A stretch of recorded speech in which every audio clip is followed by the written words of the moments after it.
Good morning. This is the public hearing of April 25th.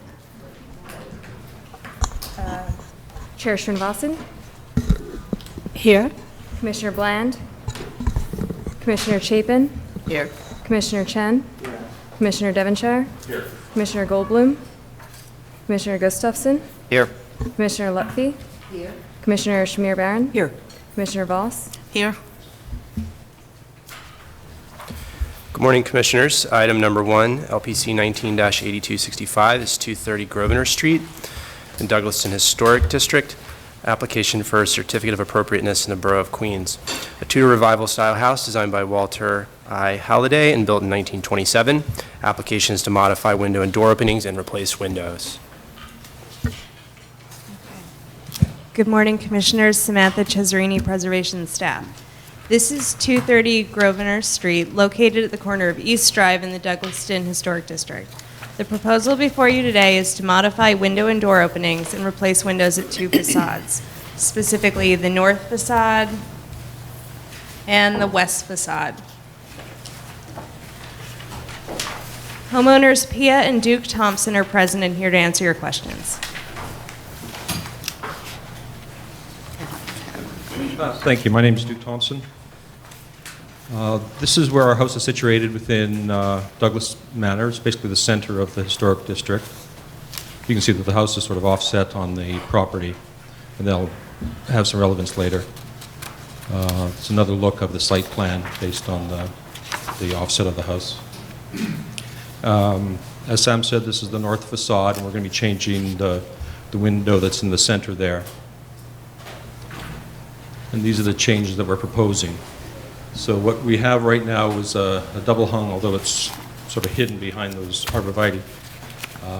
We have a double hung on one side, and we're going to replace and have sort of a symmetrical looking version on the other side, but we're going to replace them with casements.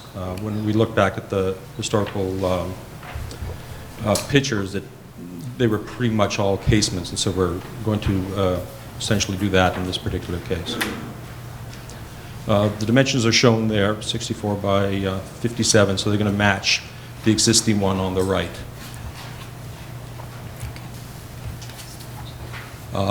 We're also making changes on the west facade, but as you can see, it's not terribly visible from the thoroughfare. We've tried to give you the best perspectives, or the most perspective that you can get, and you can see there's not much visible. And on this side, we are making more significant changes than we are in the front facade.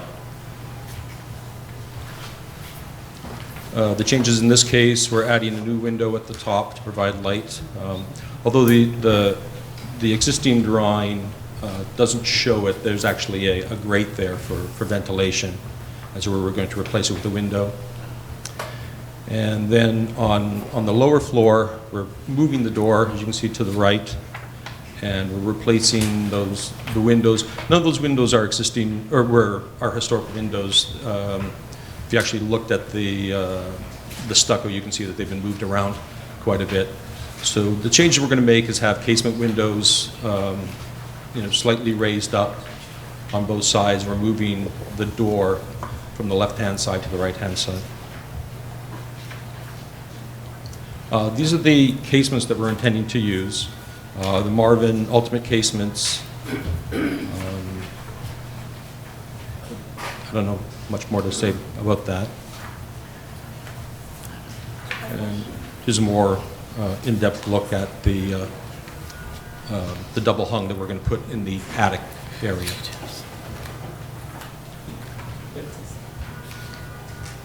Oh, right. And they're wood, but they're aluminum clad on the outside, and that matches the other windows that are in the house.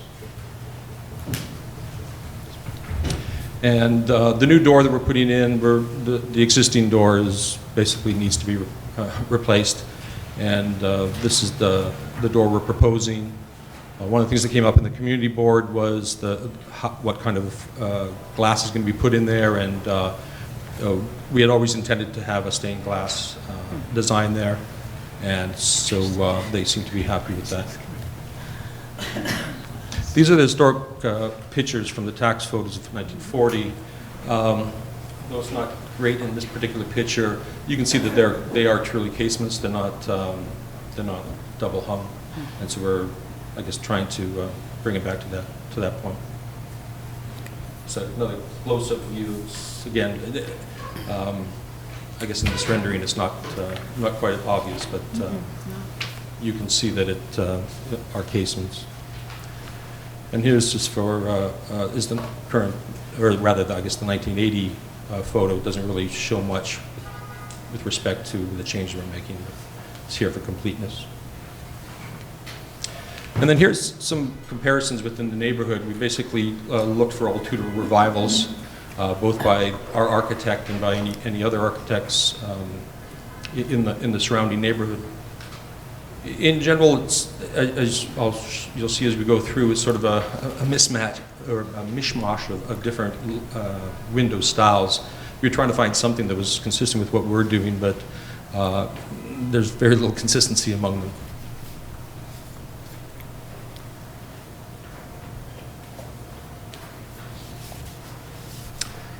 So I'm open for questions.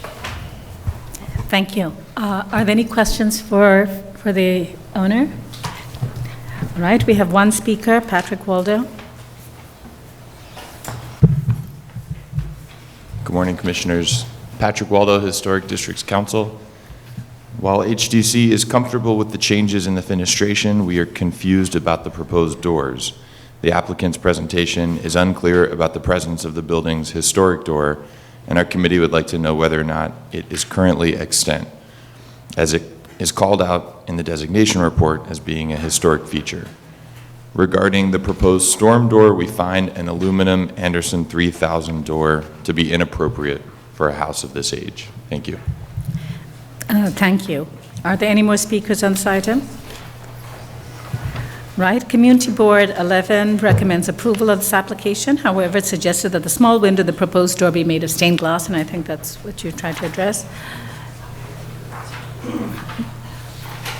Yes, would you like to respond?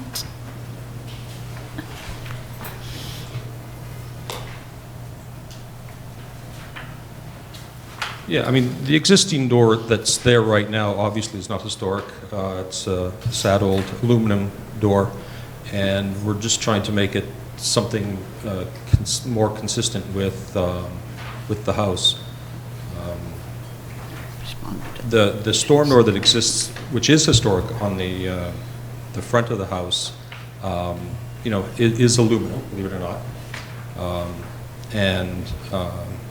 so we're going to try to do it in the same color scheme and the same look. Okay. Are there any additional questions? All right, we can close the hearing. Thank you. Right, comments? Are there any concerns about the application? Okay, so I think I would just suggest that they just work with staff on the profile of these of the new doors and windows, so that they're more, I guess, historic in its profile. So if you could continue to work with our staff on that. Yes? Yeah, I agree, Madam Chairwoman. I think that it's just, you know, it's the changes they're making are appropriate to the houses in the district and to this house, and just, as you said, have the staff work on the details with them. Okay, great. Jeannie?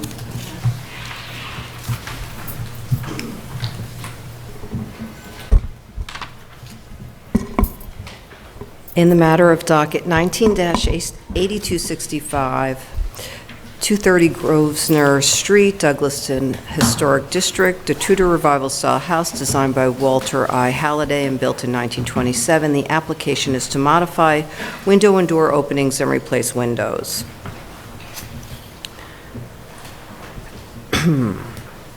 I recommend approval, finding that the work will not eliminate or damage any significant architectural features or diminish a significant composition of facade elements, that the placement and proportion of the modified and new openings will be consistent with window and door openings historically found at freestanding houses of this style and age, that the proposed windows will be in keeping with windows historically found at houses of this style and age in terms of configuration and finish, that the casement windows will only be minimally visible from a public thoroughfare in a limited oblique view, and their operation at the ground floor of the secondary facade will be compatible with the organization and character of the house, that the outer material of the metal-clad wood windows will not be readily discernible from a public thoroughfare or diminish the character of the house, and that the door will be typical in terms of material, design, details, and finish. I recommend that the applicants work with the commission staff to ensure that the profiles of the doors and windows closely replicate the profiles and details of the historic windows and document the and that's it. Second, all in favor? Any opposed? This application's approved. Item number 2 is an application for a certificate of appropriateness in the Borough of Brooklyn, 276 Hicks Streets in the Brooklyn Heights Historic District, a carriage house built in 1903. Application is to construct rooftop and rear yard additions and replace a door.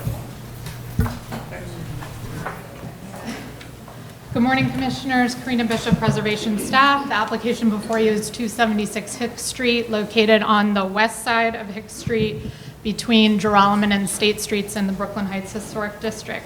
The proposal includes the demolition of the existing studio window at the roof, which was constructed in the early 1930s and modified with an awning structure in the late 20th century, and the construction of a one-story addition and two-story stair bulkhead at the roof, the demolition of the existing rear yard addition, and construction of a new one-story addition at the rear yard.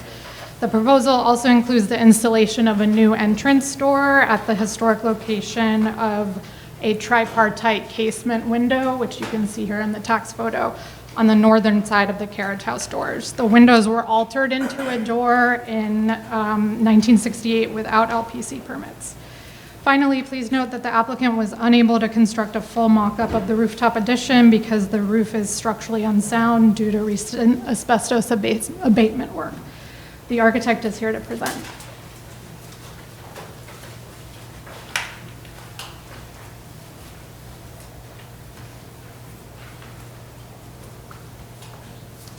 My name is Jill Burataglu. I'm the architect. This is the current day photo of 276 Hicks Street. It is in sad shape currently. This is the height of the block. The darker are the taller. This is proposed currently. Currently it's 2 floors, and we're proposing a 3rd floor addition similar to the neighboring 2 buildings to the left. The building to the right is a fire station. These are current day pictures on the left. The top one shows the current conditions, and the lower one shows the removal of the existing skylight and the tax photo. These are some views down the block, so you can see it's a very narrow street, and the character of the street with the red brick. These are some views from the 60s and late 50s. This is the sightline map, or the sightline section. The lower one is the existing. The upper one shows 6-foot eye level across the street. There is a taller portion of the building, but we're using the lower portion to create our sightline. The new addition currently aligns with the 3rd floor addition in the sister building at 278. And the addition in the rear is just stairs to get up. Here's an enlargement of that roof so you can see.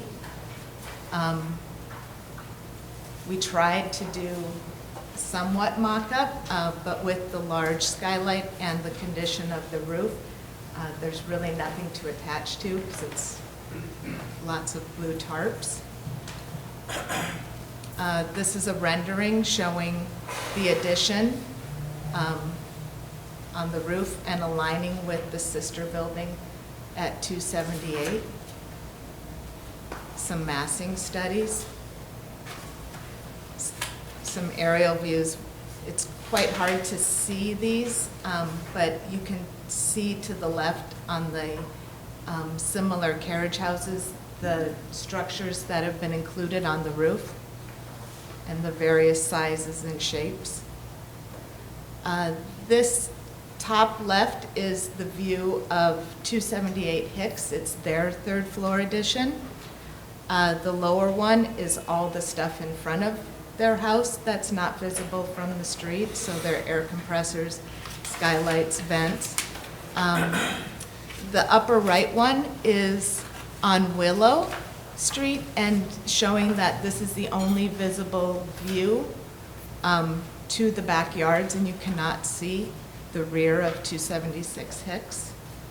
The lower one here is the current views of the neighboring buildings and our build and 276 Hicks. So you can see on the left is the rear facade of the firehouse, then 276, the orangey peach one, and then 278, the sister one, carriage house, and you can see their addition in the rear. The top is the proposed rear elevation and the front proposed. The lower is the existing conditions and the current survey. We use the survey with elevation markers to really see the heights of the neighboring third floor extension, so we could really look at aligning both in distance away from the front facade and the height. We're actually just under a foot lower than the neighboring building. These are some of the materials we're looking at. We're looking at copper siding in the rear, and there's the proposed rear addition. We're looking at steel windows similar to Optimum or Hope, and we do need to have some railings for protection on the bulkhead or the parapet at the roof level. And we looked at the neighboring buildings at 262 to 270 with just simple vertical railing. To access the roof, instead of having a full height bulkhead, we are going to propose a skylight hatch to minimize the height. This is the rear elevations off of Willow Street. So you can see the buildings that butt up against our house. The proposed floor plans, essentially, the addition is a stair addition in the rear going up, and the additional third floor, which will just consist of a bedroom. On the front facade, we really are looking to preserve and restore it, and we are looking to restore, clean, and paint the garage doors and replace glazing with insulated glazing. But we really are looking to keep the character of the original carriage house doors. We're looking at Farrell and Ball black blue for the paint color. Right now it's just a very thick coat of dirt on it. And we're looking to keep the existing front door structure but add glazing in it because it's so deep, this house, to get as much light as we possibly can. The existing windows are very small, so anywhere we can get additional light would be great. Here are some up-close shots of the front facade and the existing skylight. And I think that's it. Thank you. Are there any questions? Any questions? All right, we have a couple of speakers. Patrick Waldo.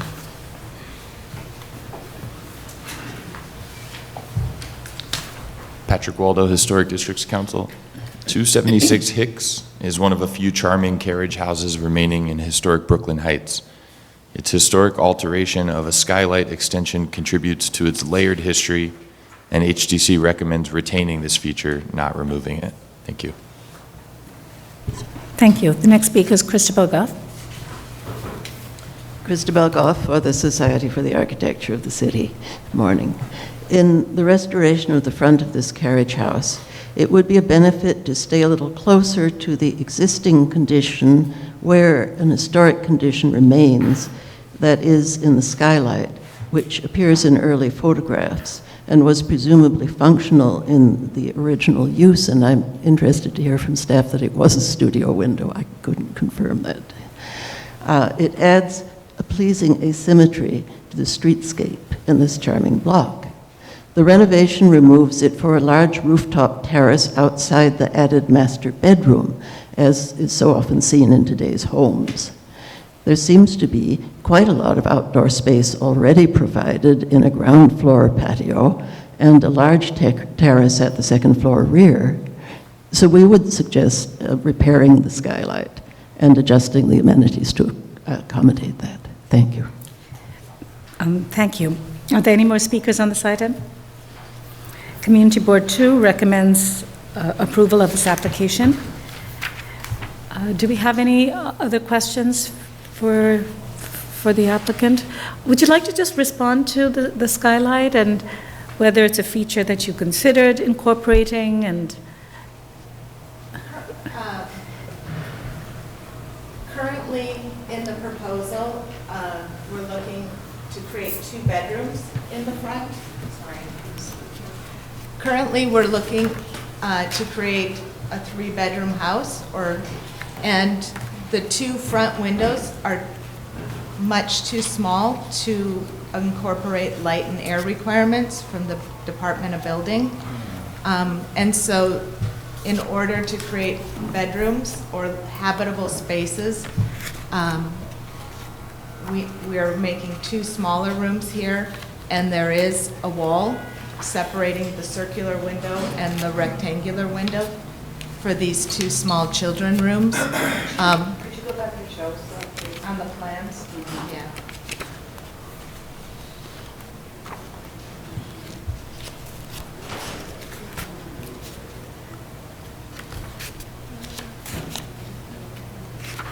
It's these 2 rooms here. And currently, in order to make light and air requirements, they do have low-pitch skylights that are operable. The current skylights are in such disrepair and were laden with asbestos that was abated, that they're so massive, these skylights. They extend almost halfway through the second floor. So in order to accommodate and to divide and create bedrooms, and currently the certificate of occupancy since the 30s or before, this has been a 1-family, the top floor. The artist studio was in the rear on the lower floor. So the rear skylight was the skylight in the artist studio. The current certificate of occupancy, the second floor is a single-family house. okay. All right, but just to clarify, so your point is that the existing skylight actually was in the artist studio because the CFO says that the artist studio was on the ground floor. Is that right? There are 2. There are 2 skylights. Okay. This skylight in the rear portion on the first floor, that was the artist studio. And that, any images of him in his studio, through the Getty Images, I found one image of him in that studio, and that's the skylight and the rear window. And I do have the certificate of occupancy that shows. Okay, and just in terms of light and air for the two bedrooms in the front, that the existing skylight doesn't meet the code requirement? No, it's much too large and would have to be reconfigured to meet code and divided and operable, because it must be operable. So skyline between 2 bedrooms. Okay, all right, thank you. Any other questions? All right, we can close the hearing. All right, comments?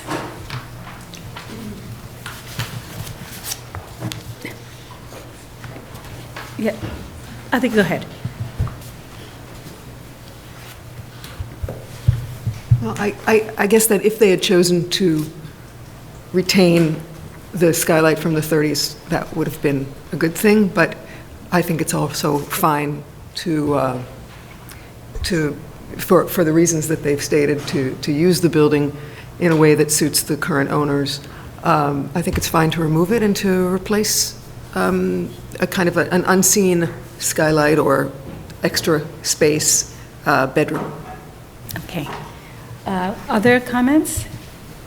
Yes, Dan. I agree with Adi. I think that while, it's a nice feature, it's reflective of, what it's doing is reflecting a use of that time, and the use now is different, and the requirements are different. And since it's not a visible feature, I just don't see the need to make them continue it. Okay. Just Yes. to add one more thing, I mean, I agree, and I actually think that the work that's been done here is very sensitive to the surrounding area. This is an extremely charming block. I mean, it's sort of it's so lovely to walk down it, and I really appreciate the fact that you have worked hard to make sure that everything you're doing in terms of your additions really keeps it very much intact. And I do think it's important that we acknowledge, that sometimes there is a change of use, so. Okay, John, you wanted to say something? All right, I would agree, and I think there is a sort of a bit of a trade-off, but by removing it, actually, in profile, it matches the adjacent carriage house, so it actually brings some unity also to the streetscape. Are there any other concerns? All right, John? In the matter of docket number 19-7411, 276 Hicks Street in the Brooklyn Heights Historic District, the application is to construct rooftop and rear yard additions and replace a door. I note that the building style, scale, materials, and details are among the features that contribute to the special character of the Brooklyn Heights Historic District. I further note the building was altered in the early 30s with the construction of the studio window at the roof, and the historic tripartite casement window at the ground floor was modified into a door without LPC permits. I recommend approval, noting that the proposed rooftop addition, bulkhead railings, and rear yard addition will not be visible from any public thoroughfare, that the one-story addition and two-story bulkhead will be set back from the front facades and therefore will not overwhelm or diminish the scale and character of this two-story carriage house, that the proposed rooftop addition and bulkhead clad in standing seam copper and featuring multi-light window and door openings will have a neutral presence and is in keeping with the character of other rooftop accretions found within this block, that the demolition of the existing full-lot rear yard addition will not eliminate or damage any significant features of the rear of the building, that the new rear yard addition will not project into the rear yard further than the historic rear yard extensions within this block or the existing extension, and therefore will increase the central green space and the presence of a rear yard, that the one-story rear addition will not rise to the full height of the building, thereby preserving a sense of the building's original volume, that the design and materiality of the rear addition, featuring multi-light steel doors and standing seam cladding, will maintain the building's residential character and are in keeping with the character of rear facades and rooftop accretions on the block, that the removal of the existing door side lights and transom is warranted by its deteriorated condition, that the proposed wood and glass door with multi-pane side lights and a tripartite transom will recall the historic tripartite casement window configuration at this location.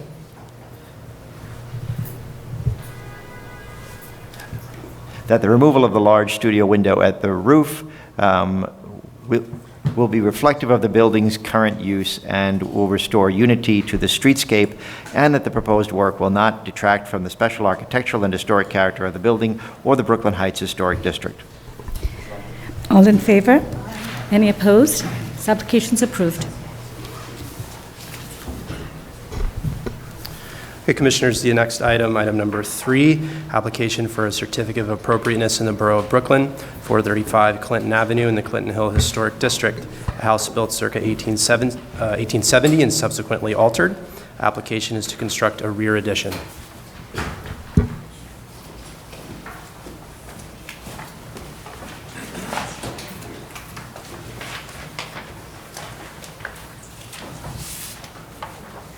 Good morning, Commissioners. Kate Forrest, Preservation Staff. The application is for 435 Clinton Avenue, a house on the east side of the street between Gates Avenue and Green Avenue in the Clinton Hill Historic District.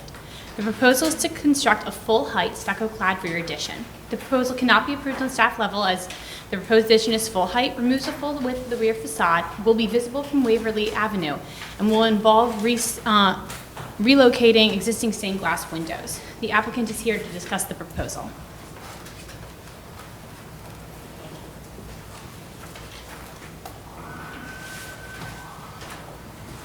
Thank you, Kate. Good morning. The 3 images here, this is the 1940s tax photo. This image here is 1980s, and this is the current state of the front facade. Just a little bit of context, our building is right here on Clinton Avenue. Barclays Center is there. Just some street views. Below the red arrow is our building. Townhouse. Here's a block plan of the buildings with full height additions. The red asterisk indicates buildings within our donut that have also constructed full height rear additions. Although I just want you guys to keep in mind that this dark gray building here is a 6-story building, and it limits our donut to this area. And just within this area, our 2 adjacent neighbors are also full height, have also constructed full height additions. This is our proposed building. This is our existing building, and this is our proposed building with the full height addition that steps back. Again, our building is here, and the 2 buildings that have full height additions here. This is our current rear yard addition, and again, the 2 buildings that have full height. Some massing diagrams.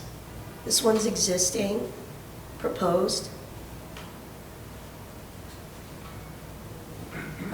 Just another 3D, very diagrammatic. We are adding full height. The basement and first floor are right here. This is the second floor, and then this one's the third.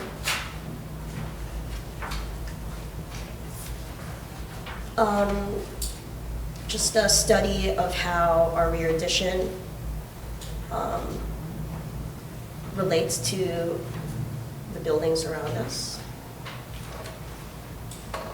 Rear elevation, existing and proposed, and then a 3D diagram just to understand the massing and how it steps back. Existing section, the red line indicates the face of the existing building.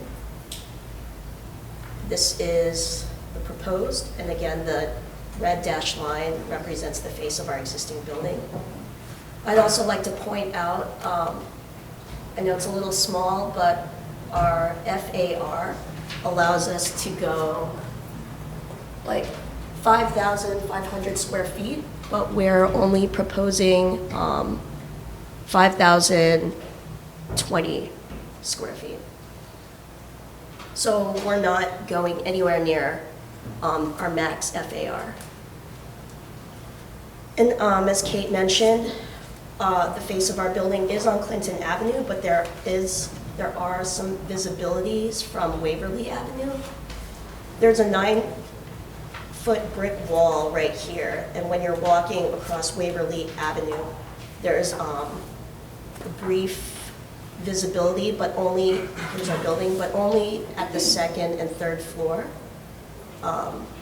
And when you're standing right here directly in front of the 9-foot brick wall, you can see that. But then when you take just a few steps over, the visibility of our building disappears. This is our adjacent neighbor. More visibility studies in section from that 9-foot brick wall. Just to emphasize again that the first 2-story, or the basement and first floor are not visible to the public, but again, the 2nd and 3rd floor. This is our proposed plan. We have some mechanical at the top, mechanical condensing units. Those are not visible from either Clinton Avenue or Waverly Avenue.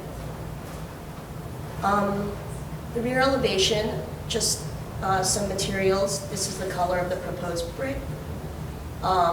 Metal guardrails painted black. Bluestone coping. We're proposing stucco, painted this white dove color. We have some glass that we're trying to preserve, and we would like to put it here. We're using Pella wood windows, painted black. And then our plans, existing demo plans, and our proposed plans. And then that's it. Thank you. Are there any questions? Yes, Diana? Just had one. Is any work planned for the front that's being approved by the staff, or is this just the rear? They are currently planning to potentially do restoration work. However, we're exploring how much of it can be done at staff level. They wanted to move forward with the rear work that was definitely going to be commission level. But they are planning to bring that back to something more historically appropriate. Okay. Thank you so much. Thank you. All right, we have one speaker, Patrick Waldo.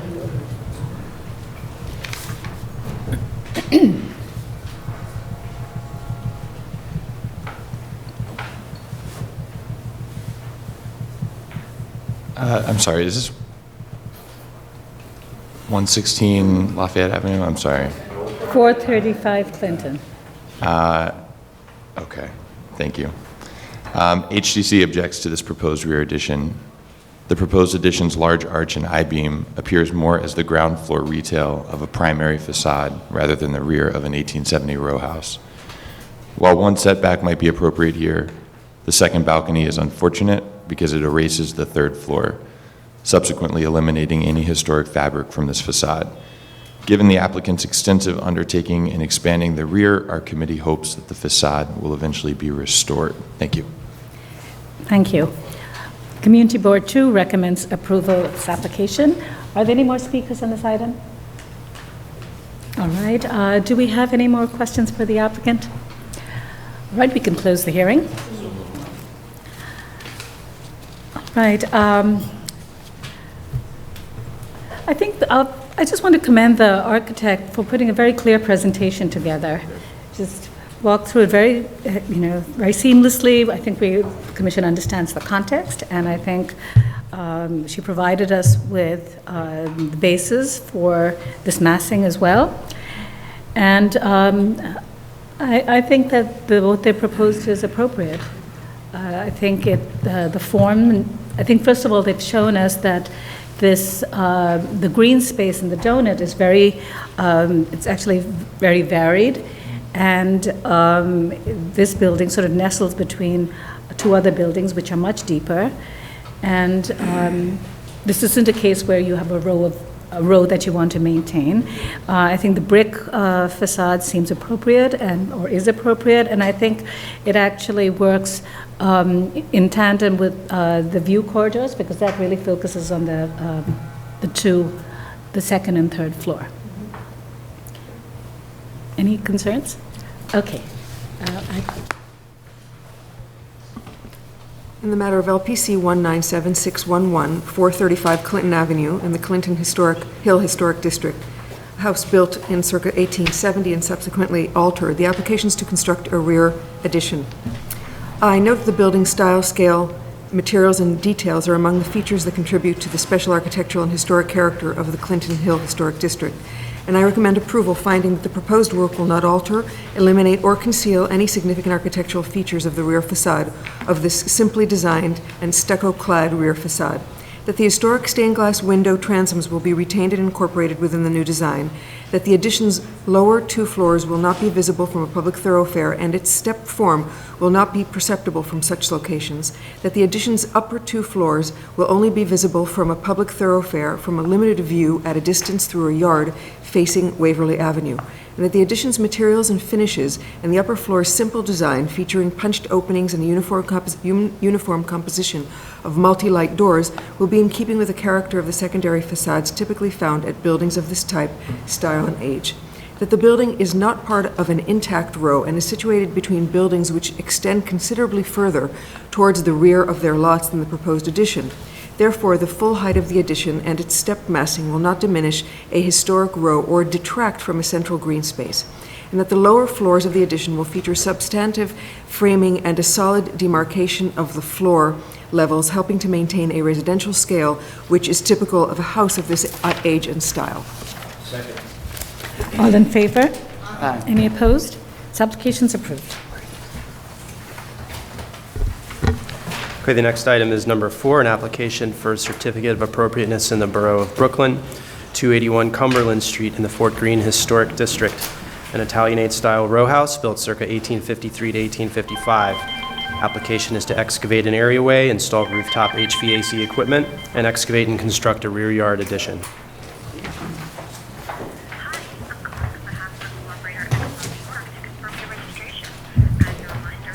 Good morning, Commissioners. Sakina Moore, Preservation Staff. 281 Cumberland Street is located between Lafayette Avenue and Green Avenue in the Fort Greene Historic District. The application is to excavate the front areaway, install rooftop equipment, and excavate and construct a rear yard addition. The railing of the rear yard addition and the HVAC units will be minimally visible from the public thoroughfares through a break in the street wall along Carlton Avenue. The architect is here to present the proposal.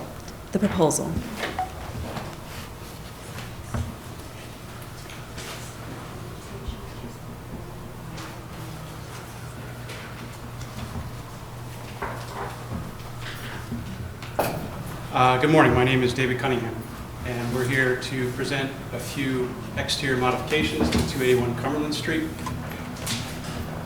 The building, as stated, is in the Fort Greene Historic District and located near the intersection of Lafayette Avenue and Cumberland Street.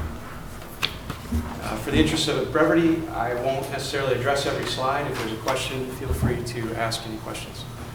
These are the existing conditions on the street.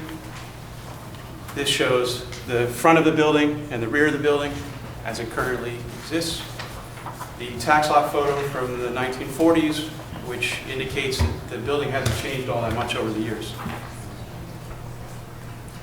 So the first thing we'd like to show you is a modification to the front yard of the building. Here you see the existing and proposed front facade. The existing front of the building has a concrete sidewalk, and then you walk straight into the yard. And then once in the yard, there's a few steps down underneath the stoop to enter the building. Sidewalk, yard. What we'd like to do is we'd like to drop the yard a little bit so that you have steps right at the sidewalk and then enter directly into the building and have a more gracious entrance into the basement level. We'd also like to replace the existing concrete with new bluestone pavers. And this is the existing concrete and the steps into the basement level, and the proposed with the steps at the sidewalk and the direct entrance into the basement level and the bluestone finish. We looked at adjacent streets in the neighborhood and we discovered roughly 30 similar conditions in the neighborhood. So they often occur in clusters. So all of these addresses have a similar condition where from the sidewalk you step down into the front yard and then you walk directly into the basement level. And these are some photos of various examples. So the second item we'd like to address is a extension in the rear of the property. It's a 1.5-story extension shown here in bright orange. You see other extensions within the block. We'd like to call your attention to 285 Cumberland, 2 doors down from us, which recently completed a 2-story extension, which you see up on the top. So here we have the existing rear of the building. There's a 1-story addition, which is illegal, which needs to be removed. This is 285 Cumberland with its recently completed extension. This is our proposed 1.5-story extension. These are the, whoops, there we go, sorry. So these are the existing context from the rear, and then our proposal. So this is 285, 2-story extension, 283, 281 with our 1.5-story extension, and 279. The photos are the same rear conditions, 285, 283, 279. The building section shows the 3 interventions we'd like to make pretty clearly. This is the front yard, it's been lowered. This is the 1.5-story extension in the rear. And then at the top, you see the proposed mechanical equipment. One thing we'd like to call to your attention is we've located a structure to support this equipment inside the roof structure. That allows us to have the equipment a little bit lower than it would otherwise normally be. These are the floor plans, which we're showing for reference primarily. This is the extension, sorry, this is the extension here, which is 8 foot 9 inches beyond the existing wall. And then on the roof, the mechanical equipment has been clustered here. It's as close to the front as possible without being visible from the front. It is visible from the rear, as you'll see in a moment. So what we've shown here is that the visibility for the project occurs from Carlton Avenue through the rear yards of the buildings on Lafayette Avenue, our buildings on the left. This is up on the roof. There are 3 pieces of mechanical equipment that are fairly small. And then the view from Carlton Avenue, you can see there's a small portion of the 1.5-story extension. Essentially the top of the railing is visible. And then up above, you can see the rooftop equipment, and we have a blow up. So here's the top of the 1.5-story extension, and there's the rooftop equipment up there. And now we have some photos. These are from on the property of the rear of the building. This is the existing, this is the 1-story illegal extension. This is the proposed 1.5-story modification. The brick is intended to match the current facade. Go back. We're replacing the windows so that you have black. This is a wood window, and then a steel, thermally broken steel window down below, which is very similar to what was done at 285. And here, our final slide, you see the current condition, the mock-up, and the proposed condition. Thank you very much. Thank you. Are there any questions? Are there any speakers on this item? There are no speakers, and Community Board 2 recommends approval of this application.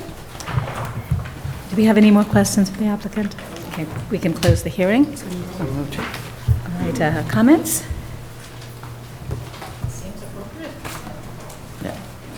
Any concerns? It seems that they've shown us that there are other examples where you can have sort of a lower level areaway, and it's being treated in bluestone, and that's appropriate. And the rear addition is very modest and is compatible with the other extensions in the rear. I guess I have, maybe we can't ask questions anymore, but. Maybe our staff can. Maybe staff, yes. So are they turning this into a double height space? Because it's floor 1 and 2, right?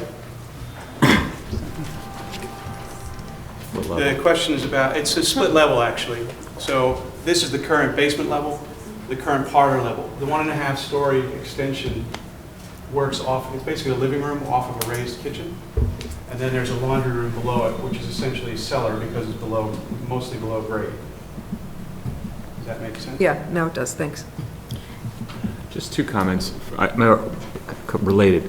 I think that this is the first time I can recall an applicant proposing to put in a bluestone sidewalk where there was no evidence presented of there having been one there before. And I mean, I think it's fine. They probably will have to get, I would assume they'll have to get Art Commission or PDC approval, DOT, all that stuff. And I would just ask that they work with staff to make sure that the thickness and the setting is such that it's going to last. Okay. All right. Diana? Okay, sure. In the matter of a certificate of appropriateness, Borough of Brooklyn, 281 Cumberland Street, Fort Greene Historic District, Block 2119, Lot 21. Application is to excavate an areaway, install rooftop HVAC equipment, and excavate and construct a rear yard addition. I note that the building style, scale, materials, and details are among the features that contribute to the architectural and historic character of the Fort Greene Historic District.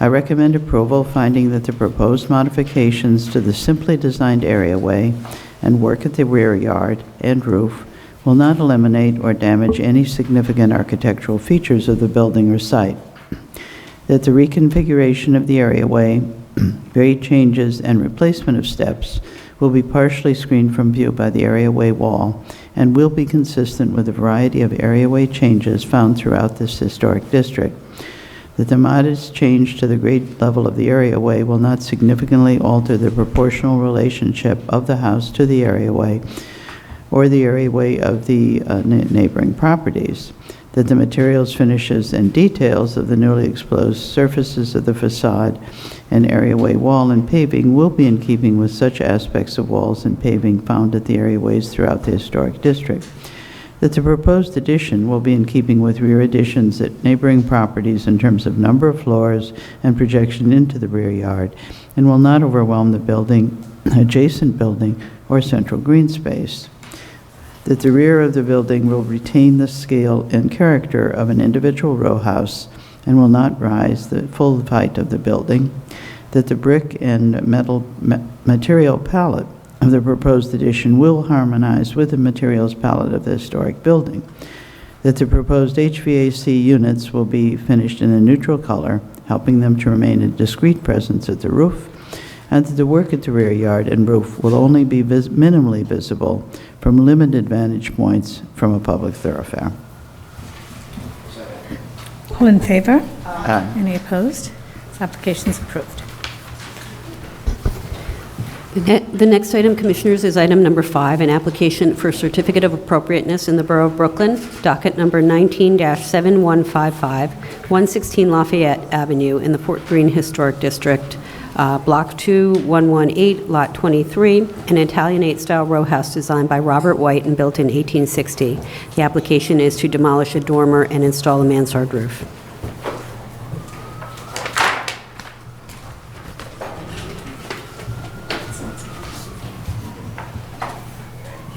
Good morning, Commissioners. Samantha Cesarini, Preservation Staff. This is 116 Lafayette Avenue, located between South Oxford Street and Cumberland Street in the Fort Greene Historic District. The proposal before you today is to demolish a dormer window and a portion of the roof and construct a mansard roof and install railings. An application for a very similar scope of work was approved by the Commission in 2002, and the certificate of appropriateness has since expired. Homeowner Tim Stoner is present and here to answer your questions.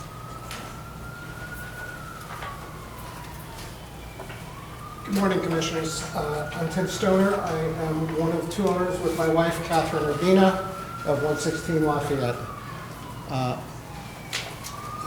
Okay, there we go. The property is located in the Fort Greene Historic District. Area is shown there with the 1940s tax photo. This is a contextual shot of the block. The 116 is shown to the left. We have the area across the street as well. This is the full block. We are one of 3 houses built in 1860 The center house by Robert White, all at that point constructed pretty much the same. This is a proposed before and after existing with a kind of silver box dormer that probably went in the 60s and what we would propose to replace it with. Here are drawings again of the proposal, the existing, and then a drawing of the front. This is the existing rear facade. The only work we are proposing to do in the rear would be to add a fence in the back to comply with Buildings Department regulations. The section will probably give you the clearest idea of what we're proposing to do. Existing on the left shows the roof that slopes down with the dormer. The chimney in the back is non-functional. The chimney in the front is the functional chimney for the house. The proposal includes adding a air conditioning unit behind the working chimney that is not visible from either the street or Cumberland Avenue. We'll go to those shots, the sightline shots in a minute. But we also have a railing in front of a new proposed skylight in the mansard that is 5'4" from the front of the building, again, not visible from anywhere on Lafayette on the sidewalk. It is visible as you're coming down Cumberland just a little bit. We can show you that as well. Just interior, no work is really being done other than the front area where we will be enlarging the existing bedroom. Shows the mock-up that we did to show the various sightline conditions. The front with the orange cord above what is mocked up as the front of the mansard, and the cord being 5'4" back as the railing. We did use a full piece of mesh in the back to signify the railing, but there's nothing being built there other than a transparent metal railing. Again, mock-up with the before and then a photo montage to show you what would be there. That's the, and then just a close-up again of the front. From Cumberland, most of the way down Cumberland, actually this shot here is taken from here. You don't see any of the railing. When you start, just when you see the building, when you're coming down Cumberland, you can see a little bit of the top of the railing, which is shown there, but you have to be all the way down Cumberland to see that. It's not visible in Lafayette. This is, again, from across by South Oxford Street, looking down the block. You see the front of the mansard, but again, not the railing. From the rear, this is, again, from Cumberland. There is a building here, a brick wall that is 6 foot here, so there's a fairly obstructed view of the back, but you can see over the wall to the railing. It will at 3'8" match the roof line of both the existing mansard to the right and the existing railing on the building on the left. Some close-up shots of the windows next door at 118, and then proposed drawings of the windows. We will be using slate for the roofing, which everybody's familiar with, but we'll be doing an actual slate roof. We have drawn some proposed windows. We, of course, are completely willing to work with staff with shop drawings to get, confirmation of any appropriate detailing. We have cataloged most of the mansard roof dormer windows in the neighborhood and can certainly provide landmarks with, any photographs of anything we're proposing. We will be using, because it's a fairly limited scope project, we'll be using a high-end constructed window made completely custom to fit the opening with an arched head, and most likely to remain appropriate, also arched crown molding above the window, which we'll have fabricated as well. That's our presentation. Thank you. Thank you. Are there any questions? Any questions? We have one speaker, Patrick Waldo.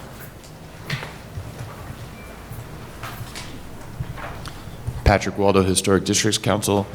HDC urges the applicant to refer to the historic 1930s photo of 116 Lafayette, which shows 2/2 windows used on the entire facade.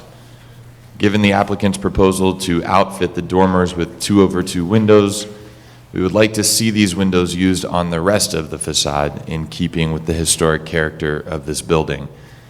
Additionally, we wonder if the proposed hand railing is necessary given the fact that there is no habitable terrace on the roof. If a railing is desired, we recommend both the rear and front railings be set back in order to comply with the 6-foot setback regulation and reduce visibility from the street. Thank you. Are there any more speakers on this item? All right. Community Board 2 recommends approval of this application. All right, do we have any other questions? Yes, Adi, you want to ask? Can you respond to the issue of the windows and the rail lighting? No, not at all. Just in reference to the testimony, about the rail in the back, is it required? In fact? Warren, the architect. Yes. It is required. If you can speak. Microphone. This comes up a lot, and it is required, even if it's just maintenance. I would suggest it's important to do in any case. They're not using it as a terrace. Right. But it's terribly dangerous, these roofs. Yes, architects agrees. So all roofs have to have rails now, because it's terribly dangerous? That's the letter of the law. No, but I mean, if it's not being used at all, is that? That's the way we've interpreted it. And we've had objections in the building plan. Yeah, it just seems. Now, Okay, it's and a sorry. little overkill. Right, and the window, the question about the double hung, the 2/2. Yes. So, was there a previous proposal that didn't have the 2/2s, or? No, this is almost an identical proposal to what we proposed in 2002. Life circumstances kind of prevented us from doing it that way. Great, thank you. I am in no way opposed to redoing all the facade windows in 2/2, but it's quite an expense, and at this point, we haven't decided to undertake that project. There are existing 2/2 windows with the original woodwork of the house on the second floor, and that's what we would propose to match. At a later point, we may very well choose to replace other windows in the facade as they go, and of course, we would do that in what was, accurate to the initial historic build. Yes, Diana? Question, I believe the railing is set back so it's not visible from Lafayette, correct? That is correct. Yeah, thank you. Yeah, we set it back to maximum. Yeah. On both sides, even at the front, is that correct? I mean, sorry, at the rear? At the rear also it's set back? Yes. The rear is. There's a note in the thing here. That's fine. And it's set back, I don't know. So it's set back a foot.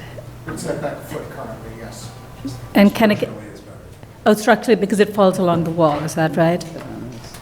It also would align with the roof line and the existing railing next door too, so. Okay. All right. Thank you. If there are no other questions, we can close the hearing. All right, comments? Yes. I think it fits in there between the pier and the adjacent dormer, and it fills in the street frontage, so, yes. Right. And I think it actually eliminates some of the awkwardness of the building of 114 with that addition, just kind of juts up, so the Yeah. filling in is, just makes it look very whole, which is nice. Okay. All right, Kim? In the matter of 116 Lafayette Avenue, Fort Greene Historic District, an Italianate-style row house designed by Robert White and built in 1860. Application is to demolish a dormer window and install a mansard roof. I note that the building style, scale, materials, and details are among the features that contribute to the special architectural and historic character of the historic district. I recommend approval, finding that the alterations to the existing roof, demolition of the utilitarian dormer, and construction of a mansard roof will not alter, eliminate, or conceal any significant architectural features of the building, that the presence of a mansard roof will be in keeping with types of historic early alterations sometimes found at buildings of this type, scale, and age within the historic district, including at the neighboring building within this row, that the basic design of the mansard roof and its height, materials, and finishes will closely match such aspects of the mansard roof at one of the neighboring buildings and will only be slightly shorter than the addition at other neighboring buildings in the row, thereby helping to support the unity of the row. That the ornamental profiles and details of the dormer framing, configuration of the windows, profiled ridge, cap, and dentils are unified in design and consistent with the variety of historic installations found at mansard roofs of houses of this style age within this historic district. That the rooftop railings will be simply designed and typical in terms of placement, material, and finish, and the railing closest to the front of the building will be set back the maximum allowable to meet the code requirements, thereby helping the railings remain typical and subordinate elements. That the cumulative effect of the work will support the special architectural and historic character of the building and the Fort Greene Historic District. All in favor? Aye. Any opposed? This application is approved. Next is item number 6, an application for a certificate of appropriateness in the Borough of Brooklyn, docket number 19-2487, 4 Veranda Place in the Cobble Hill Historic District, Block 301, Lot 7502, a brick house built circa 1841 to 47. The application is to construct a rooftop addition.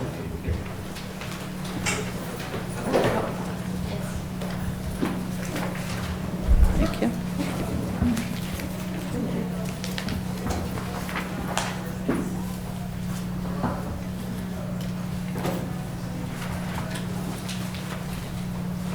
Good morning, Commissioners. Holly Hughes, Preservation Staff.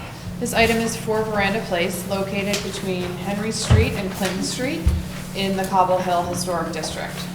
The proposal is to construct a rooftop addition.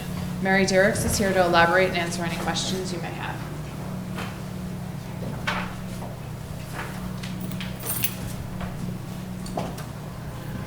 Good morning, Commissioners. I'm Mary Dirks, and I'm the preservation consultant for this project.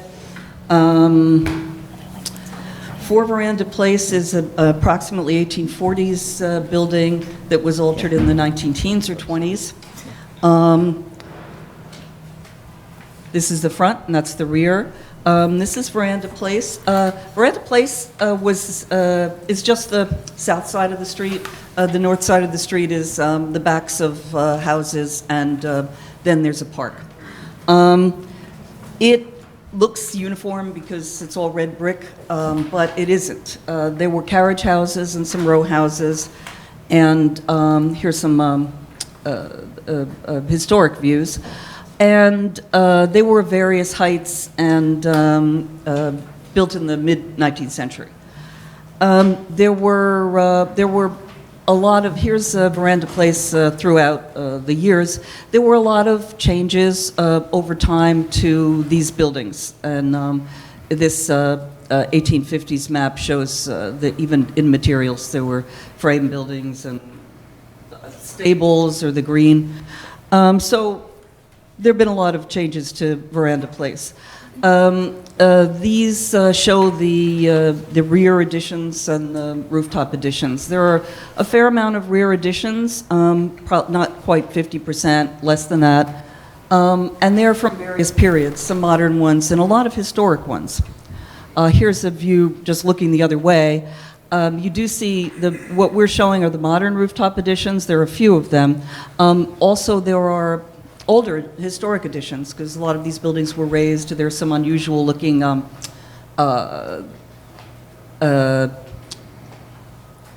peaked roofs that I think are later additions. So it is not a pristine either inside or roofscape. This is from the roof looking in various directions. Here is next door, and you have an addition and a bulkhead. There are a lot of bulkheads and some additions and some chimneys and HVAC equipment all on the roofs. This is David Cunningham, the architect, is going to come and talk about the design.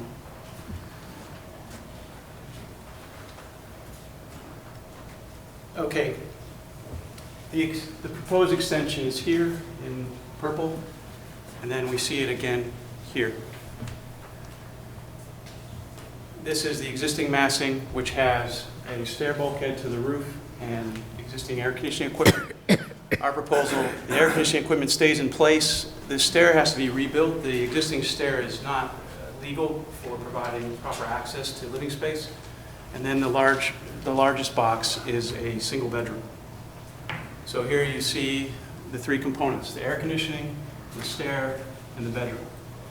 And we've broken the stair and the bedroom into two separate masses to make them appear like a series of additions on the roof. This is the front facade, the rear facade. The windows on the proposed work are in keeping with the front of the building. The rear of the building had an extension that I believe was previously approved. These windows are not visible from any public way. This is the existing section. The proposed section, you see, this is the stair extension, and then the bedroom. The bedroom is the minimum height, 8 feet. The floor plans, again, you see here, that's the air conditioning equipment, the stair, and the bedroom. The bedroom is about as small as we can make it. And here you see the massing again. And then the materiality on the building is, what you're seeing is a mix of two types of zinc, standing seam zinc and a flat seam zinc. So here's your standing seam, here's your flat seam, and then the window frame is just a dark, like a black color. And then we go back to Mary. Thank you, David. Mary Diericks. The addition is visible from several specific locations. It is visible. So the first one is from the park here. This is just a close-up because you really can't see it if we don't do a close-up, and then it also had to be kind of like filled in, and we had to get rid of the trees. So this is a winter shot. From the proper distance, you could theoretically see it, but you don't actually see it. This is from the street, from Congress Street. It didn't look that dark, sorry. This is the mock-up, and this is the addition. This is the view just from over this this small addition at the rear of a house on the corner.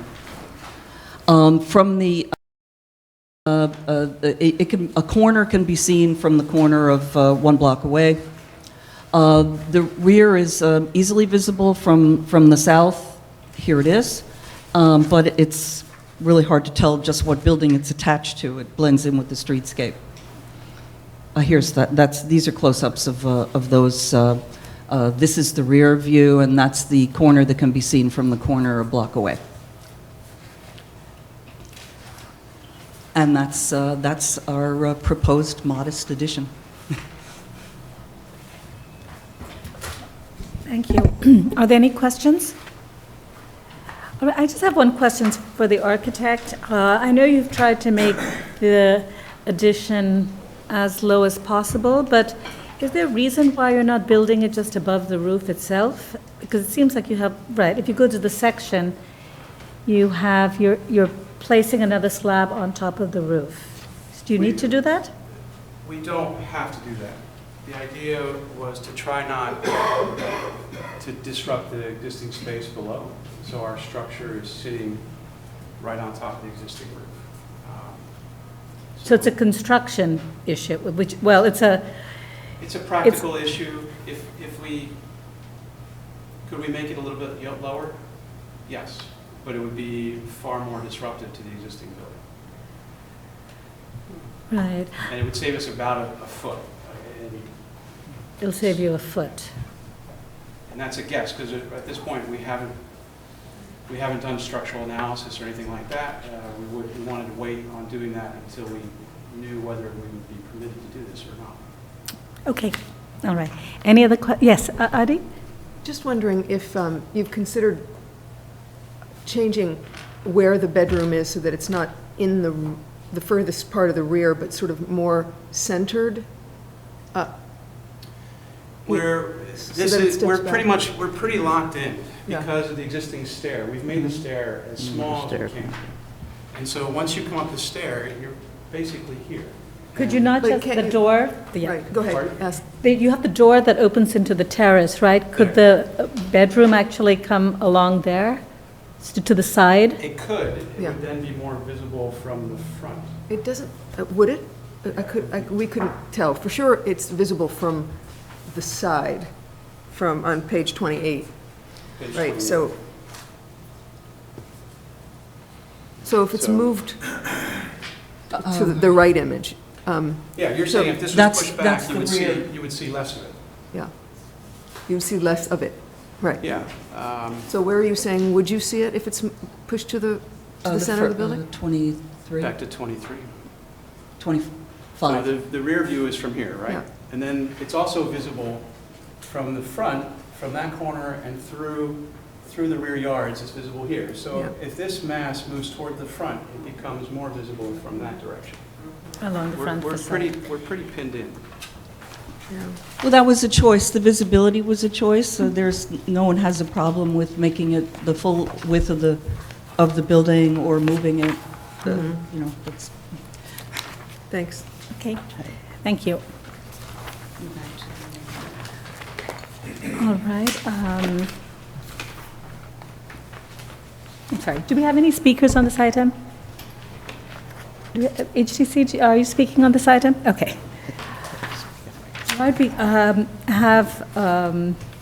we received Community Board 6's recommendation, and the full board actually resolved to disapprove the application, and they noted that the choice of materials and the asymmetric placement of the bulk of the roof is incongruous with the historic integrity, and the placement may be seen to overcome, let me see.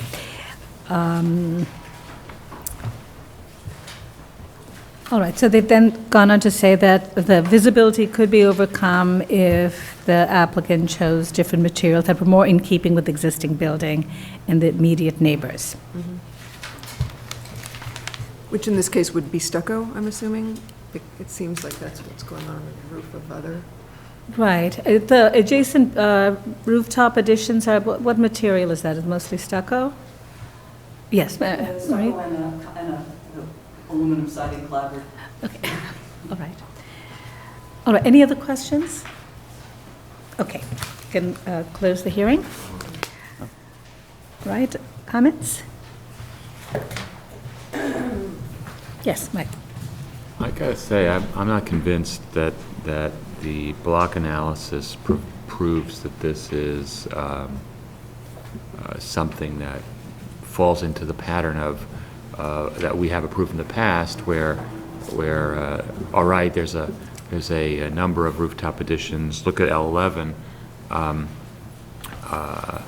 don't see it. I see the block as looking pretty pretty much without roof additions. There's a teeny-weeny little bulkhead next door, and one or this is by far the largest. It's very visible. I personally don't. I think there's a much stronger case for a rear yard addition, given the context, than there is for a rooftop one, and given the fairly extensive visibility, I don't think I could support it. All right, other commissioners? Yes.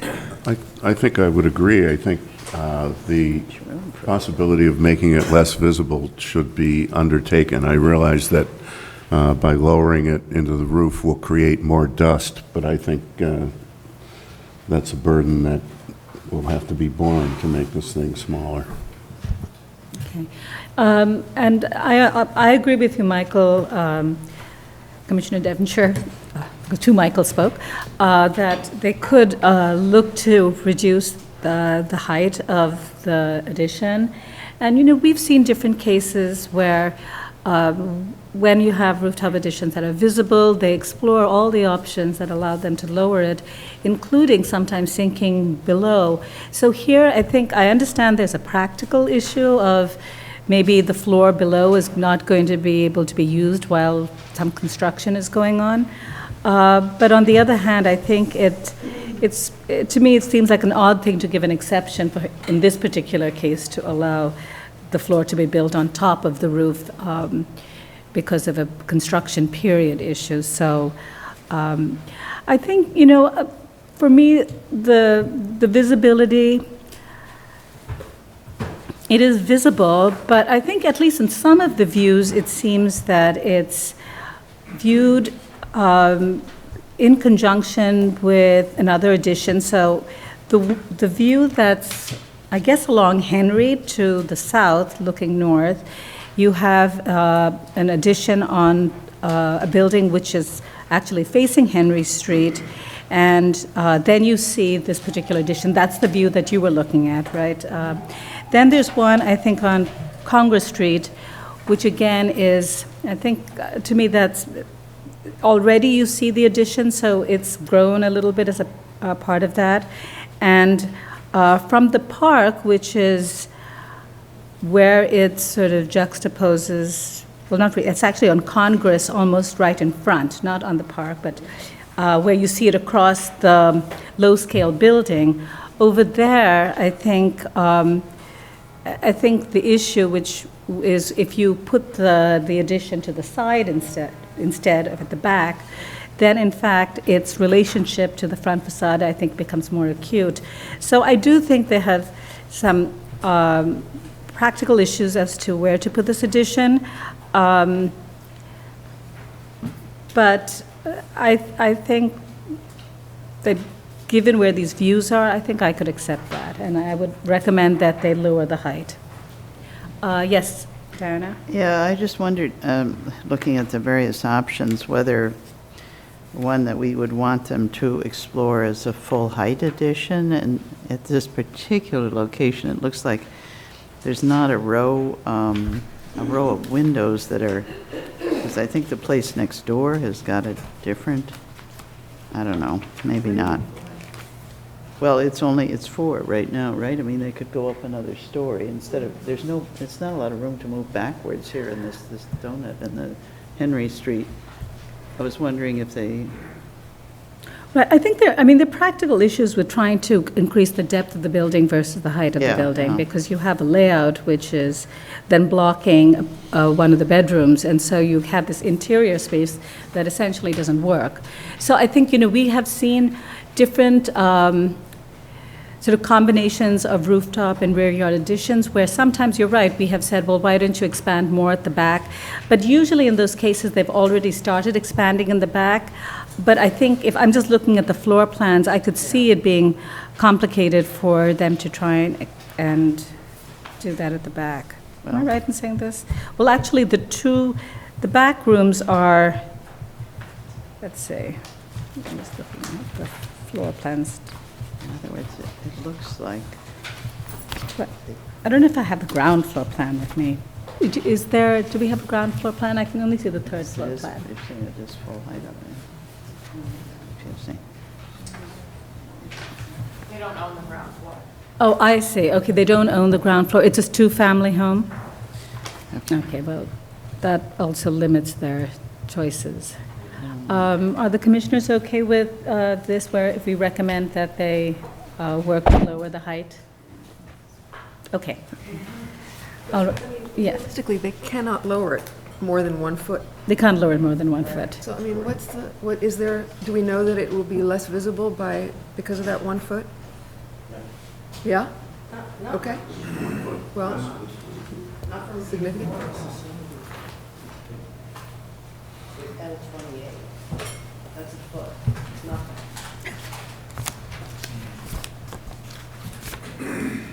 I agree, it doesn't make a difference. That's the, Well, L26, you may see sort of it may have sort of a visual effect.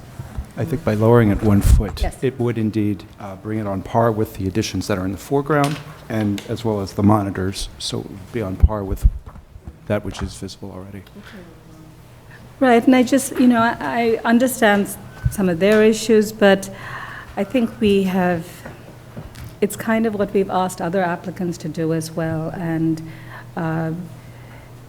in this case, it is a foot, but it's a foot that is, I think, very often we see most applications where they're just building on top of the roof. I just want to Yeah. understand, this is a question, like in lowering it, what does that actually do to the height? See, it's a 10-foot addition. What does that do to the ceiling height? It'll become 9 feet. In the room will become 9 feet. No, No, the room will remain 8. It will remain So the 8, Okay. Okay. Then that makes Horrible, sense. anyway. Then that makes sense. okay. You can't get lower than that, right. All right, Michael, do you want to read it? I know you do, so. Commissioner Devonshire, would you like to read that? Okay.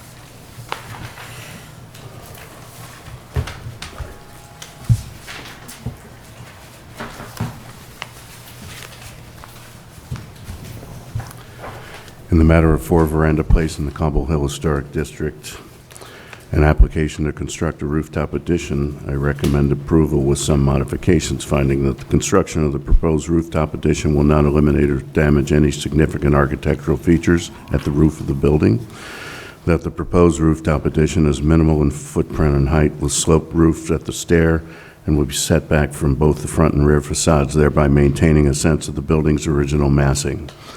That the gray standing seam metal cladding of the addition is neutral in character and in keeping with other rooftop accretions in the district. That although the proposed rooftop addition will be visible from multiple vantage points, it will not be visible from directly across the street. And the views of the addition, including from Cobble Hill Park looking towards Henry Street, from south on Henry Street, and from oblique angles on Congress Street, will be seen in conjunction with other bulkheads or against the backdrop of other buildings, or as incidental views, and the addition will not detract from the building or the streetscape, and the applicant will work with staff to lower the addition by 1 foot. All in favor? Any opposed? 1 opposed. This application's approved. Okay, Commissioners, the next item is item 7. It's an application for a certificate of appropriateness to the Borough of Brooklyn, docket number 181560. This is 55 7th Avenue, located within the Park Slope Historic District. It's a second Empire-style row house built in 1871-72. The application is to construct a rooftop addition.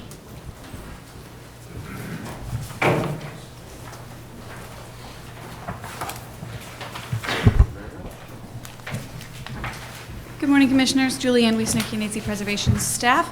55 7th Avenue is located on the east side of 7th Avenue between Lincoln Place and St. John's Place, closer to Lincoln Place, in the Park Slope Historic District. The proposal is to construct a rooftop addition and install railings, which will be visible from various locations. I'd now like to introduce the architect, Michael Scaduto, who will describe the proposal in more detail and go through the various views.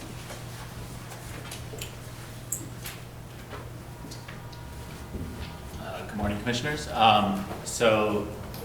This is the front facade of 55 7th Avenue. The building has been pretty substantially altered. Otherwise, the row is a pretty consistent row of brownstones. There's this Gothic front that was added when it was converted to a funeral home in the 30s, and then in the 80s it was converted back into 5 residential units. I'm working with the owners of the top floor unit, and we're proposing to add a rooftop addition. It will, so from the front facade, it's basically not visible from the 7th Avenue primary front facade, but in the rear here on Lincoln Place, it will be, fairly visible from there. Here's the block plan showing the context. So as I said, we have a pretty standard row on 7th Avenue. Lincoln Place, where the addition will be visible, is a pretty varied street. There's you can see where it's visible is over this one-story commercial space on 7th Avenue, which also has its own rooftop bulkhead. For the rest of the block, there's the Berkeley Carroll School, which is a collection of 4 different buildings of different eras, and they are also in the process of constructing their own very substantial rooftop addition, which is visible from all the places that ours is visible. The rest of the block has some apartment buildings, an open parking lot, other garages. So it's it's not where we are mostly visible is not sort of the classic Park Slope, ground slope block. It's a much more mixed environment. Here again is a sort of satellite view showing the context. So we're here on the corner. This yellow thing is our proposed addition. This not shown in the Google Earth picture, but there's the large under construction addition on Berkeley Carroll, and then the rest of the block is pretty varied. Here's just some sort of 3D massing of the building, what we're proposing, site plan and sort of schematic section. Here are the elevations. The existing front facade, our proposed front facade there's a railing on the front and the addition set back. The existing rear facade and our proposed with the addition and the DOB required railing all the way across the back. Here's the existing building section and proposed building section. As you can see in the existing, there's that bulkhead, stair bulkhead on the neighboring building. There is the functional chimneys in the rear, which we will have to extend up about 1.5 feet so that they're 3 feet above ours. And then there's non-functional other chimneys. Here's some elevations. So the side that is against the neighboring building is going to be a stucco finish matching their bulkhead and the chimneys, and the rest, the other 3 spaces are going to be clad in a fiber cement panel that's a sort of gray color, like the slate facade of the building's mansard roof. Here for reference, this is the existing and proposed existing 5th floor plans. The work down there is really confined just to updating the kitchen and adding the stair up to our rooftop. We're not really proposing to change anything else in the apartment.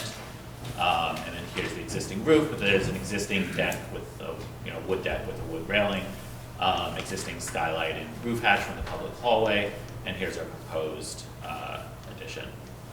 Master bedroom, closet, bathroom, and then access to a new roof deck.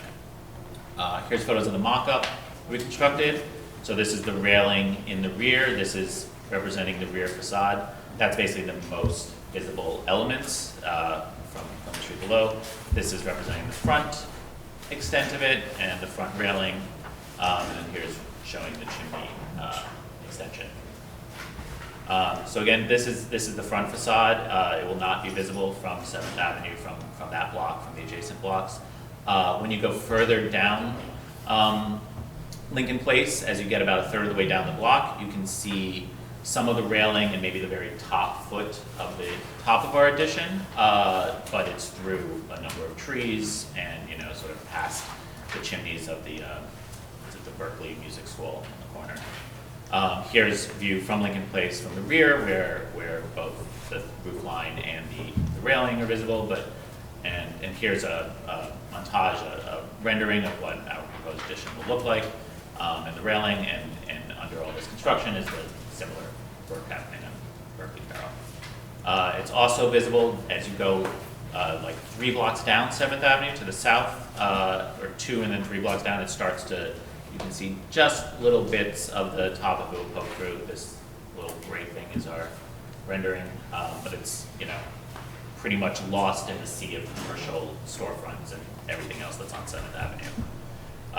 On St. John's Place, which is the block to the north, through the backyards, the very edge and the railing will be partially visible, but again, it's through a fence, through trees, past rear facades covered in, you know, fire escapes, other extensions, etc. It's a very crowded view. Then this is also views a couple blocks down on Berkeley Place, down 7th Avenue, where it will be visible past, above another like one-story commercial storefront, you know, again. That's past. the rear, isn't it? That we're That's the saying? rear, yes, yeah. All of these, all the places where you can see more than just a smidgen of it are through the rear. And then as you get very far down 7th Avenue, it'll, you know, poke up just slightly above the buildings, but past the bank and storefronts and everything else. This is just another montage showing our proposed addition, and just from that view on Lincoln Place, where you see, you know, in relation to other bulkheads, other commercial, you know, extensions in the back, visible air conditioning equipment on the Berkeley Music School across the street. So it's, again, it's within the context of lots of other, you know, additions, clutter, etc. This is a rendering of what we're proposing. So that's, it's going to be a wood deck in the front, steel railing, fairly lightweight metal railing for sort of minimal impact. There'll be the same railing in the back, and our material choices are sort of a dark gray, kind of emulating the slate that's on the mansard roof on the front, fiber cement panels, and then a grayish stucco on the side that's against the existing bulkhead, which is also stucco in a similar way. So this aerial view shows the real main portion of visibility. It's basically in front of these 4 houses on Lincoln Place, and then just for context, this is a view of what's being constructed in the Berkeley Carroll School, which is a similar gray massing on their roof. And then this is the context of Lincoln Place, where we are visible from, which is this sort of industrial shed-looking gym for the school, an open parking lot, and garages and other sort of non-typical park slope items. What is the clear height of the interior space? On the top? Yeah. 9 feet.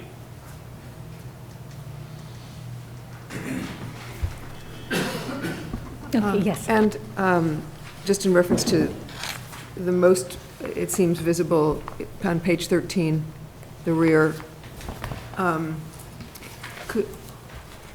Yes, right, correct.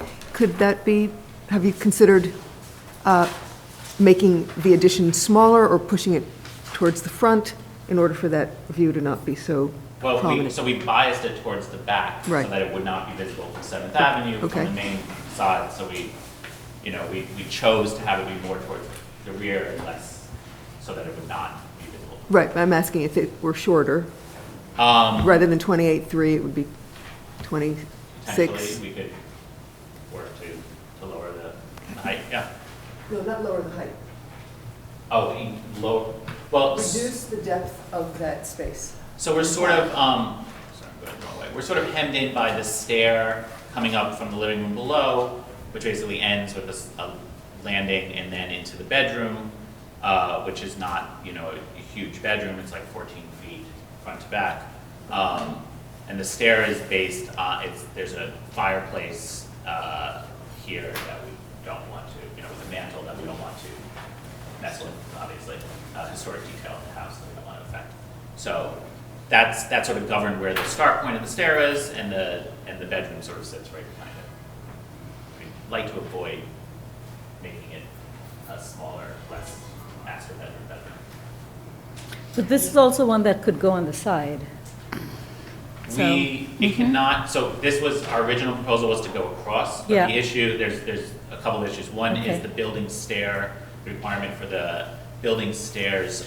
See, the building stair, there's just a small landing from the. Oh, I see, okay. So we would have to basically like lose a large portion of the apartment to continue that stair up, to put a bulkhead, We can't touch the skylight or the hatch. We have to maintain 8 feet width per the Department of Buildings. Yes, we originally, when we first were proposing it, we're designing, we tried to make it wider, less long, but the DOB pushed back against that. Okay, and just going back to the staircase, so the staircase within your enlargement, that is something that doesn't exist right now, but you're creating it, correct? Correct. Okay, and if you moved it a little further, you would be able to set back this by, I don't know, another 3 feet or something, because right now, this portion at the rear is just set back from the rear wall by, I don't know. It's 4 foot 2 inches from the indented part of the rear facade, and which has a bay window that sticks out like another 5 feet or so. So it's like 9 feet from the farthest part, 4 feet from the lesser part. So Yes. if it was lower in height and shorter in length, you could then modify the location somewhat, yes? Potentially, yes. Thank you. Okay. All right, are there other questions? We have one speaker, Patrick Waldo. Patrick Waldo, Historic Districts Council. The Park Slope Historic District Designation Report calls this stretch of 7th Avenue a dignified block front of French Second Empire design, and points out that it is the only complete block front of mansard roofed houses in Park Slope. Given this superlative, HDC finds the proposed rooftop addition to be inappropriate, as it will be highly visible and mar the only row of intact mansards. The impact of this proposed addition is heightened because of the visibility into the rear yards from Lincoln Place. As mansard roofs are made of wood, HDC is also concerned about the structural feasibility of adding such a large addition to the roof, especially since the proposal did not seem to show appropriate supports. Thank you. Thank you. Are there any more speakers on this item? All right, Community Board 6 recommends disapproval of the application because they found the design to be non-contextual and inconsistent with the Park Slope Historic District. Just on the question of the testimony about the mansard, so just to clarify, from the front you can't see it at all, is that correct? Not at all from 7th Avenue, not until you get So it's only on down the the block through many trees or multiple blocks away. Yeah, so that was our intent, keeping it pushed in the back, was to not interfere with the front facade with that intact row of brownstones. Even though our facade has been re-stuccoed in a fake limestone and has this like weird Gothic thing on the bottom 2 floors. Okay. Any other questions? All right, we can close the hearing. They could slant the front. All right, I think they should work to make this less visible, and it seems that they can definitely bring down the height. We know that you can have a livable space at 8 feet, so that's one thing they could easily do. And I do think at the rear, I'm looking at page 13 as well as, let me see, 16. And even though, especially 13, even though it's from the rear,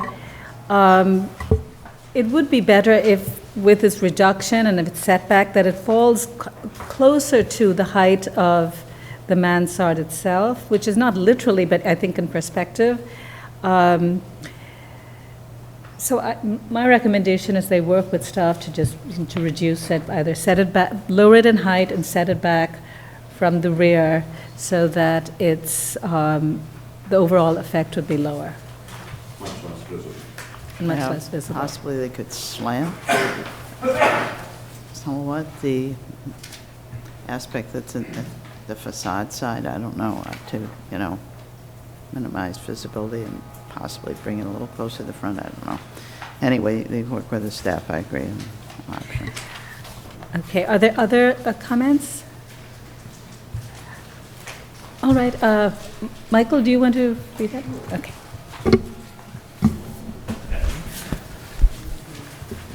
regarding, hold it a second, 55 7th Avenue, in Park Slope Historic District. The application is to construct a rooftop addition. I recommend approval with modifications. I note that the building style, scale, materials, details are among the features that contribute to the special architectural and historic character of the Park Slope Historic District. So I recommend approval of modifications, finding that this proposed work will not eliminate or damage any significant architectural features of the building, that the simple design and placement of the rooftop addition set back from the front and rear facades will help retain a sense of the building's original scale and massing, while also distinguishing it as a modern subordinate presence at the building, that the addition will be only minimally visible at a distance when it is seen over the front facade and will not detract from the silhouette of the building in these views, that the simple form and design of the addition will be in keeping with the utilitarian rooftop accretion sometimes found at roofs of houses of this size and age within the historic district, and that the railings will be simply designed in typical emplacement size finished material and will only be visible from the public thoroughfare over a secondary facade, helping them remain a typical and discrete presence in views of the building and streetscape. Well, can I just suggest one thing as well, which is in terms of the material and the color? Perhaps because you see it along the side street and it's sort of juxtaposed with, with the sort of other surrounding facades, that they could look at a slightly lighter color maybe that will blend more, Okay. and also material which is more typical of rooftop additions. All right, so therefore, I recommend that the applicant restudy the size and/or placement of the addition in order to reduce its visibility, and that the applicant work with the staff to examine the material and color of the addition. And reduce its visibility. Right. Lower the height. Right. And. Right, that one I did. Applicants restudy the size and/or placement of the addition in order to reduce its visibility. Second, all in favor? Any opposed? This application is approved. Thank you. All right, Commissioners, item 8 is an application for certificate of appropriateness of the Borough of Brooklyn, docket number 194580. This is 119 Prospect Place, located within the Prospect Heights Historic District. This is a neo-Gothic-style row house designed by Thomas K. Schermerhorn and built circa 1884, and the application is to construct a rooftop addition. Good morning, Commissioners. Emma Waterloo, Preservation Staff.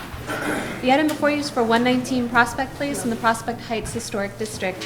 The building is located on the north side of the street near the intersection with Flatbush Avenue. For your reference, this is the historic tax photograph as well as an existing conditions photograph. The proposal is for a rooftop addition which will be visible from public thoroughfares, and the applicants will walk you through this level of visibility. The project applicants are here to further explain the proposal and answer your questions. Thank you.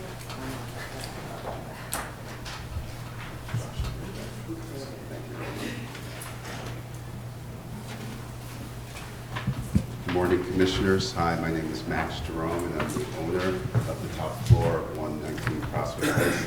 And I'm here to basically let you know why this proposal is, the rooftop addition is so important to my family. So I've lived in the apartment for 20 years, and in that time I got married, and my wife and I raised 2 beautiful daughters. And as we're all getting older, as a family of 4, we're getting cramped, and our life is basically busting at the seams. Our daughters are literally on top of each other in the small room that they share, and the 4 of us are on top of each other in the 1 bathroom that we share. We need a second bathroom, and we need an additional bedroom so we can upgrade our daughter's life and our own. We engaged Josh Goldstein, our architect, and worked through many plans to try and add additional rooms within our existing floor plan. Nothing worked because of either structural reasons or plumbing limitations. So we looked to the roof. Our proposed addition is our opportunity to afford to stay in the district we love while providing our daughters with some much needed breathing room. Before I close, I want to address an argument head on that our historic district's skyline is in danger of losing its character because if our application is approved, it will open the floodgates for more additions. I say that argument is an affront to your committee and an affront to common decency. It presupposes you would just allow more and more rooftop additions to litter the skyline without thoughtful consideration and merit. And the argument totally puts buildings and skylines ahead of the needs of hardworking and innocent people. I argue our proposal presents a unique case that you may not see in future applications of its kind. We've worked very hard to respect the district and the skyline, given our unusual zoning and design constraints.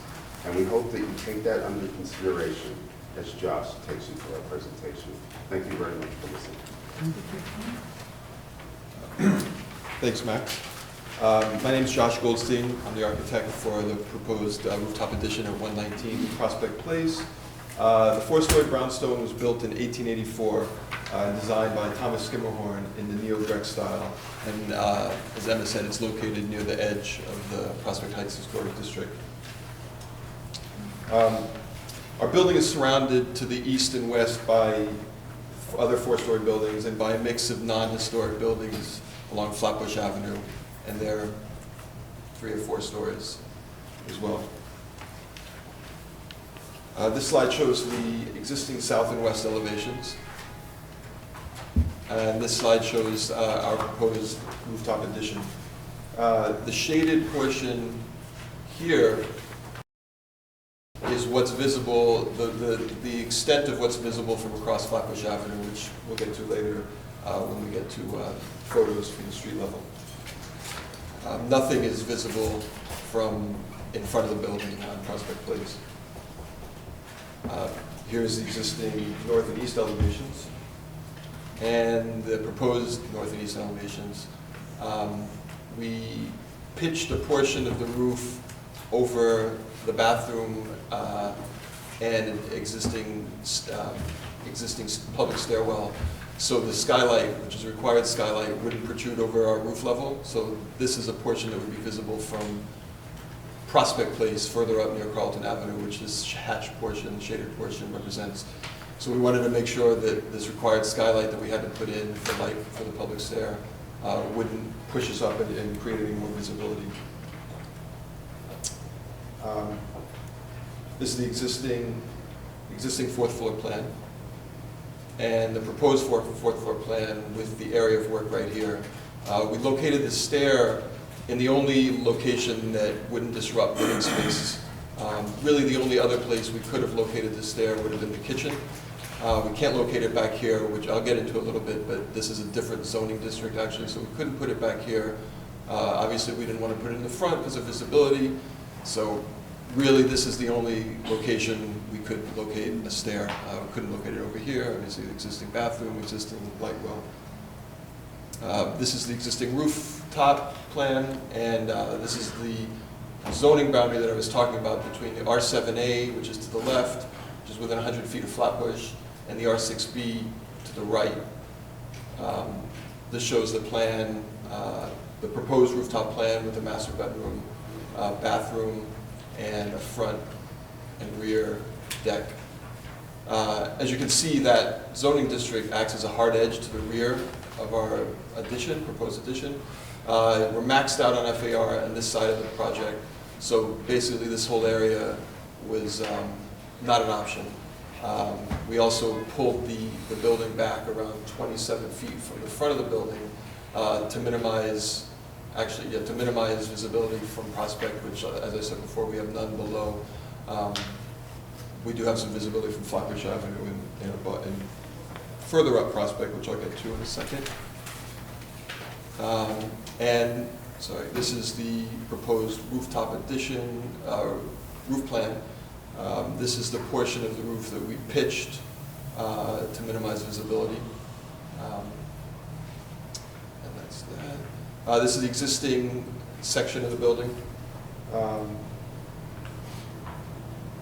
The proposed section showing the stair and the proposed rooftop addition, which we did several things to minimize visibility as much as we could. Number one, we're removing all of the existing joists, which had to be done anyway. Originally, we were going to replace them at the same location, but we decided to repitched the roof slightly, so by the front of the building, we're going to be about a foot lower than it currently is. We have the minimum 8-foot high ceiling height, and we're not including any parapet, just a minimal gravel stop. This plan, this block plan shows where our proposed addition is visible from the street. The first area of visibility is across Flatbush Avenue. Starts around 300 feet from the proposed rooftop addition. And the second, and that's outside the historic district. And the second area of visibility is within the historic district, starts around 175 feet away. We also are showing other rooftop additions that exist on the block. Some are bulkheads, some are roof decks. This is a roof deck that you'll see in one of our subsequent photos. So this view shows just a mock-up. We're across Flatbush Avenue, and the view is taken from about this vantage point is around 375 feet from 119 Prospect. The top of our mock-up is visible, but it's seen amid the non-historic buildings along Flatbush Avenue and becomes part of the roofscape, the general Brooklyn roofscape. The addition is also not in any way visually tied to 119 Prospect Place. This building here isn't actually our building, it's 115. And I just want to point out that you're looking at really the top 3 or 4 feet of our addition. It's not, a lot of times it's confusing because it seems like this is our building, but that's not our building. It's set back 20 feet from there. So this is only about the top 20 feet of the top 3 feet of our proposed addition. And the deck enclosures are not at all visible because they're about 3 or 4 feet below. Okay, and this is the same view rendered. And I briefly want to talk about railing for the roof. In our discussion so far with the DOB, we haven't the necessity of a roof railing has not been an issue. If it does become an issue when we go through for final approval, of course we'll go through all the appropriate LPC channels and we'll come back and tell you what roof railing, if any, is required. This is from 128 Prospect, just across the street, and none of our proposed addition is visible from this vantage point. A little bit further up Prospect, again, nothing is visible. We cross the street a little bit further up. Some of the addition does become visible, just the little top corner of it, but it's below this existing wrought iron railing of our neighbor, so it's not seen against the sky. This is the same view rendered. This is a little bit further down Prospect, across Carlton Avenue. A little bit more of the addition is visible, but it's still predominantly below that existing railing. This is the same view rendered. And this is the view from across Flatbush Avenue. Almost that is similar to the historic view that we started the slideshow with, and none of our proposed addition is visible from this location. We just wanted to show a little bit of context. This is our corner, Flatbush Avenue, looking north towards downtown Brooklyn. And this is looking back towards our corner, looking south towards Grand Army Plaza. This is the corner of Flatbush and Prospect, looking across towards Park Slope. It just shows the varying heights and styles and eras visible just across Flatbush Avenue. And the next photos are all taken from within the Prospect Heights Historic District. This one is from the end of our block, and it shows an intact row of Italianate row houses with a rather new deck enclosure clearly visible. This one is on the corner of Flatbush and St. Mark's, Prospect Place. A little bit further down Prospect Place. St. Mark's from across the street, and this is on Bourbon Street. And lastly, over on Vanderbilt Avenue, you can see the roof railing, new roof railing. Our materials, we chose our material palette for three main reasons. We felt like it allows the addition to differentiate, it clearly differentiates itself from the existing building and does not compete in any way with historic materials or detailing. It also is similar to the gray stucco wall of 115 Prospect that our proposed addition is seen against from Flatbush Avenue. And lastly, the gray tones we feel will call the least attention in the areas where the proposed penthouse is visible against the sky. In conclusion, our proposed addition is not visible from anywhere within 175 feet. The few places where it is visible, it's primarily within the context of the general Brooklyn roofscape, not the historic district itself. Where a small portion is visible from within the district itself, the railing of an adjoining property mostly obscures it. Nowhere is it seen directly as an addition to 119 Prospect. For these reasons, we believe its effect is minimal on the integrity and aesthetics of the Prospect Heights Historic District. Thank you. Thank you. Are there any questions? Yes. Could you be fair and go to the plan for a second? Pardon? Can you go to the plan, page 10? Great, thanks.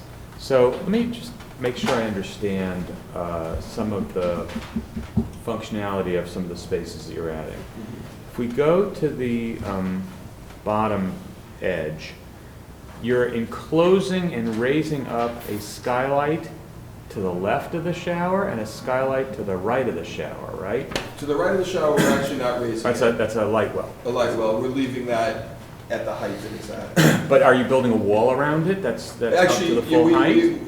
It's not full height. It's about 3 feet above the roof. So we're basically. So the end of your full height volume is there? That's correct. So the full height volume goes from there to over there. Yes. And that skylight above the stairwell, that's an enclosure that's creating like a double height light well that goes down to the stair below? Yeah, it's a common area.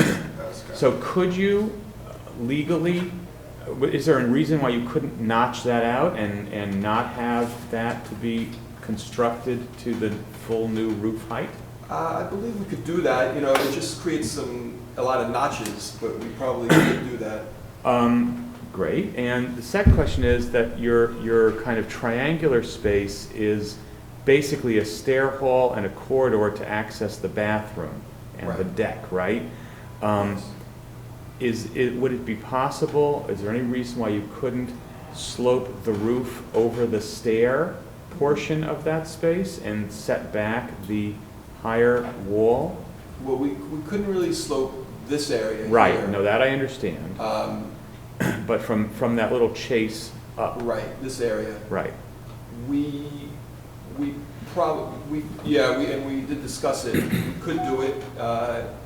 It would be a little bit more of a structural problem, or a little more involved. But we could do that. It's definitely, as far as headroom and the stair being below it, it would be wouldn't be a problem as far as that goes. Thank you. Are there any other questions?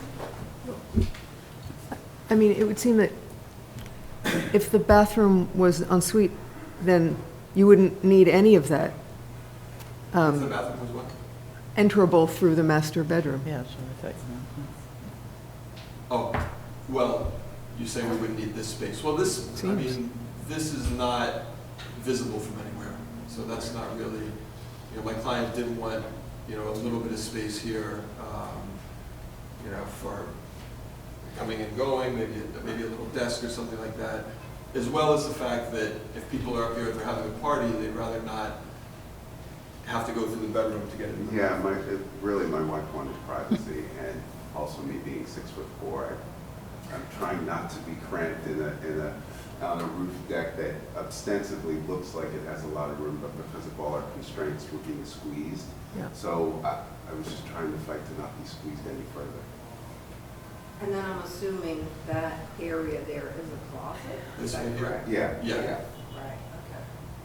because we're losing all closet space by having the stairs under the... Oh, sorry about that. Right. This is, by the way, this is a skylight down in the kitchen.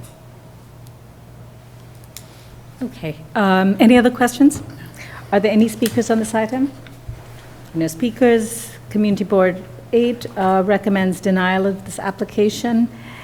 And they really haven't given it a reason. It just says the understanding is the work will add 458 square feet of mezzanine to the top floor apartment. And then they talk about the fact that a committee member asserted that a tree in front of 133 Prospect Place would obscure its view of the mock-up. So, all right, if we have no other questions for the applicant, we can close the hearing.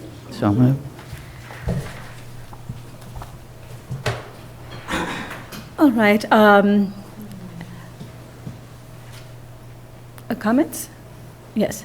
Yeah, I mean, I think that generally it's okay, but I think that they should work with staff to try to do some of the things that might allow for it to be less visible. I don't think there's any... I agree. I think they could work with them on color as well. And I know they've chosen the dark shade of gray, and I think they can continue to refine that with our staff. Okay. Wellington. In the matter of 119 Prospect Place, Prospect Heights Historic District, the application is to construct a rooftop addition, noting the building style, scale, materials, and details among the features that contribute to the special architectural and historic character of the Prospect Heights Historic District. I recommend approval with modifications, finding that the proposed work will not eliminate or damage any significant architectural features of the building, that the rooftop addition screens and flue will only be partially visible over secondary facades of neighboring buildings, thereby helping the addition to remain a discrete presence within the streetscape, that the placement of the addition setback from the front and rear facades will help maintain a sense of the building's original massing, that the simple detailing and neutral gray stucco finish of the addition will further help it to recede from view and will be consistent in character with the stucco side wall over which it will be seen and the variety of accretions found within the immediate streetscape views within this historic district.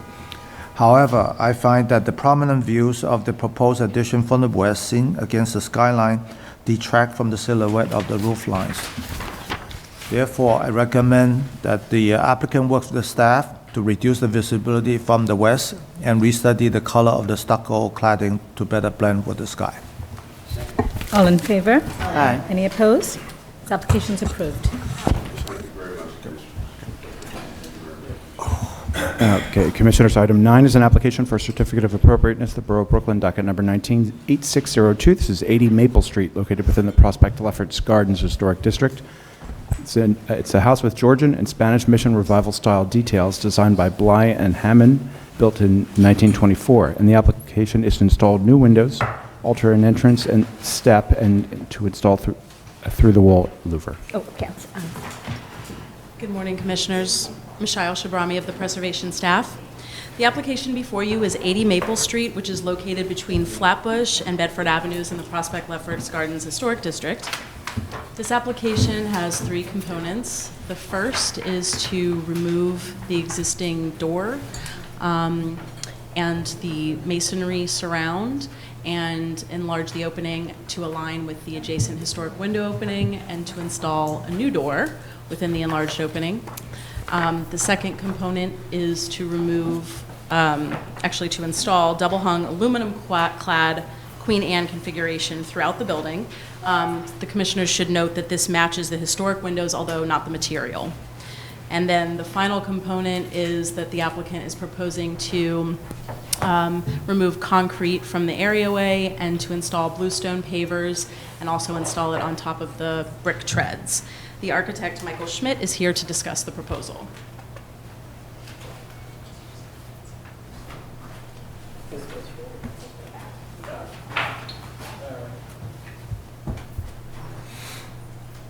Thank you, Michelle. So my name is Mike Schmidt, and I'm the architect for this project. Stefan Winkler is in attendance today.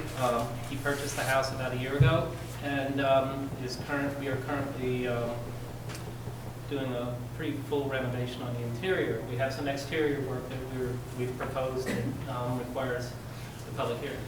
Specifically, we can start with this slide right here. The existing front door you see on the upper right, is rather squat. It's off center, and it just doesn't seem in keeping with the style of the house. And you'll notice right next to it is a window on the left that's at about 99 inches above the floor. So our proposal here is to simply raise that door, widen it slightly so it doesn't look too slender, raise it to align with the existing window, and use the same style as the original windows in the house, which you see on the right here. In addition to the front, there are three conditions. There's the existing terracotta tile on the porch area. There's an existing white concrete on the sidewalk area, and there's existing masonry steps without proper treads on top. The problem arose just after we bought the structure that there's a massive leak coming down into the basement between the steps and the existing wall. So that prompted us to investigate what to do. And what we will have to do is remove the stairs, excavate down, waterproof the foundation, and put it back. And when we put it back, what we want to do is to make a consistent surface from the front door to the sidewalk with bluestone pavers, a typical non-slip paver in the random style, setting those on as treads, leaving the masonry riser fronts so it blends in nicely. So that's, I think, a really important development for us there. These, I'll go back, these are just details showing the windows. The second major component of our application is the existing windows, and we'll go to this side, are completely deteriorated. As you can see, they probably haven't been painted in 40 years. And they consist of wood, double hung wood sash windows with wood brick moldings. Some are round and some are rectangular. And then several decorative trim elements. And our proposal is simply to replace these windows, the operable sash, the whole frames and sashes with clad rather than painted. The clad would be white. The area of the windows is very similar to almost exactly what's there in terms of the glazing area, and the style will maintain the 9/1 style and also be consistent throughout, whereas now some are 1/1 and some are 9/1. And even the mutton is the same 5/8" width that matches the existing. So, and the reason for requesting the clad is a maintenance issue and a cost issue. Over time, these won't have to be repainted like normal double-hung painted sash windows. And since they're white, we don't have an issue with fading if they were a dark color or something like that. All wood trim will either remain and be restored, or if have to be replaced in kind to match what's existing, including the brick moldings. Let's see what else do we have. That was that. Steps, yeah, the doors, the steps, and that. So that's what we're requesting today. Okay, thank you. Are there any questions? Any questions? All right. Are there any speakers on this item?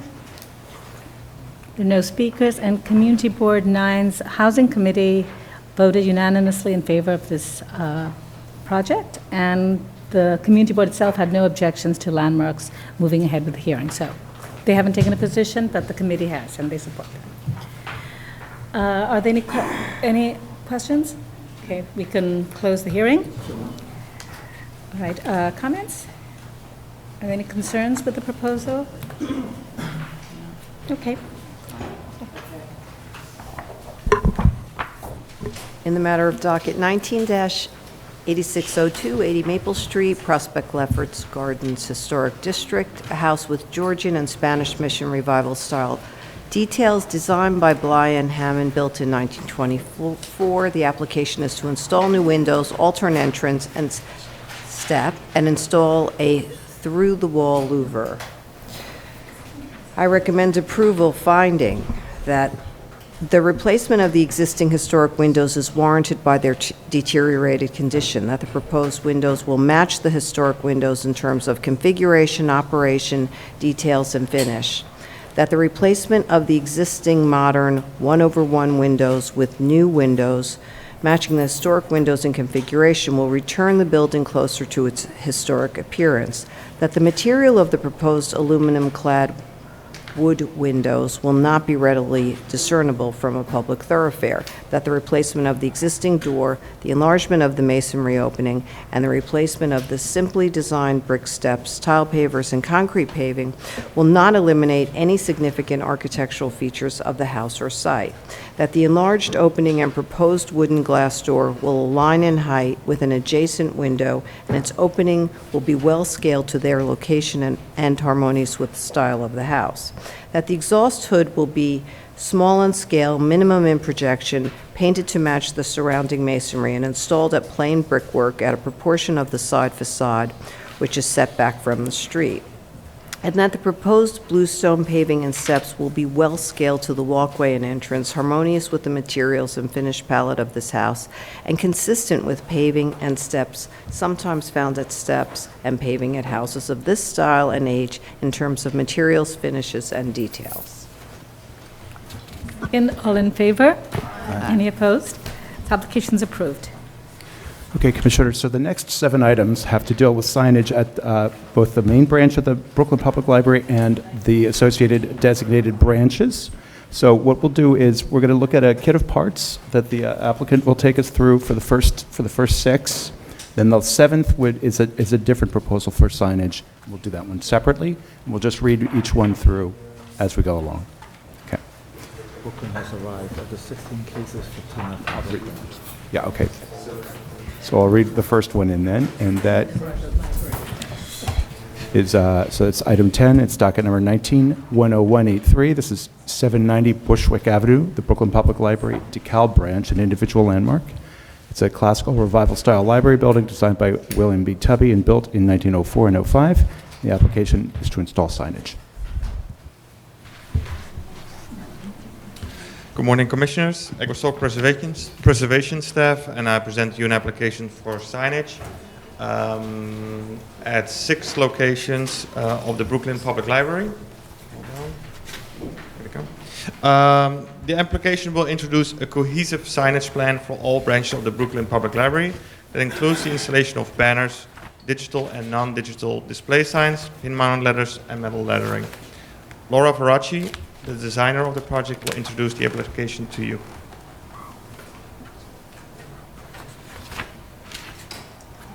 Thank you.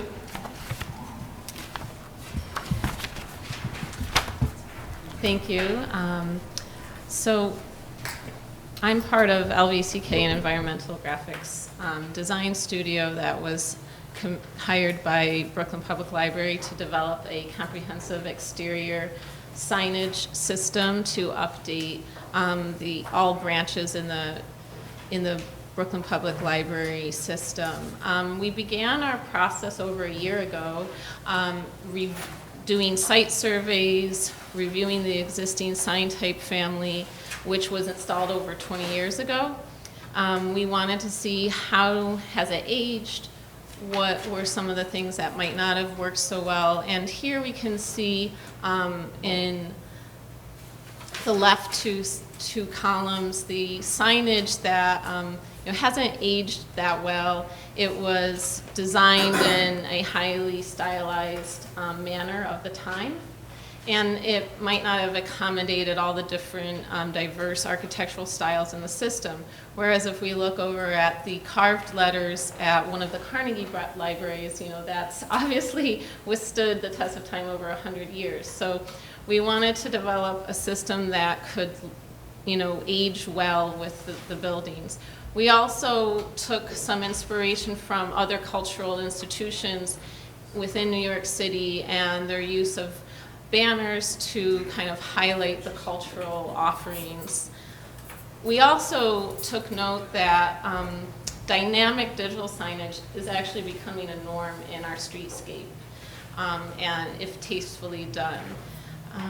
We interviewed over 10 librarians and various stakeholders within the Brooklyn Public Library management part, and we learned really what their content needs were to communicate to the public on the street and to help people recognize that this indeed was a library and what its offerings were. So we developed a kit of parts sign type family that was able to have permanent signage, have content that was not going to change, and then how to develop a modular system for content that would need to change over time. So we created various sign types that could be applied to the diverse architectural styles of the buildings that the library has in its system.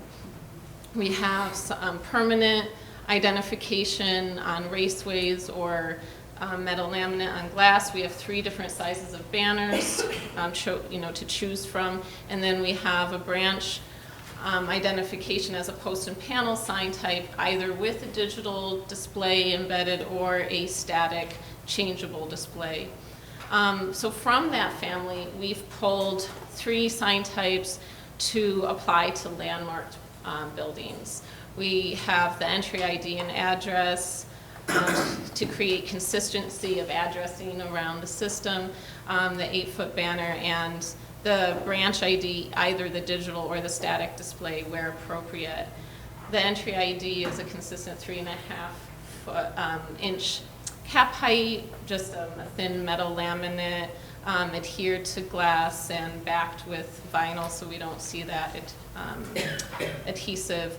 The 6 and 4-foot banners can be mounted perpendicular to the facade with a single bracket, and that bracket's 6 inches wide. The 8-foot banner requires 2 brackets, but maintains that same minimal 6-inch wide face.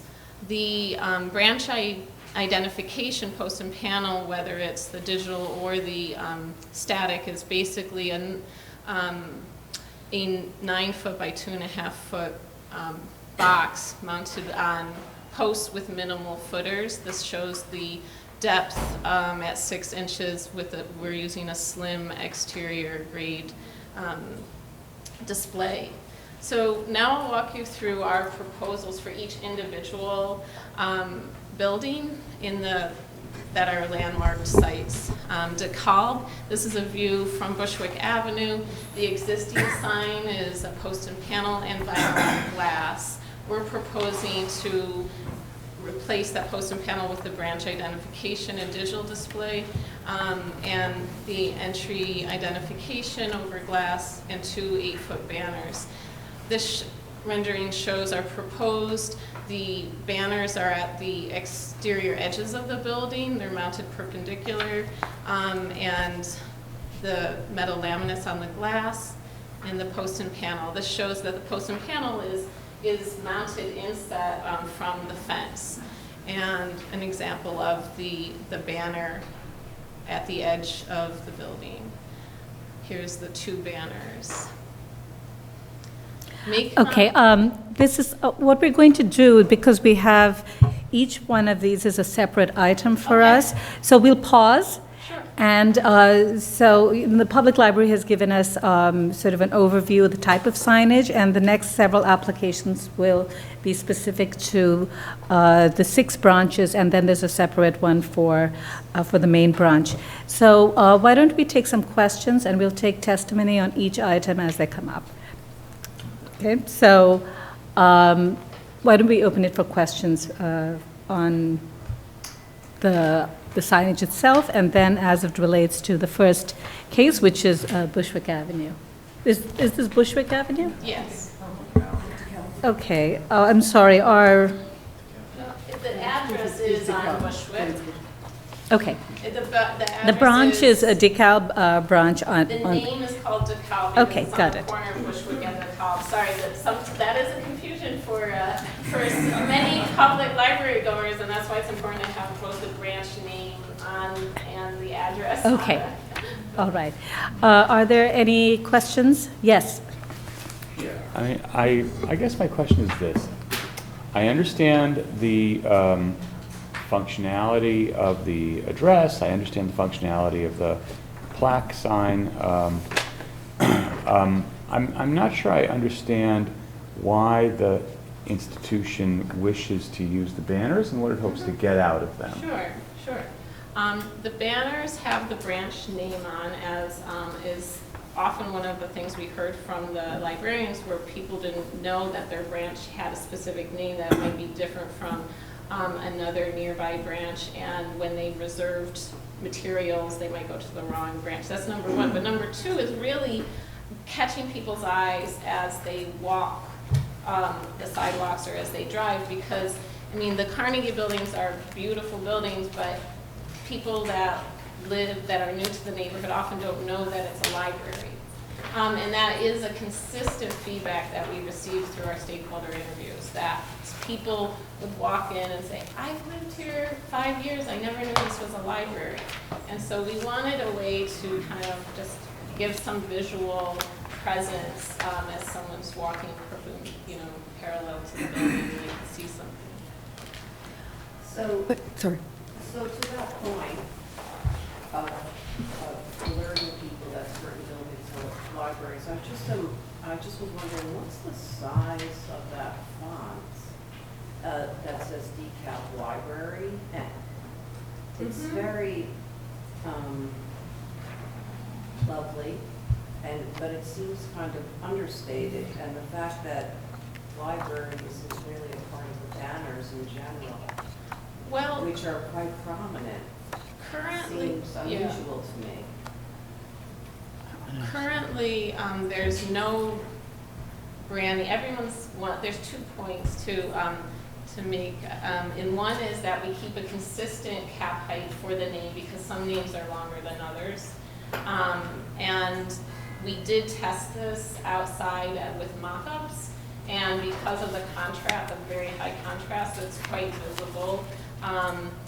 The cap height, Chris, do you know the cap height? Yeah, I believe it's about 6 inches. 6 inches, which is vehicular, for standard vehicular cap heights, 5 to 7 inches is good for 40 miles an hour and up. So we're doing pretty good on the cap height, and it is a thin weight of that font. But the other thing is the Brooklyn Library logo here looks small, but in person it also is prominent, and that currently is nowhere on the exterior of the buildings, and people's library cards have that logo on it, so it's something we wanted to promote subtly. We also, you have to ask. Yes, sorry. My name is Chris King. I'm a partner with Laura, LECK.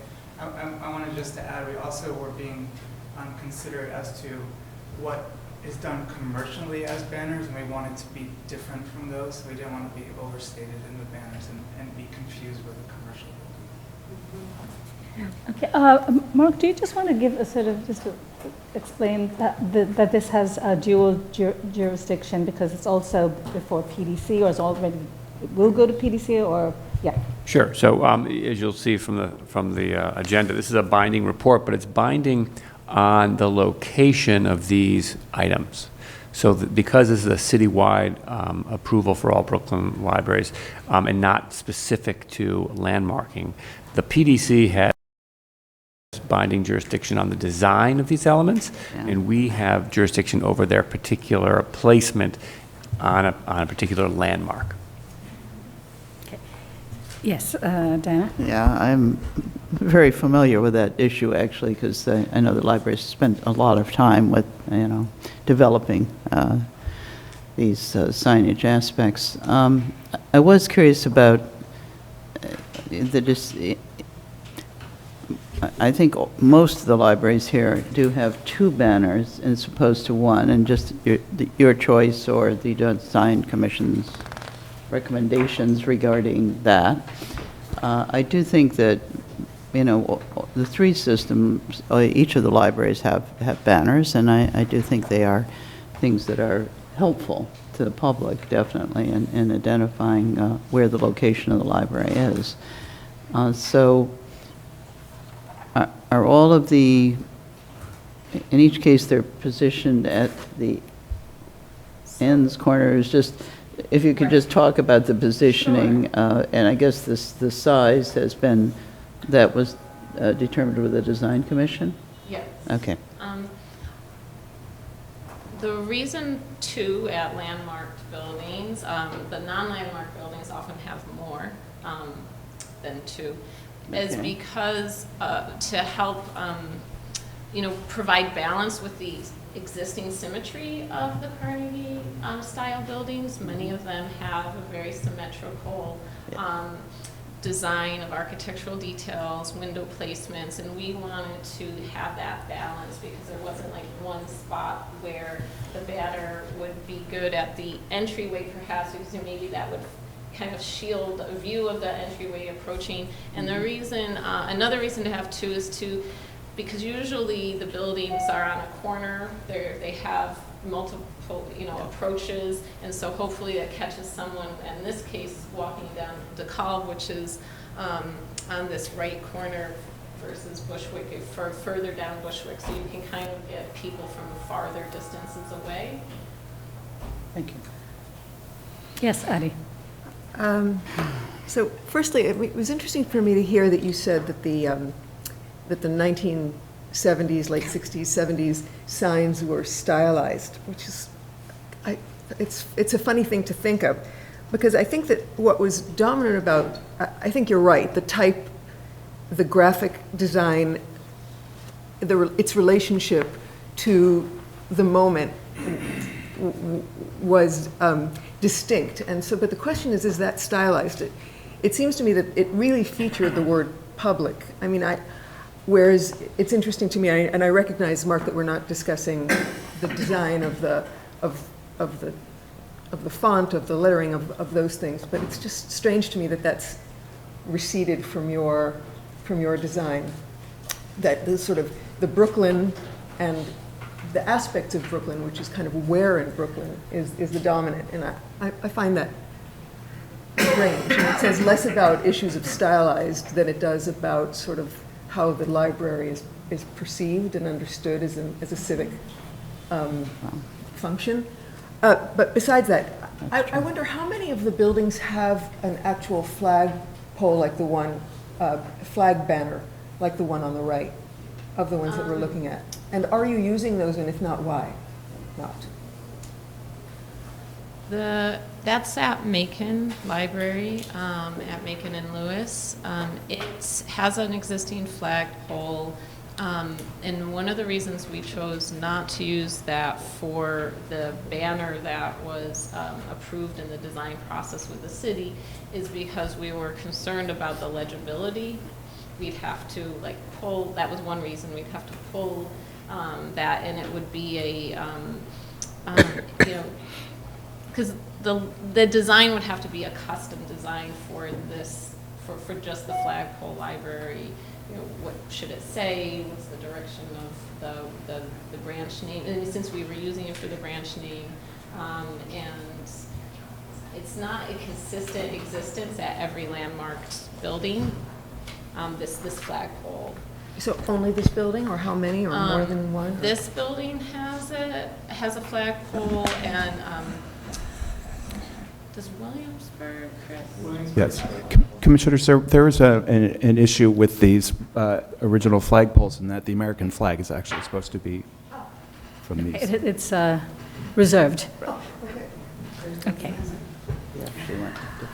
All right, so I think just to, we'll take testimony, but for DeKalb Library, I think what's most helpful is on page 16, you see what is existing, and then on page 18, you see the change. Yeah.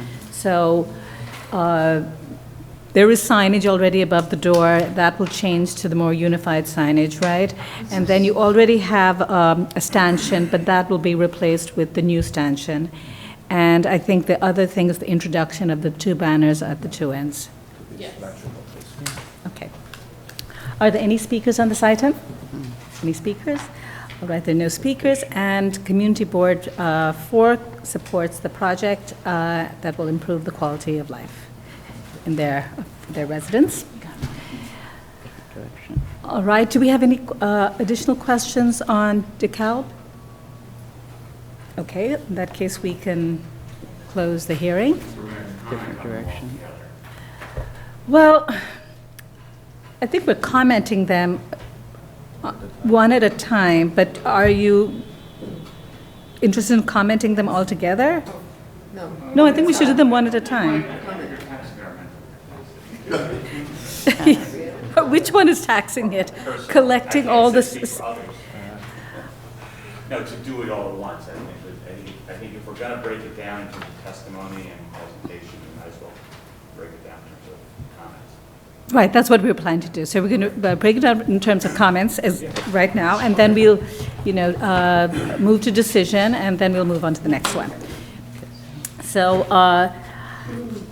again, so it's really placement, location, placement, appropriateness of this with the landmark. And I think if you look at, this particular library, I think it seems very straightforward. It's they have an existing stanchion which they're replacing. They have the name above the door, so it's a replacement of that. And I think that within this facade, and I think I understand the reason for the symmetry of putting two banners at the two ends of the building. I would say it's,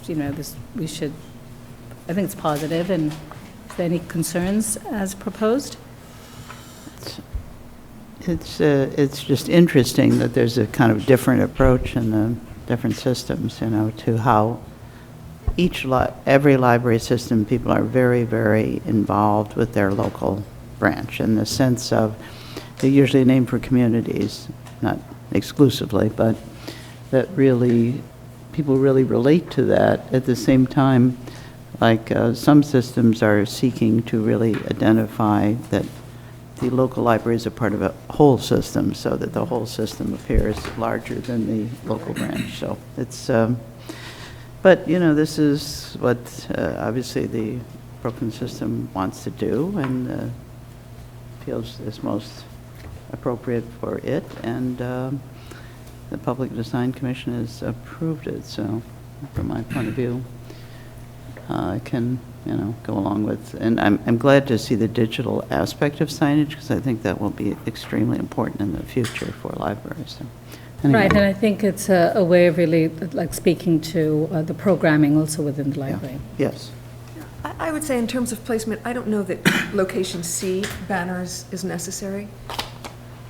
It's not really as though the signage is symmetrical, because the stanchion, I mean, I think it's not necessary for the signage to flank both sides of the facade. I think that which of the Cs? Wait, have I got this wrong? Are there two banners? Yes, right. there are two. So I think that one is sufficient. That's fine. Oh, where would you place it? Yes.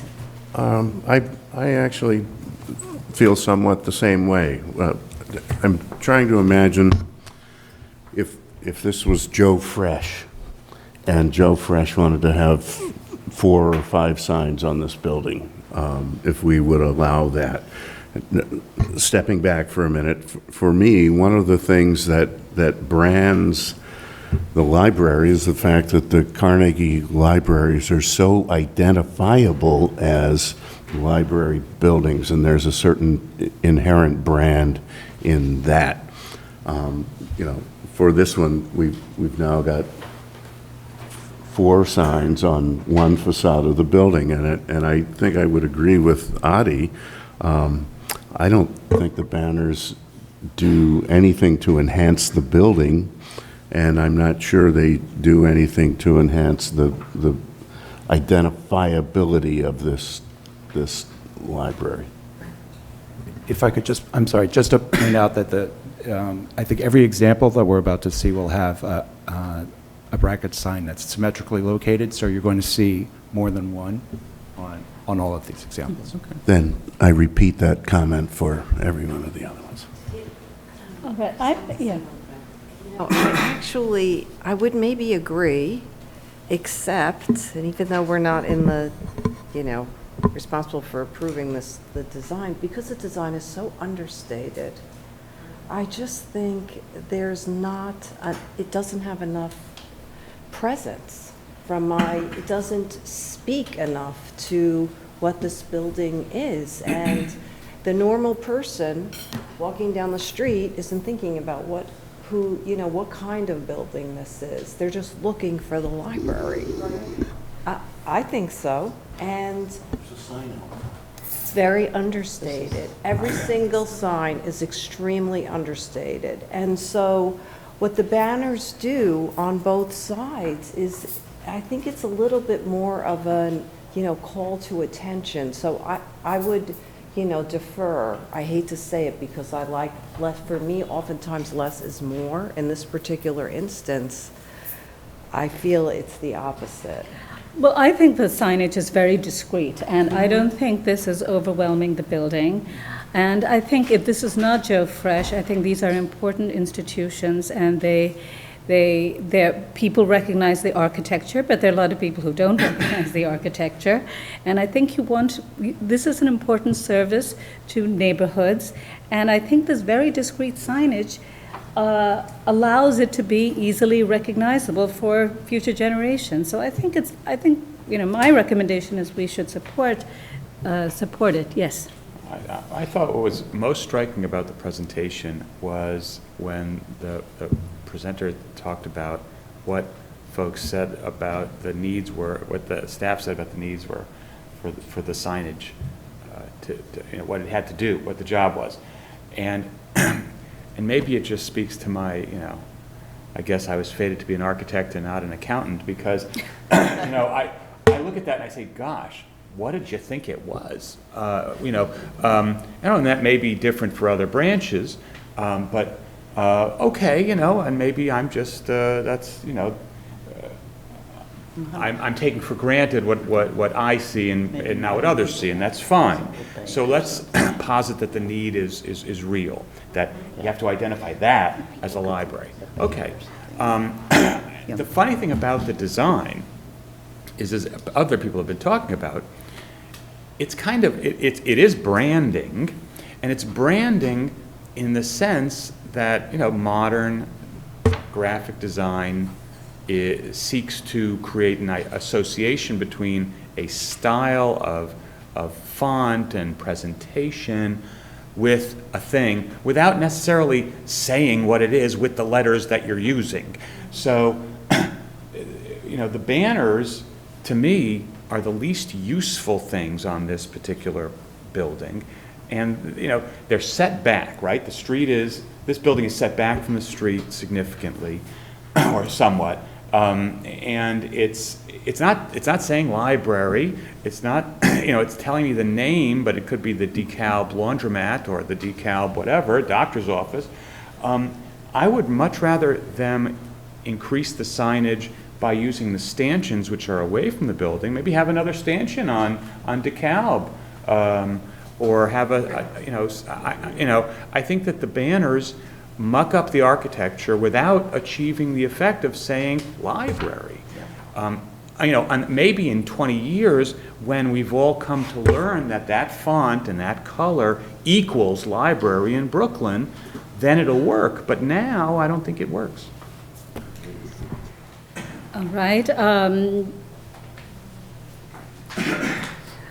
Well, I would just say, I understand some of you have concerns about the banners. My experience of walking around the city, I think we often see banners on major cultural institutions. It is definitely a sign typology, if you will, that is associated largely with institutions, whether it's the Museum of Natural History or the Met or libraries. And I think they, in an odd way, they're kind of sort of the modern sort of way of identifying, I think, civic institutions. So we're in a situation where these are historic buildings, and at least in my opinion, I think many of our historic buildings can carry that banner gracefully and without it necessarily detracting from or hiding something. I think that these are fins, so they don't actually cover up, material. They have a reason for being perpendicular to the building because it's visible in a different way. It's when you're walking down the street versus when you're standing right in front. So they indicate to people and pedestrians in a different way from flat signage. So, so I think... I'm trying to think about what Michael just said, Commissioner Goldblum just said, in reference to your points. There's something, I think, about the banners themselves and the typography that they're using, that is a kind of both historicist and kind of commercialized. It itself is a new typology, which is, it's almost like, it's like it acknowledges a certain historic moment. So it's like Fisherman's Wharf, or there's something about it which is, we are identifying its historic meaning but commercializing it. And I think that that's what makes it so different from those 1970s sign, which is in a sense almost the democratization of the thing. I'm not exactly sure how to get at it, but I think that that's the issue with these fins, not whether or not they're overt or they're, refined kind of. I think it's something else, and that's what's bothering a few of us about them, both their design and their placement and their something. Yes, Kim. Well, I tend to think the opposite way, in that I remember all of these kind of banners around NYU, around other colleges and campuses, around Fordham University, and all over big campuses. They have banners all the time, and it just kind of harkens back to that idea of the flag being up over the door too. There's usually an American flag, and on the Manhattan libraries, there usually was a Leo or a lion in front of them for years. And that was how you could tell this is where the entrance was and this is where the library was. So I tend to think, okay, civic buildings have flags and banners, and not so much big signage or, signage like a store or something. So it's a subtle reminder of what historically was in front of these buildings. Yes. I do think that that banners are a good way of identifying libraries, and I support them. These are extremely discreet, and one of the things I was thinking about in terms of the issue we're having about the placement and so forth is, in many cases, I think it could be a freestanding banner, instead of being attached to the building. And I think people are saying they'd even be okay with larger banners, because they're really looking for the identification to be stronger, not necessarily, so I don't know. Perhaps some members might be more comfortable with them if they were not attached to the building, right? That they could be freestanding. If I can just say one thing, I think this is always one of the challenges with these kinds of applications where the Art Commission has sort of looked at these things in the large picture and an aesthetic approach has been taken. And I think what I'm hearing, for example, is not so much that the banners are inappropriate in terms of their size, their placement, but more like you're questioning whether their functionality sort of is working. And I think that's sort of one of those issues that is not really what we're being asked to look at, to a certain extent. What we're asking to look at is whether, this kit of parts in this application, is it appropriate or inappropriate in terms of its effect on the architecture of the building and things like that. So I just want to remind everybody that that because of this weird bifurcation, our role is fairly limited in terms of what we're looking at. Something to keep in mind. I would just, as one of the people who spoke about the banners in response to that, I think for me, when I look at something like this, I try to weigh the intention versus the impact, right? So if they just said, we just felt like putting up banners today because it's Tuesday, I'd say, of course, it's inappropriate. So I don't think it's as simple as saying, I personally feel that it's not achieving its goal, therefore inappropriate. I think it's a balance, and I think when you're putting a three-dimensional contemporary object onto the fabric of a historic building, it's got to meet several. We as a commission have to balance functionality and the aesthetics and the historic integrity of the artifact. And I think that it's not just as simple as saying, well, I deem it. I personally think it's ineffective. Therefore, because I deem it ineffective, it's not in play. I think it is in play, and I think that if it's not, if it's clearly having an impact on the artifact, on the building, and I can't justify that impact because of necessity, then I think it's worth questioning whether the banners should be placed on the building. But I thought that what Mark was saying was that this is not the same as the typical situation where we would be evaluating exactly the way, Michael, that is exactly how we normally would evaluate. But because of this situation, the functionality of it is unwound and from the location and appearance on the building, which is to say someone else is making the judgment about whether it's functional or not. The Arts Commission and the libraries themselves are making that decision, and what we're left with is, do we put a banner there or do we not, based upon how much it affects the appearance of the building, damages the structure of the building, et cetera. I'd love to comment on that functionality, but I don't, in this particular circumstance, I don't think that's our bailiwick. That's correct.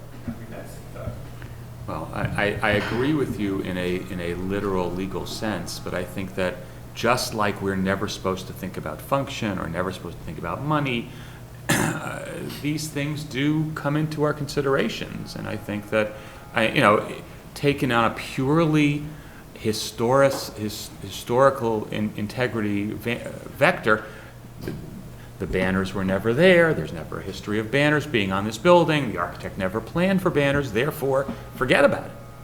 There's no case to be made for it, unless it's a functional basis.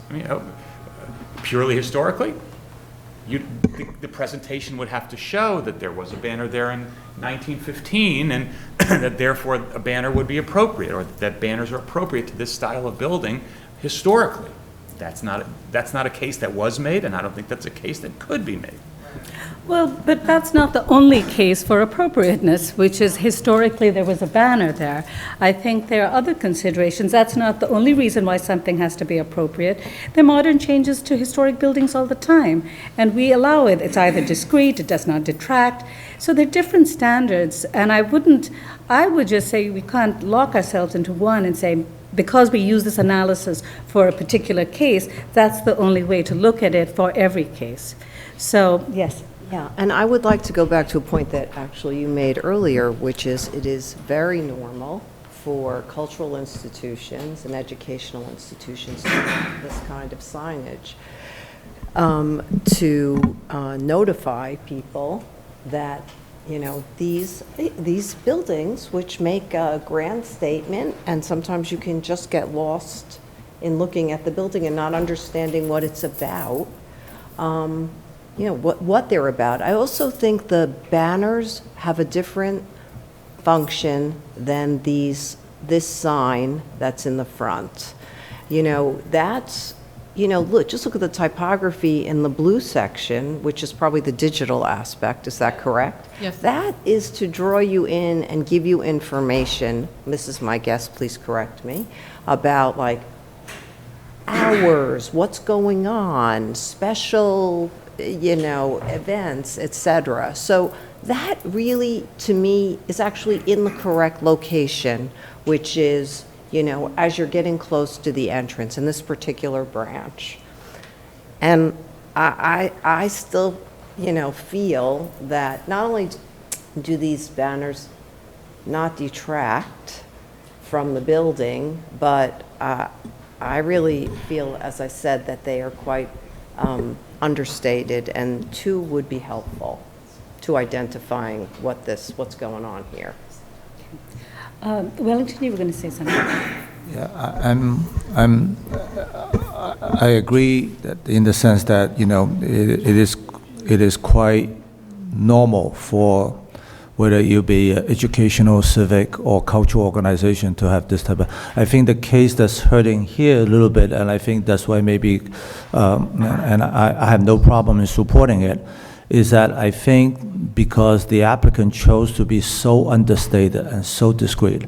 I think if you were to go to, for example, the Met, if the Met were to use this, and it definitely will be a very bright color, it will be a very bold lettering, it will be a very creative font, it would be a bold font, and the word library may be on it. And so I think from that context, I think it is appropriate to have the side banners given the symmetry of the building and the survey from the librarians and the users that they do not know the identity of the institution.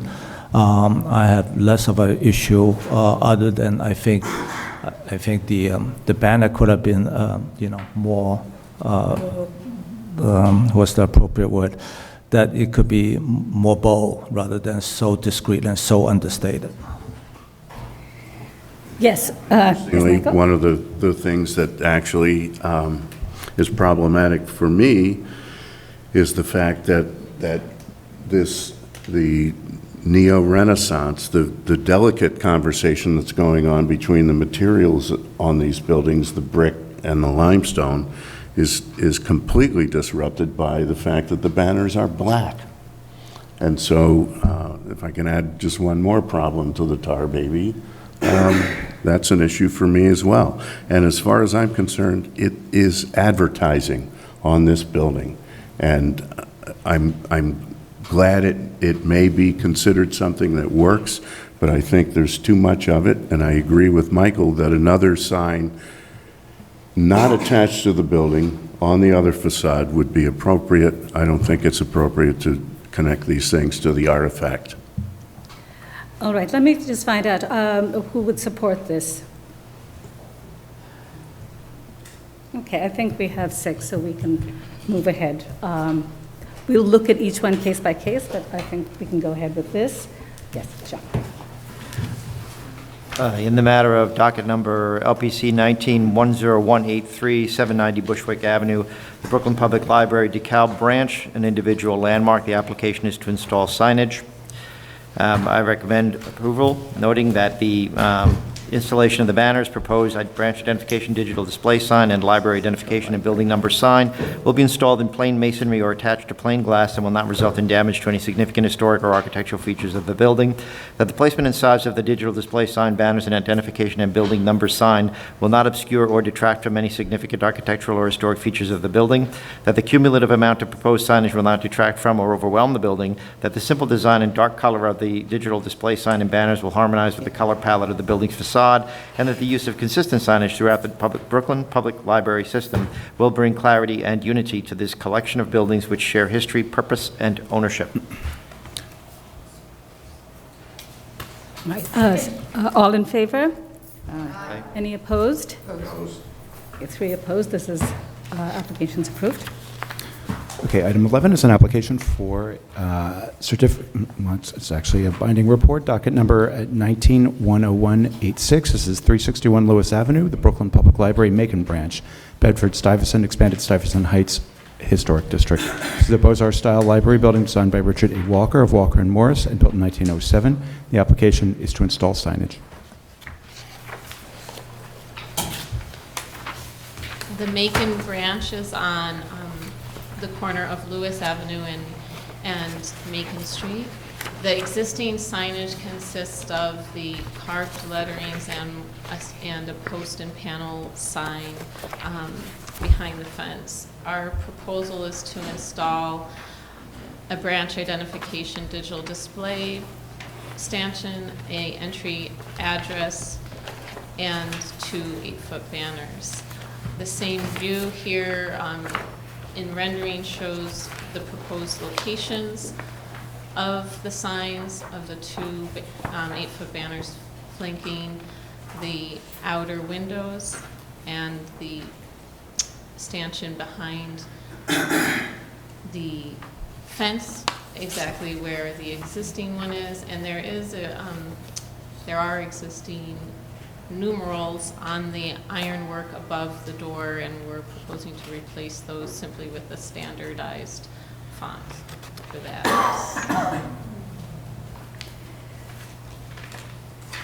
Okay, I'm presuming a lot of the comments are the same, but we can, again, look at this and the placement of the banners. But let me just, are there any speakers on this item? All right, no speakers. Christabel Goff for the Society for the Architecture of the City.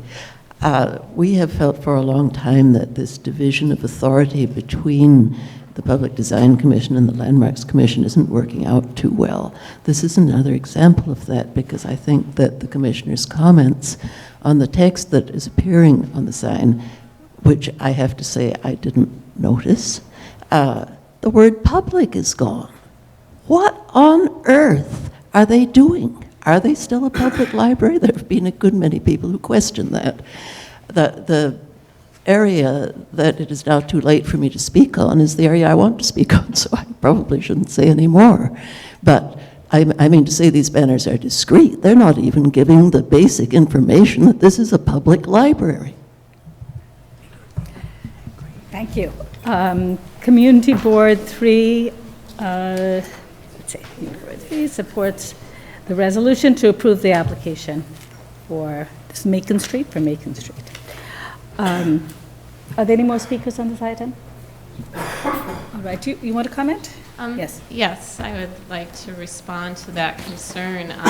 A very astute observation that pleasing two different boards with two different agendas can often be challenging. And, you know, I should go back to our sign type family that illustrates that there are other designs besides the black and white branch name. Other non-landmark buildings are getting banners that feature the services of the library and specific to those different. And went to the, Brooklyn branches. I, just remember looking for the Brooklyn Public Library, and we're still educating children, teenagers, adults, and to me, they identify with the library as an institution. So that's all, whatever we're approving, I understand what we're approving. That's why I'm in agreement with, I'm talking about location. I'm just talking about something that I think is much bigger than that. All right. Okay, other comments? Yes. Yeah, in terms of the Macon branch, I think it's interesting that here you have a Beaux-Arts building that's got the biggest flagpole on it in the borough. And they, why not use the flagpole? I know it's not fitting into the rigid kit of parts, but I'd be fine with a banner hung from a banner pole of that magnitude. Number one. Number two, the kit of parts shown, approved by the PDC, is a lovely kit of parts. I think that that by employing the banners to serve as that heralding function that they're seeking to have, it's supposed to say this is the library, and we can argue about whether or not it does, but I'd say, hey, put your beautiful metal letters on my fence or something. I mean, there's plenty of ways you can work with historic buildings using the kit of parts that PDC's already approved to say what they wanted to say without sticking a banner on a building that's supposed to look massive and heavy and firm and rooted to the ground. By putting these lacy decorative things on it, I think you detract from that. You want to say something? Yes. Hi, I'm Heinrich Spielmann from the Brooklyn Public Library. So in terms of the flagpoles, we do often have a mandate and are requested to fly an American flag on our buildings. I'm not sure why in this picture the flag isn't on it, but it's often a request from the public, from city councilmen, and from community in general. And so that, I think that was the reason for us why we wanted to leave that flagpole free too, and not.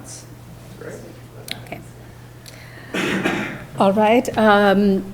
Yes. We were just discussing that you could accommodate a banner and a flag on the flagpole, if, I guess, you know. There's no Traditionally done.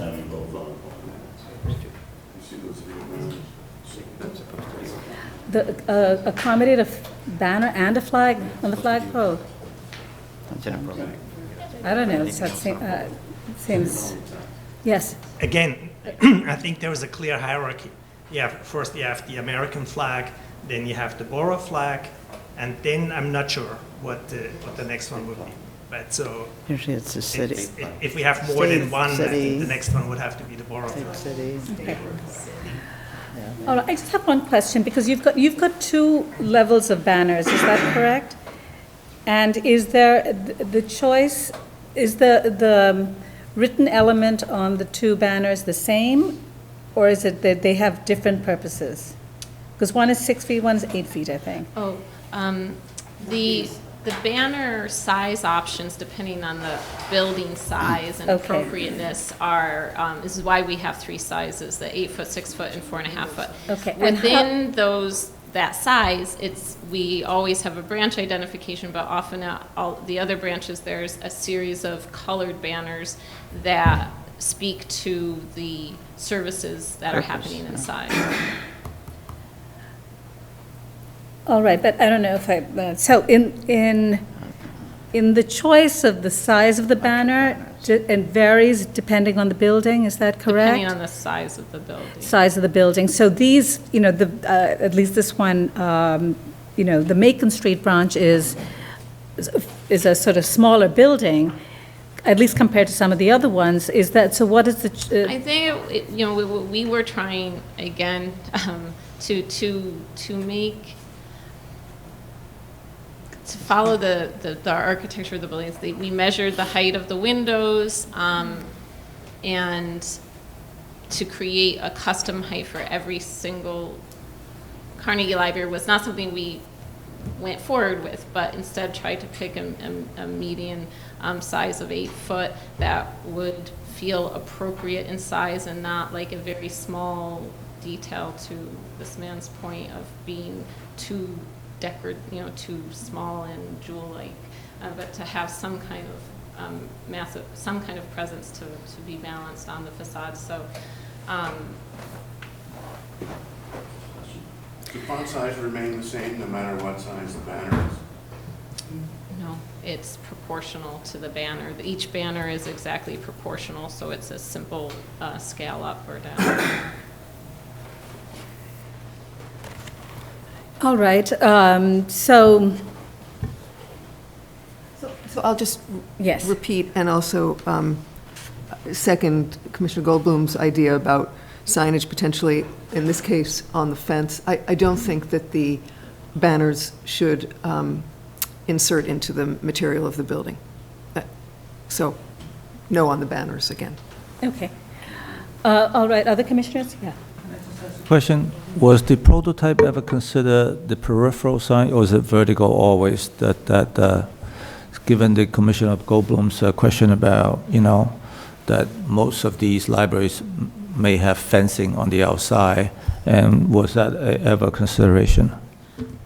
So are you asking if, I just want to make sure I understand the question, if we, number one, looked at a banner that went more horizontal, or that we looked at an application on the fence? I think it's more the latter, where in your review and this, coming up with the design, ever considered the perimeter fencing as a potential source of your, identity?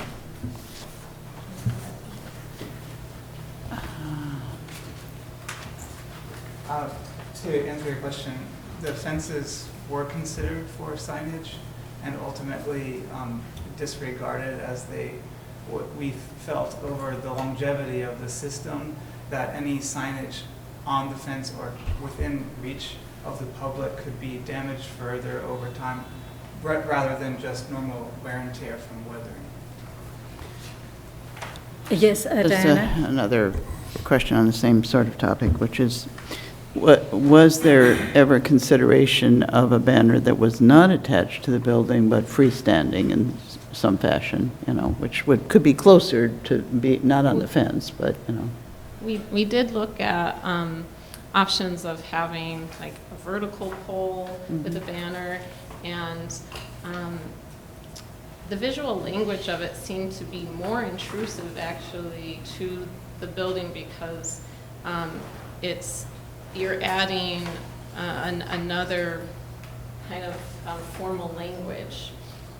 And I understand we're adding a formal language of a C bracket, but because of its slimness, we thought, a freestanding pole has to have a lot bigger girth to stand up and deal with the wind loads. And so we were trying, we looked at it in renderings and in design discussions and decided that it wasn't as beneficial as we had hoped. do you recall how large the pole was? How with the diameter? Yeah, approximately. The diameter of the pole. That you would have needed for that. Usually it's like it can taper, but like at least a 9-inch or 10-inch diameter at the footer, and it can taper up if you want slimmer. But Thank you. All right, other commissioners, I know that the three won't support it, but are the remaining commissioners okay with this? Okay. John, did you read last time? I forgot. I did. You did? I did. Okay. Diana, do you want to read? Yeah.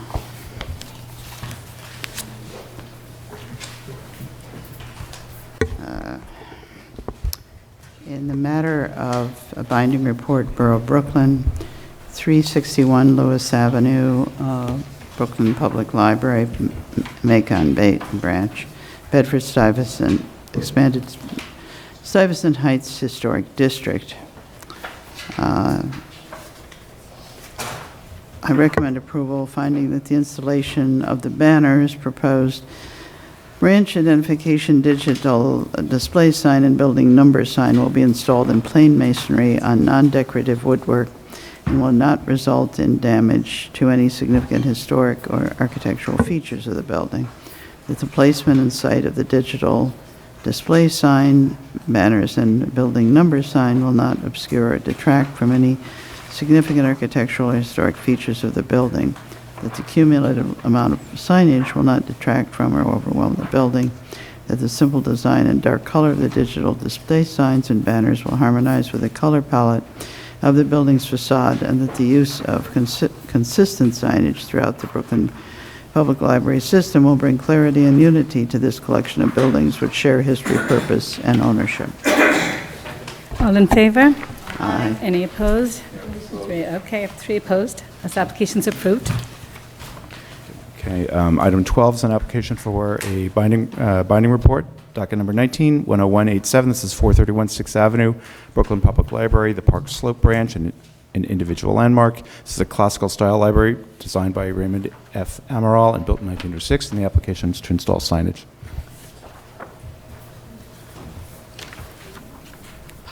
the Park Slope Library has 2 carvings along 2 different transoms and 1 display case mounted to the fence. Our proposal is similar to the other ones that you've seen. No big surprises here. Branch identification digital display, the entry address, numerals, and 2 8-foot banners. This shows the location, this view from 6th Avenue shows that we're proposing to put the address numerals on the half wall because the entrance is often in shadow and pushed up the staircase, and many people walk along the sidewalk and use the accessible entryway to the right. We're putting the post and panel sign within the fence in the softscape near closer to 9th Street to catch people coming up 9th Street as well, and the two banners are at the very outer edge. This is a view that shows more detail of the digital display branch identification mounted to the softscape alongside the accessible ramp, and one of the banners here. And as you can see from this view, the other banner is not visible, just as, you know, if someone was coming on 6th Avenue towards 9th Street, they would catch that banner to the left first.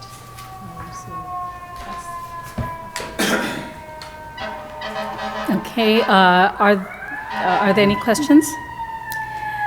All right, are there any speakers on this item? Christabel Goff for the Society for the Architecture of the City. As a point of information, the New York City Parks Department habitually hangs two banners on one pole. One is the Parks Department banner, the other is the American flag. Are there any speakers? Are there no speakers? Community Board 6 recommends approval of this application. And do we have any further questions for the library? Okay, we can close the hearing. My comments, are the three still have the same comments? I mean, it's a different building and a much larger facade. But if the feelings are the same, that's fine. Are the rest of the commissioners okay with this? Oh, what is this? Oh, okay, wait. CB 6 recommends approval, but also asks whether the illuminated sign could be either dim or shut off in the evenings to mitigate its impact on surrounding resident property. Is that the stanchion sign? That's the illuminated sign, right? Yes, so this sign, the digital display is, this portion is a 46-inch display, and it will be on a timer to not To be dim on all. It will actually shut off. Well, there'll be two, there's functionality to set a timer for brightness and dimming, and then there's another timer within the content management system to shut the system down at a determined time in the evening, you know, maybe 10 p.m. The library needs to determine that, but it's not something that is meant to be on 24/7. Okay, good. All right, Kim, yeah. In the matter of a binding report for 431 6th Avenue, Brooklyn Public Library, Park Slope Branch, individual landmark, a classical style library building designed by Raymond F. Amaral and built in 1906. Application is to install signage. I recommend approval, finding that the installation of the banners, proposed branch identification, digital sign display, and pin-mounted building number sign will be installed in plain masonry or attached to plain glass and will not result in damage to any significant historic or architectural features of the building. That the placement and size of the digital display sign, banners, and building number sign will not obscure or detract from any significant architectural or historic features of the building. That the cumulative amount of proposed signage will not detract from or overwhelm the building. That the simple design and dark color of the digital display sign and banners will harmonize with the color palette of the building facade. And that the use of consistent signage throughout the Brooklyn Public Library system will bring clarity and unity to this collection of buildings which share history, purpose, and ownership. Second, all in favor? Aye. Any opposed? 3 opposed. This application's approved. Item 13 is an application for a binding report, docket number 19-10185. This is 240 Division Avenue, Brooklyn Public Library, Williamsburg Branch, an individual landmark, a Beaux-Arts-style library building designed by Richard A. Walker and built in 1903 to 05, and the application is to install signage. So the Williamsburg Library is definitely the largest Carnegie library in the system. It has carved lettering, a post and panel at the corner of Division and Marcy.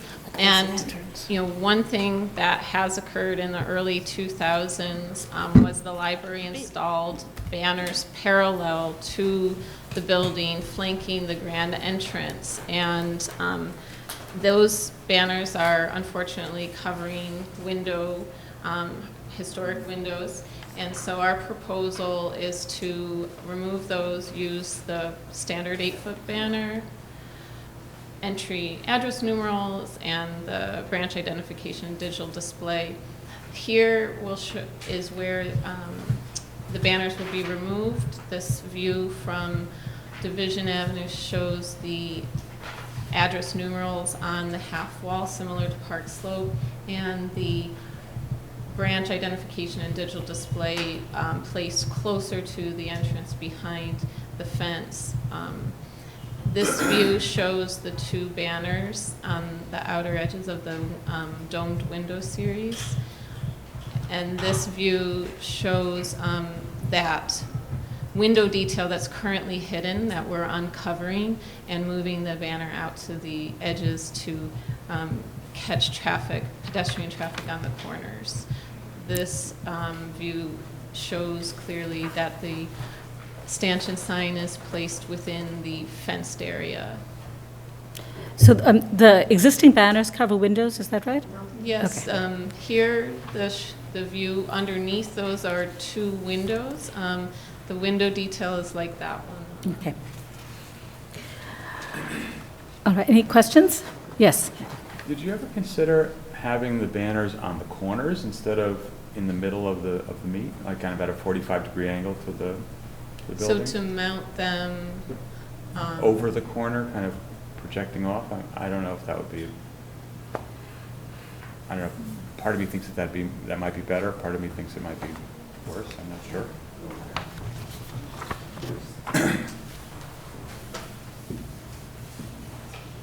Right, you're talking about where it sets back and is... So that it would have like a kind of a L-shaped bracket that would mount on the corner of the building. Wrapping the corner? Right, just kind of coming off at a 45 instead of sitting in the middle like that. I think what we are going for is a perpendicular arrangement because all pedestrian and vehicular traffic that we hope to catch attention by is coming at that direction on the street in almost all cases of buildings. So for a consistent mounting type and consistent placement and consistent size as well as messaging, we looked at really only the perpendicular arrangement and no special cases for angled buildings or corners that may or may not be in the right location. Okay. Okay, are there other questions? Right, any speakers on this item? Right, Community Board 1,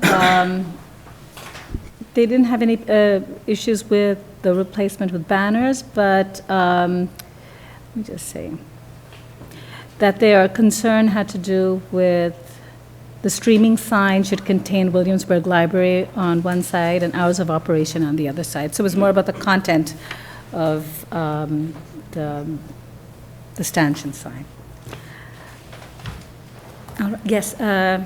Yeah. I just have a question about the digital sign. Yeah. Trying to see if there's it runs across the detail of the building, and I'm wondering if there's some place that it could be positioned a little bit better. For lower, I guess there's not room to. I see, so No, to not have it. If the size or configuration could not interrupt the detail of the building there, there's a way to. I guess I'm a little concerned that our foreshortening and our severe angle photography may be misrepresenting its location, but if you were to actually approach the stairs straight on, it would be more in front of, or just to the right of the staircase, and not in front of the building facade, because we're actually quite skewed here looking at it that way. So you're saying that as you're walking by, you're not going to see or if you're standing out, walking by the sidewalk, you're not going to see the building. It'll be in front of the brick as opposed to in front of the limestone? I think probably because we're using a telephoto lens, that the foreshortening of where the sign is to the facade of the building is actually compounding that effect for you.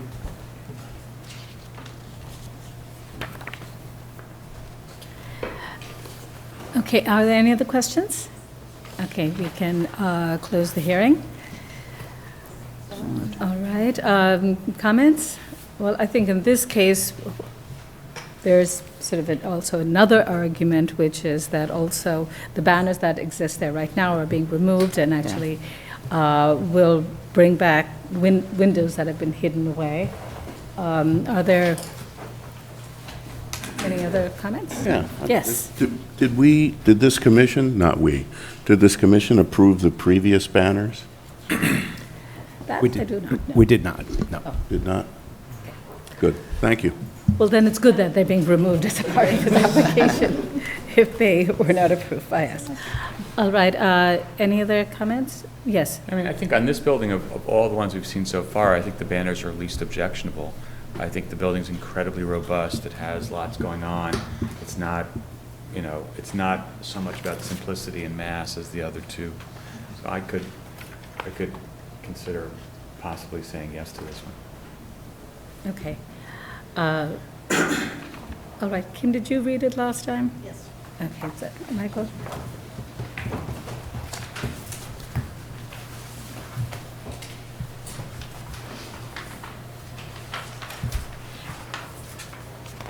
Regarding 240 Division Avenue, Brooklyn Public Library, Williamsburg Branch, individual landmark. The application is to install signage.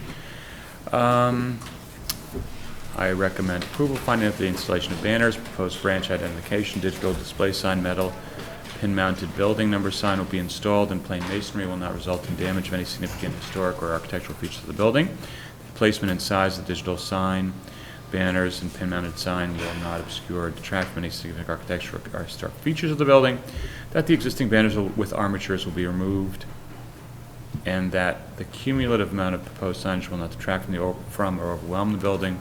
That the simple design and dark color of the digital display signs and banners will harmonize with the color palette of the building's facade, and that the consistent signage throughout the Brooklyn Public Library system will bring clarity and unity to this collection of buildings which share history, purpose, and ownership.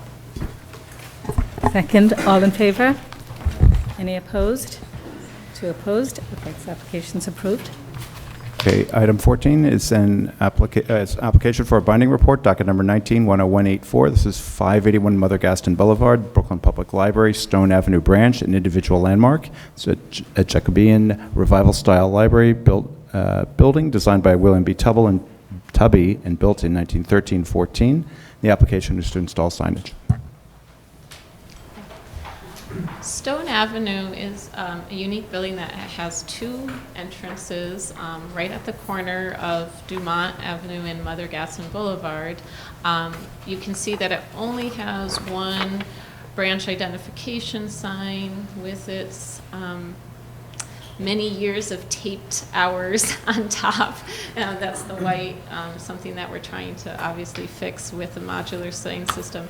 One of the unique things about this building is that it has a tenant that is occupying the Mother Gaston Boulevard side of the building, so this area over here. And so they keep, the library keeps this door locked, and people only enter on Dumont Avenue. I'm saying this because it affects what we have proposed, where the signs are placed. So here we have not a digital display, but the smaller sign type, a modular branch hours display located on the raised curb out of the sidewalk. And then the two 8-foot banners on the facade to draw attention to the accessible walkway, and that this is the entrance for the library versus the other side. So, you know, one of the sort of rationales that you provided us was with the two banners was because you were sort of respecting the symmetry. Yes. I mean, this building, I mean, it's not really, it's not symmetrical because Right. it's actually symmetrical around The its, corners. around the corner. So, and it's also fairly short distance. So it seems to me over here, the two-banner approach, it doesn't necessarily do how you were approaching it, and it seems like one banner in this case would work, right? Because it's very close to each other, the two banners. Yes, no, that point is correct. You know, at the community board presentation, the community did want more banners. They said, you know, we really feel that our neighborhood is coming alive. We want people to feel really welcome here, and they, it was just something in consideration, because throughout the design process, we did consider banners on the other facade as well. Right, but then you haven't proposed it on the other facade. Is there a reason for that, besides the fact that towards one end you have a tenant? Yes, it was kind of a compromise. Right. The whole building. And I think, I know this corner very well. It actually is a somewhat of a desolate area, and yeah, sorry, go ahead. And there's actually, so as Laura pointed out, there's actually a tenant on where it's highlighted in the sun, and they're not using the entrance on this side. So ultimately, I think the compromise was that we should sign where the entrance is rather than creating more confusion, as signage main purpose is to help people find not only the building, but actually where the building entrance is. And we would have preferred to have more banners on that side. However, as there are so many windows, we felt that to avoid having to put more attachments on the building and create more congestion within the building facade. So the library is not, when a tenant, I don't know who the tenant is, if it's a city building, I assume, but anyway, so the part on this side is not occupied by the library. The tenant is the Heritage House. It's a tenant for many years. That's on the second floor and uses the entrance. That that's entrance, highlighted by the sun. So that's not used by the library, which I figured anyway, but what about the signage on the corner there, which it's, you know, a major feature of this building really is that corner. Wouldn't the signage be, could the signage be on the to the left of the door as opposed to on that corner? I actually agree with you. I mean, I feel like the banner should be closer to that corner, and that sign could move.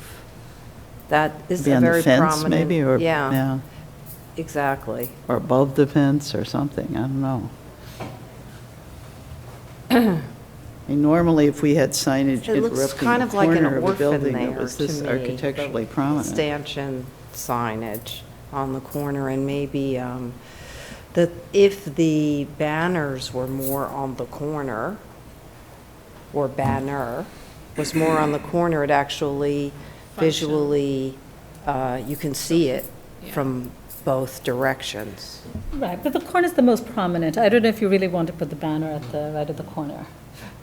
But look at the stanchion. How far apart are the I two mean, banners? That doesn't look so great. 20 feet? I don't know, stanchion is lower. Actually, I think this is, unfortunately, this is another case of foreshortening.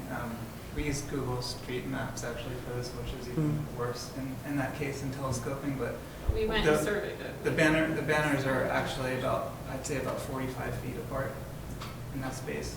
So that it's not, this building, although in this view it feels like a box, it's actually much longer on one side than the other.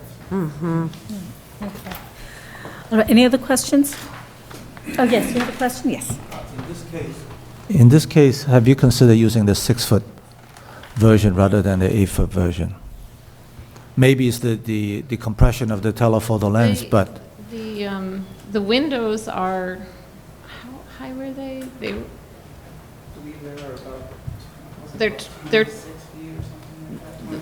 yeah, the windows are quite large. and we felt that the 6-foot would dwarf. I apologize, I don't have the notes in front of, no, they're not, yeah. I think they're between 18 and 23 feet high, the windows are, from my memory from our notes. Yeah, but the banner should be about half the window size. Oh, half the window size, okay. So in words, you're saying this is a photo montage that the banner actually looks larger in this case? Yes, that's what I'm realizing, seeing it on the projections. Because the windows really are double the size of the banners. And I think that far one looks like it retained the scale of the front one, in other words. So I think the front one is probably scaled more correctly than the far one, in other words. Right, the second one is not in perspective, Yes, right? I would Okay, I understand what you're saying, okay. Are there other questions? Are there any speakers on this item? All right, Community Board 16 recommends approval. All right, do we have any other questions for library? Okay, we can close this case. All right, comments? So, yes, Diana. Well, I really do think that they should reconsider the location of that corner sign in this case. Okay, so I guess, where would you suggest it? So behind the fence and higher than the fence? Or on the fence or something. On the Well, fence. not seeing that side, it's hard to tell, but if it could be positioned so that it's to the left of the door as opposed to over that corner. But at do you least think the it's way it inappropriate appears where in it the- is? Because I think interrupting the whole, when you look at this building, it's a corner building, and that's a major part of it. I mean, normally, we wouldn't permit signage. Like you were saying, don't put a banner on the corner. You Right. wouldn't have signage that obscured the corner of a building when the architecture of it was so driven to the corner. I mean, I just feel there must be a better position for it, and that is. if it's foreshortened, we don't know how much space they have I on mean, that side. what they've done in other cases is they've put it in the areaway and behind the fence. That's what they've Yeah. done. Yeah. And it's higher than the Silhouette decal. It's quite a challenge because that's the accessible ramp to enter. Oh, okay, you can't put it there? And then the fence doesn't have space in front of that, and then you're in the sidewalk. I mean, what we're trying to do is not to be in the sidewalk in the right of way, but we can look at that and. Okay, so why don't we ask them to work with staff on trying to sort of Sure, adjust? sure. And to allow the corner to remain. And what about the two banners versus one banner, or? Think about that. Well, you don't want any banners, so we know, so. It's a county library, it's an individual landmark. I know, so are some of the others, so. My feeling is that you have a sign at this corner, and then, even though it's 45 feet, is actually not that wide. And it seems to me that one banner on the other end could suffice. Okay. And since it's not, I don't think it disrupts the symmetry of the building, because it's not really it's not symmetrical that's, yeah. along. I think that's Symmetry. Dumont. Does that make sense? Yeah. Okay. All right, so Wellington?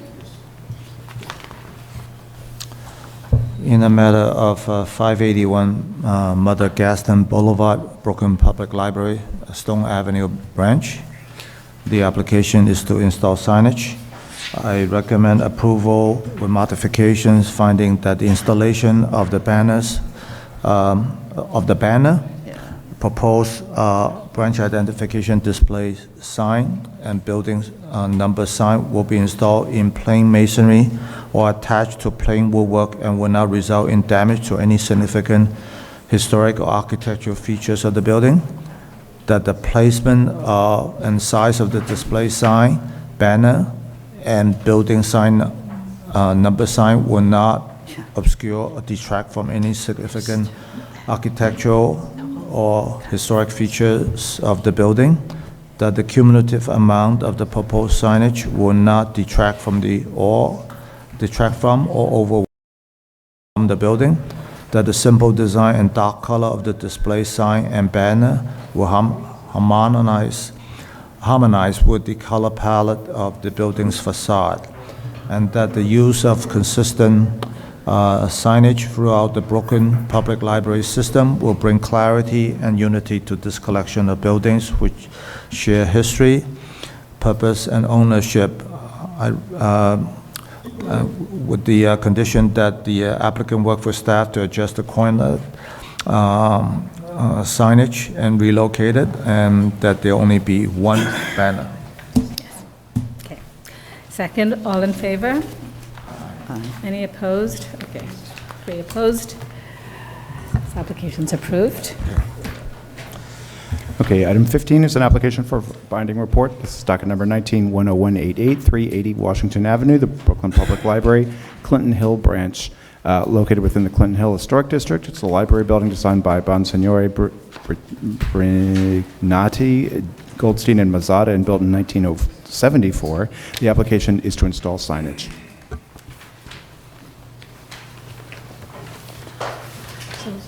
The library at the Clinton Hill branch at Washington Avenue currently has 2 signs, pin letters into the facade, and a branch identification metal pan, which is, hidden from street view behind a fence at the entry door. Our proposal draws from the larger sign type family for this building, since the building itself is not landmarked, and we heard particularly with these types of architectural buildings from the 70s that they often escape people's notice on the street. So we are proposing to add the colored banners here in addition to the identification and hours display modular sign stanchion, the Brooklyn Public Library identification sign, which are dimensional letters on a raceway for minimal penetration into the building, and the entry identification at the door. These are the proposed locations. We're replacing the green colored pin letters with brushed stainless steel dimensional letters mounted to a raceway. And we have brought the hours display out into the plaza, kind of plaza area a little bit. And the 3 banners we're proposing are on that side of the building. This is a view of the colored banners and the black branch identification banner.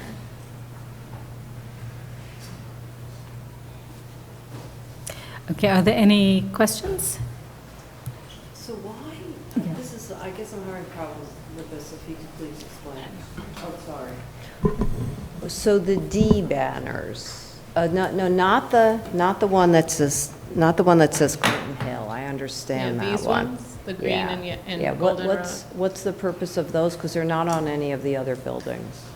Right. It was part of the desire to bring notice to these buildings built in the 70s that don't have the architectural visual presence on the street that the Carnegie libraries. The librarians that we interviewed at these types of branches often said that no one knows that they're a library. And so, not no one, but it's a larger percentage than you and I would assume, right? And that the adding color to the streetscape and to the building, and having the messaging, having more space for more messaging, to your point of what's inside the library, that this is a place to browse and learn, to create and play. We worked with the library to develop a series of word relationships to explain the services that are free inside of the building. But then theoretically, isn't part of the goal of the horizontal sign to do some of that digitally? That is true. This being a residential neighborhood, it's not zoned for digital, for illuminated signage. So we have just the hours display. This is a changeable static display because hours do change depending on the year and budget of the library system, but it is not illuminated, so we don't have that feature here. Okay, other questions? All right, any speakers on this item? Okay, no speakers. Community Board recommends approval. All right. Yes. So a question, what is the material of the frieze? Is that precast concrete or cast-in-place concrete? It's brick. No, the frieze on the top. Yeah. I think it's a Heinrich. Do you know Heinrich? Stucco? Oh. It's precast concrete. Okay. So in order to secure the signs, you're drilling into that? Presumably, yes. Okay, thank you. Okay, any other questions? All right, so we can close the hearing. Okay, I think, this is somewhat different from the others because this is a 1974 building, and it's also is not one of the buildings that contribute to the historic district. Correct. So I think some of the concerns that you had for the Carnegie libraries may not, do not apply here. So it's yes. really, firstly, it's nice to see that it seems that there's attention to public and Brooklyn Public Library, so that metal letters sign is a good thing to see. Yeah. And I do have concerns potentially about what it'll do to, as Commissioner Golden was asking, about inserting into that material, whatever it is, but I think it's not necessarily material with a tremendous amount of integrity either. I'm not sure. But so in this case, the fins, I think, communicate something else. And in this case, I think it sort of works because the fins and the banners communicate function rather than a brand or an advertising. It's something about the use. It feels more like a banner, in fact, and I think that works. But I'm not convinced that the freestanding element does anything. Well, what the freeze, am I allowed to comment? Yes, go ahead. The freestanding element, hours are very important for the public to know when the library is open and closed. And we want that information away from the door that might have a gate that closes the hours. And so we want to bring that more into the streetscape so people get that information whether or not the library is open or closed. So that has been one of the challenges they've had. The other challenge they've had is that the previous signage program had vinyl letters applied to a porcelain pan because, us designers and architects, we say, that's not that hard. It's a vinyl letter. Just, replace the hour when the hours change.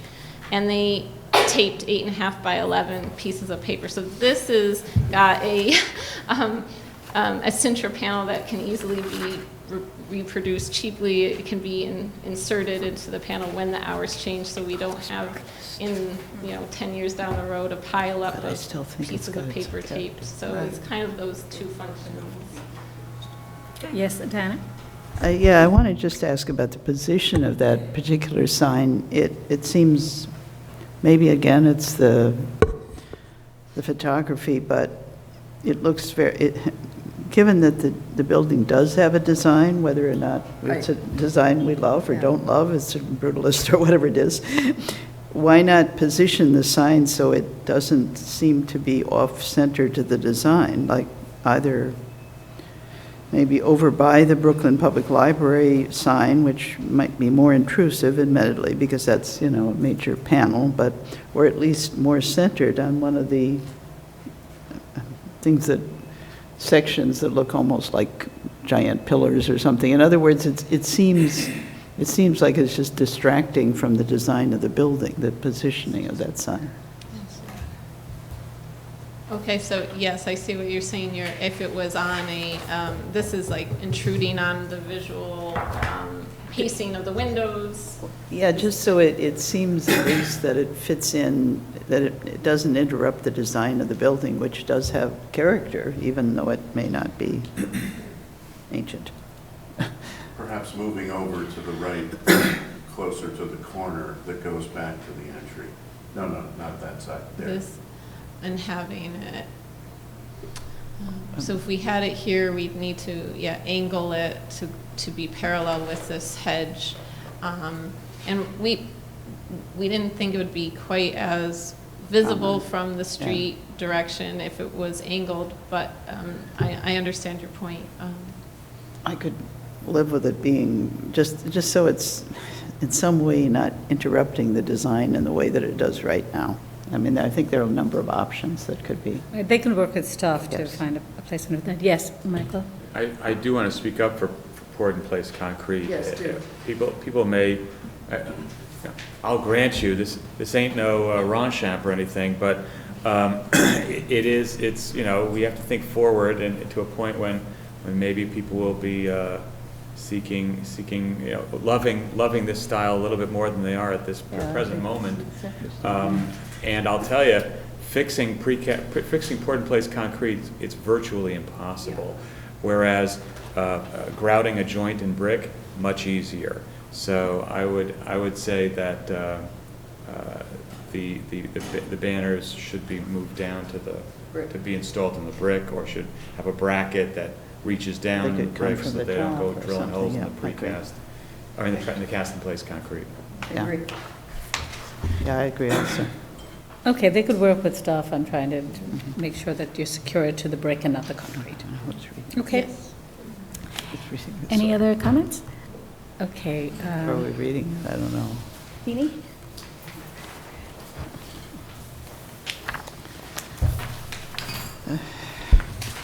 In the matter of docket 19-10188, 380 Washington Avenue, Brooklyn Public Library, Clinton Hill Branch, Clinton Historic District. Library building designed by Bonsignore, Brignati, Goldstein, and Mazzotta, and built in 1974. The application is to install signage. I note that the Clinton Hill Historic District designation report mentions that 380 Washington Avenue does not contribute to the architectural and historic significance of the historic district. I recommend approval finding that the installation of the banners, proposed branch identification, digital branch identification display sign, pin-mounted building identification sign, and building number sign will be installed in plain masonry or attached to plain glass and will not result in damage to any significant historic or architectural features of the building, that the placement and size of the display sign, banners, and other signage will not obscure or detract from any significant architectural or historic features of the building, that the cumulative amount of signage will not detract from or overwhelm the building, that the simple design and color of the display sign and pin-mounted sign will harmonize with the color palette of the building, and that the use of consistent signage throughout the Brooklyn Public Library system will bring clarity and unity to this collection of buildings and share history, purpose, and ownership. Second. All in favor? Aye. Any opposed? Oh, yeah. And they will, oh, yes. Yeah. Right, so, we recommend that the applicant put staff to ensure that the brackets for the signs are, do not disturb the cast in place, yes, or anchored to the brick masonry. Okay. The signage, was that addressed? I don't know. Yes, and they'll work with staff on the location of the stanchion sign. Yep. Okay. Okay. Second, all in favor? Aye. Any opposed? This application's approved. Okay, the last one is... We have one more, and then we will break for lunch, yes. And so this is item 16. It's an application for a binding report, docket number 19-10189, 10 Grand Army Plaza, the Brooklyn Public Library Central Building, an individual landmark. This is a modern classical-style library building with Art Deco detailing designed by Alfred Morton, Githens, and Francis Keeley, and built in 1935 to 41, and the application is to install signage.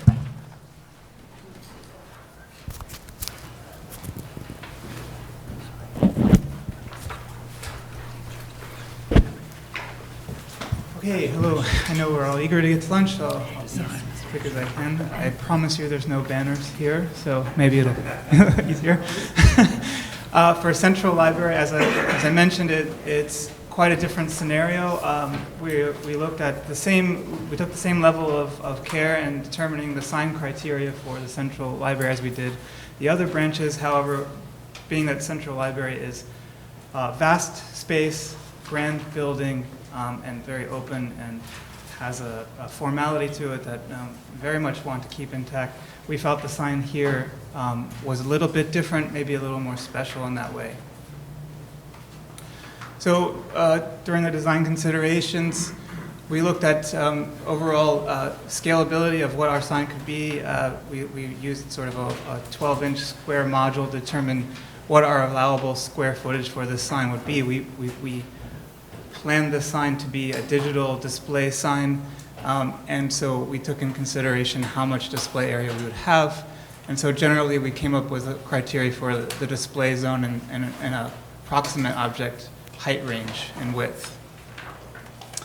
Also, we looked at how that height range and width could affect our ADA and accessibility considerations and where that screen might be located, and positioning it in the best way possible so that all people could read and view and access the sign appropriately. So ultimately, the envelope design consists of the primary focus, which is a display screen. Now, these signs can be front and back sided, and then secondarily, they are an entry identification marker. So there's a bit of lettering at the top. Borrowing our typography from the larger system, we will identify entrances. There are actually 3 different entrances around the building that identify those exterior entrances. And then the side profile is slightly articulated by this sort of subtle light element, which, as you can see here, is illuminated on the left and non-illuminated on the right. Basic rendering. The sign material is a stainless steel, just like our lettering, matching the lettering, and the base is made up of cast-in-place concrete, which is part of the footer of the sign when it goes into the streetscape. So the streetscape essentially comes up as like a little pedestal, and it's finished nicely as a place for the sign to attach, interface. So the existing signs, as you can see in the day view, are located in the main plaza area. To the right, we see the illuminated. They have a very prominent illuminated feature. We can only guess at the intent of the design here was to mimic very literally the building, which we've taken the opposite approach in doing something a little more subtle with our design. Those signs are located, as I said, at the main plaza down here at the base of the plan between Eastern Parkway and Flatbush. We very much tend to keep those exact locations for the new signs, which will replace those double-sided signs. And then we're adding 2 new locations along the left side of the building there, one for the Dweck entrance and the other for the children's entrance, which both those locations are in Softscape as opposed to the main plaza being in Artscape. I should also mention that those 2 new sign locations are only single-sided display signs, whereas the main plaza signs are double-sided. But that's C and D, those are the single-sided ones? Correct. They're placed to also be sort of optically aligned with one another within that Softscape, so that they have some more intentional placement rather than just being adjacent to the entry points. So you can see here the sort of side-by-side comparison of the old design versus the proposed. We're going to match or very much emulate the height of the building. It's sort of austere, formal, flat facade, and the coloration of the metal we think matches really nicely with the stone. And we've also greatly minimized the light feature, which currently the static display signs have almost too much of, we think. The new sign, which doesn't exist, will be located just to the left of the Dweck entry ramp, and we plan to replace one of the existing light posts and put our sign there instead. So as you can see, the signage is doing that dual role of naming the entrance and also providing the display information, which we very much want to attract people as they're walking down this way. And at the children's entrance, a similar placement just opposite of or adjacent to the children's entrance area. And that's it. Yes, Dan. Yeah, I just wanted to understand, so that the digital area is the signage area, obviously, right? Yes, this rectangular screen. And is that, so that would be illuminated, I'll call it that, at night, because it's digital, right? Correct. So at night, you don't have any night perspectives here, but I'm assuming that the digital portion is illuminated and the metal portion is not. Correct, other than the very rather thin edge lighting that we have. So there is edge lighting? There is edge lighting. On all of them, I On assume? all four locations. Yeah, you don't have any sample as to what? Other than the rendering, which was not done in a night view scenario. Where is it? Yeah. Oops. It's obviously on white, which is. Okay, yeah, okay, got it. It's a very subtle kind of light. Almost. That's on both sides, I assume? Yes, Yeah. correct. And one more time, what is the white material? Are you talking about the lens of the light? No, the white, the material. It's a metal, Oh, right? this is a stainless steel metal. Yeah. So it just appears white. It's brushed, so it's not. It's shiny.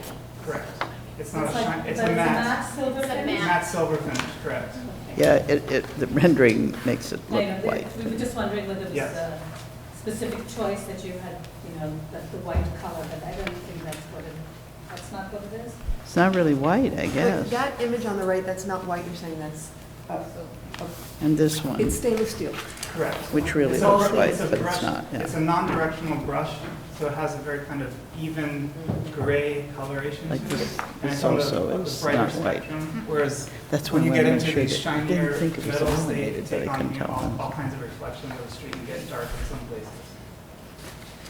And Commissioners, I just want to explain, this is, again, going back to the issue of the jurisdiction between the Art Commission and us. Because this is not a system-wide, city-wide approval, our jurisdiction in this particular case is in fact on the design as well as location of the proposed signage kiosks. Thank you. I don't have a problem.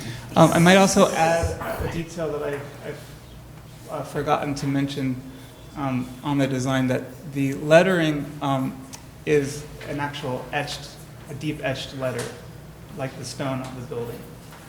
So it looks like it's embedded into the material. It's etched in stainless steel. Well, it's actually cut to look like it's etched, but it's a deep cut etch. And I'm sorry, it's currently in the same location as the ones that. At the entry plaza, correct. And if you have an image of it from an elevation of the building of those two things standing around them? Right. The new ones. So these are where the new ones will be going, right where these old ones are. And are they facing the same direction? Correct. So they're angled. Well, they're actually, Straight? they're perpendicular to the facade. They're perpendicular. Yes. And they're double-sided, so the traffic is such that, I'm going the wrong direction. So, you're walking past this way and then up through the middle of them, or coming down here and past and around. So they're addressing the foot traffic from all. So the one over there is not. These are parallel to this facade, correct? And how do they compare with the existing kiosks? They're wider, smaller, narrower, taller? So the proportion is essentially the same as the horizontal. Obviously, we don't, being the horizontal signs that you saw in the previous, sorry. Right, as it compares to the current kiosks. Oh, sorry. Right, because it's Sorry, much, yes. it seems I thought- like it's, yeah. Yeah, I thought you meant the other system that we Yeah, showed right. you. Yeah, these signs are much more squat and wide. So our current signs are at 8.5 feet tall by about 2.5 feet, a little over 2.5 feet wide, and 10 inches depth. And the current signs, I believe, are something like 7 feet, 7.5 feet tall, and the depth is something almost close to 14 or 15 inches. So they're very girthy. Right, Yeah. and So the width is how much? It's also wider, it seems. Of these, yes, Yeah. that's about 14 or 15 inches. Sorry. Wide, not the depth is, They're yeah. almost 3 feet wide. 3 feet, and Yeah, now to it's the like outer 2.5 perimeter. feet or something. Correct. And just, the reason I keep asking about their location is because in plan, it looks as though they are tighter in on the entry. So, We're the using- previous image I was looking at, so that's just a random A/B, right? No, that's. Because it looks like it's, as compared to where those elements currently are, they seem wider, away from the stair. Yeah, And- for best we can tell, that's the same location in both plans. We Anyway, went there. you're going in the same spot. Same spot. We don't want to change yeah. Okay. Any other questions? All right, are there any speakers on this item? No speakers, and the Community Board 9's ULURP and Land Use Committee supported the project. It didn't go before couldn't go before the full board, but the full board has written to us saying that they're fine with it coming before the commission. All right, do we have any other questions? Okay, we can close the hearing. All right, comments?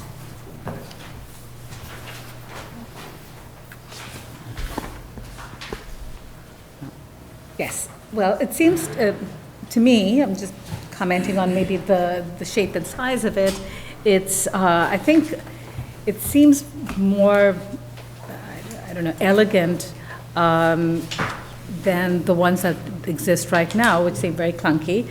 And, sorry about that, but it's just, you know, it's a little bit sort of, I don't know if it's unfortunate, but the white color seems very stark, but presumably that is not really what it would be, right? Correct. Because it's not white, it's actually a brushed metal finish. I don't have any issues with it. I think it's fine.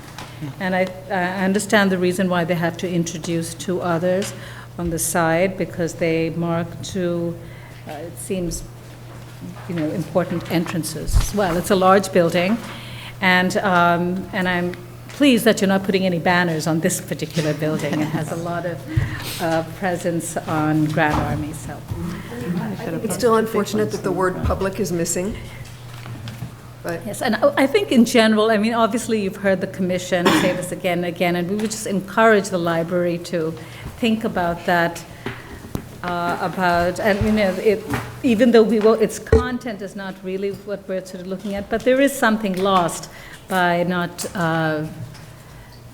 just alerting everybody to the fact that this is a public place and was always signed as such historically. Yes? Well, we do, and you probably can't see it in the rendering, but there is sort of like a brand signature at the bottom, which includes the library, words yes. Brooklyn Public Library, so it's more of a soft touch. Well out of the view zone per the first diagram, but, okay. Right, yes. We think also that. Good for the dogs. The graphics are changing continuously, and there's a lot of information about it being Brooklyn Public Library, so we think that the primary function of this is to explain what the library is about and what it is that you're getting into. Yes. I think that in terms of placement and size, I think that they are appropriate. I think that the design is generic and unfortunate in terms of its. Here you have one of the most iconic buildings in the borough, a remarkably beautiful building with a very specific set of materials and shapes and whatever. I think it's too bad that they couldn't find a middle ground between the obviousness and maybe a little bit kitschiness of the old signs and the kind of generic quality that the new one has. It seems completely untied to the building or the location, And whereas they presented it as being something special for the special main building, it seems to me completely, it could have been pulled out of anywhere, but I don't think it's inappropriate. All right, other comments? Okay, so then we can move to decision. John? Yes. In the matter of a binding report in docket number 19-10189, 10 Grand Army Plaza, the Brooklyn Public Library Central Building, an individual landmark. The application is to install signage. I recommend approval, noting that the removal of the existing sign pylons and lamppost will not eliminate any significant historic or architectural fabric. With the simple design, stainless steel finish, and integral illumination of the proposed pylons will harmonize with the style and design of the building. That the 4 pylons will be limited in number and spaced widely around the monumental building so that they will not overwhelm the landmark. That the pylons will be installed at the areaways and sidewalks of the building and therefore will not obscure, damage, or detract from any significant architectural or historic features of the building, and that the proposed signage will be well scaled to the landmark. Right. Second, all in favor? Aye. Any opposed? This application's approved. I want to thank the library, and we will break for lunch, and we'll be back here at 2:20, so that's in 30 minutes. Yes.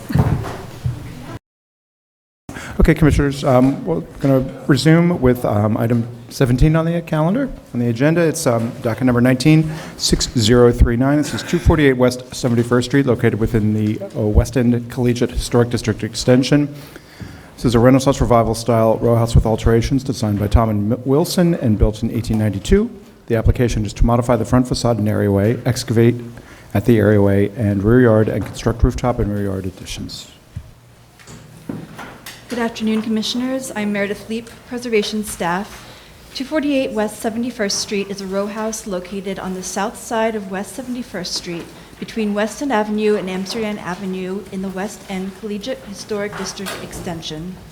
The application is to construct rooftop and rear yard additions, modify the front facade and areaway, and excavate at the rear yard. The architect is here to explain the details of the proposal.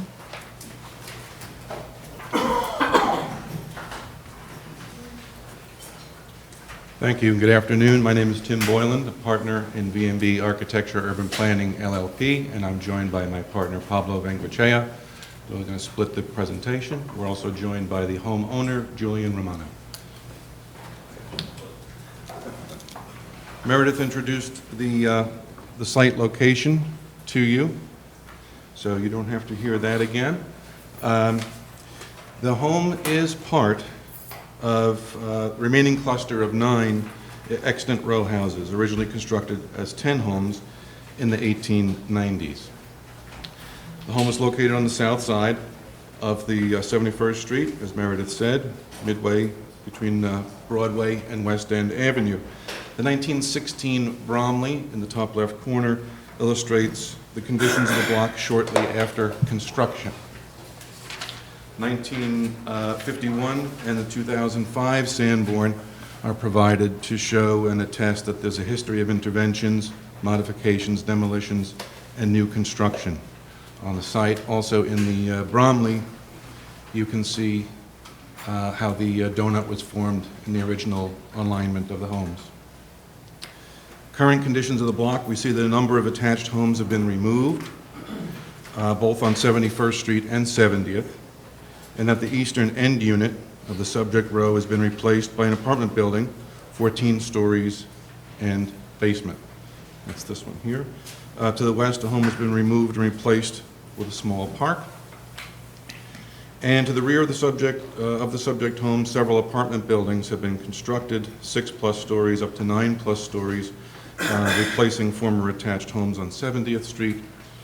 These changes over the years have modified both the streetscape and the donut of the block. The 1939 tax photo provides insight into former conditions. The stoop and areaway still appear to be intact on the subject home, and not so to the house on the east. Also, we see marked differences in design between adjoining homes on the same row.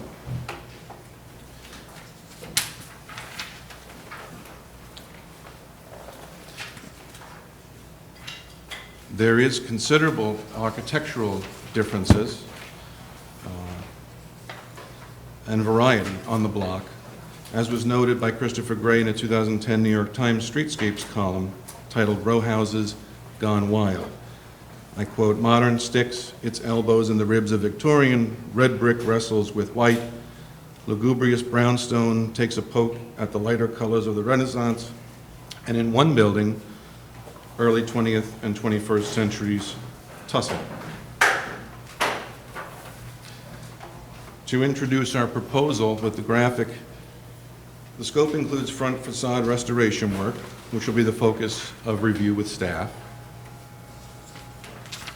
Additionally, at the front, we propose to restore the areaway to its former alignment with other homes on the row.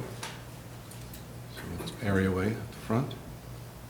We propose to reconfigure the three-story rear extension of the building, removing a portion and also infilling a portion. So that's a portion to be removed and infilled. This is a little bit less than 50 square feet. This is a little less than 100 square feet. There'll be grade modification of the rear yard, lowering the grade 24 inches to the threshold of our rear entrance door. And finally, a rooftop addition is proposed. The work proposed is as of right with regard to zoning regulations and will not require any special zoning waivers. The areaway is currently under review at DOT. Illustrating the diverse conditions of the neighborhood and adjoining buildings, we see that we have numerous alterations and additions to the row, in addition to the removal of the easternmost house. Rooftop additions are evident, as well as changes to the rear extensions of several homes. You see this is our subject property, rooftop additions, modifications, rear yards.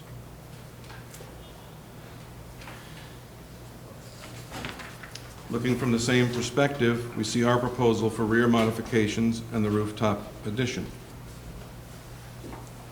Also, we see a rooftop addition which is proposed for 252 West 71st Street.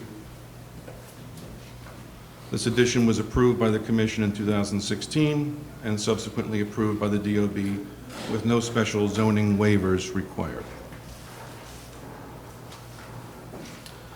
Looking at the street view of our subject home, you can see the variety of architectural styles Christopher Gray described in his article, even within the one row. The 10 original homes are, quote, "made to appear as 5 independent pairs. Some pairs are brownstone, some are light orange brick with cream-colored trim and Renaissance detailing." Yeah. Okay, so what we have following this is, well, that's the, hang on a second.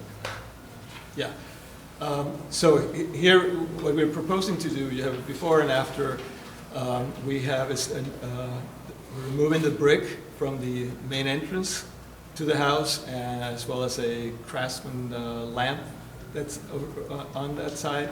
And we're proposing to extend the brownstone enfraintment all the way down, bring it down, and then put in a new door centered with the opening above. We're also going to be putting a balconette at that location above it, which will provide a bit of a canopy for the entrance, protection from the weather. And then the rest of the work that is proposed for the exterior here is restorative, and will be patching up the brownstone where necessary, or in the case at the very top, we will be adding a rooftop addition that you see here. But most of the work on the front is restorative, and it will involve also window replacement with double and triple glazed windows. And this particular window is these are rounded glass windows, and they will be replaced in kind. Just to give you a sense of the block, what Tim was speaking about, this is a pair of buildings that is replicated along further on the east side of the units that were found along that were designed by Tom and Wilson here. What we have, to use this, this building over here had another floor added to it, this had another floor added to it, and this building had another floor added to it, and then all of the row houses that we'll see over here had other floors added to it. The work at the exterior will involve putting in this, extending the areaway to include part of the street, and we'll have a bluestone, and we'll also have a planter of trash bins, all clad in brownstone stucco material. And at the rear, this is the part that we are lowering of the brownstone, so we will need, to get greater height, and so we're putting in lowering the grade here at the back end of the house as well. And this is just a little bit more details showing the areaway, the extended areaway with the planter above. And the rear facade. The rear facade is interesting. It's got a number of details there which we are removing. We are removing these stained glass windows. The stained glass windows are not original to the house, and if you look at this elevation, the adjacent house does not have any stained glass window there. It's also unusual because this is the building that was pointed out in that in the sandbar map, and it's up over here. It's very close to the property line. It's in fact less than 15 feet to the property line, and you can see other rear yard additions at the back, not as significant as this, but there are a number of rear yard additions on that block, which you can see here. This is looking at the block from the plaza at the corner, looking in this direction. And so what we have is a series of breaks in the purity of the donut, if you will, with all these extensions that have been made there. And this is the building at the back, which is also lower by about 6 to 8 feet. The rear yard is lower by about 6 to 8 feet from this point. This is the rear yard extension. What we're doing is essentially very symmetrical. It's not a real yard extension. We're cutting back part of the rear yard, and then we're infilling the other part, so we're creating an even surface. It will be, there are wings at the side of this, cladding this, clad in brick, and then inset in the brick will be steel, painted black, and then coming across the facade there. This is the grade, the new grade. This is the existing grade. This is the proposed grade over here, adjacent to the house. There will be balconettes along, wherever these doors are, and up at the floor above, there will be a terrace with a small balconette, and then the rooftop addition will also be glass and metal. And this is just a slight detail of the way that the brick. I mean, what we wanted to do is really use the steel to tie in to the brick, and also use the brick to create a separation for the facade, so that it can hold its own in this very this great mix of architecture at the back. This is the rooftop. This is looking west over here to the rooftop addition that was approved by the commission in 2016, and this is looking east to an existing rooftop addition. So that's over here, 2 houses down from our house. It's clad in vinyl, and it's about 18 feet high. And so this is also to give you an idea of all the visible rooftop additions that exist there. This is the one at the end of the block that lost its twin, and as a result, this building was built. There's another one. This is the one that has the vinyl clad addition. And these are further west down the block, beginning on the west side of the park. And then this one here is particularly interesting. It's a 2.5-story addition on top of a brownstone. Of course, that was done before the district was designated. But it's just for context. So here are the sections on the showing the rear yard, the excavation at that point, and the excavation of the areaway at the front, and then the rooftop addition up above.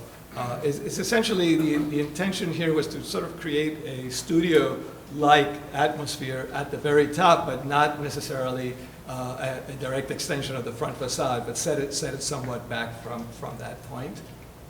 And it's not visible at all from the anywhere on the street. We did the studies for this, and this is the mock-up that was built, and these are photographs that were taken after the mock-up was built, and you cannot see it from any. This is the building right here, and you cannot see it from anywhere on the street. And these are just some of the colors that we're thinking about. It will be glazed brick, veneer, and then the metal will be painted this black-brown, and then this is just the blue stone in there. And that's it. It's very simple project, bread and butter for the commission. Thank you, Pablo. Are there any questions? All right, we'll take testimony. We may have questions later. Patrick Waldo? Patrick Waldo, Historic Districts Council. While the building envelope will remain unchanged, an all-glass rear facade seems out of character for this block.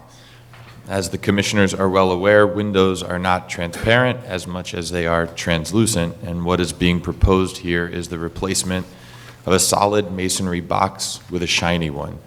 HDC recommends that the design be rethought to be more in keeping with the basic nature of a masonry row house. Thank you. Thank you. The next speaker is Maggie Hui.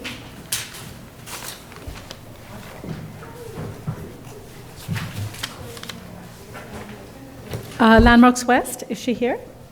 Maggie Hui? Okay, that's fine. Are there any more speakers on this item? There's no other speakers. Yes, do you have any other questions? Do you want to respond to the testimony? Yes. Well, one of the reasons for the glass at the rear facade is because we do have tall buildings right behind it that are less than 20 feet away from the property line. The house does not get very much light, so it was the owner's intention to be able to maximize the little sunlight that they could get. Okay. I just also want to note for the record that Community Board 7 recommends approval. They had a few comments, though, that they strongly urge the applicant to further investigate the configuration of double-hung windows, that they also recommend that the applicant paint the new windows with original paint color. Is this work that's being done on the front facade? Or is this, no? We didn't do a paint analysis, but okay. We will be painting it with a dark brown or black. Okay, well, I'm just wondering.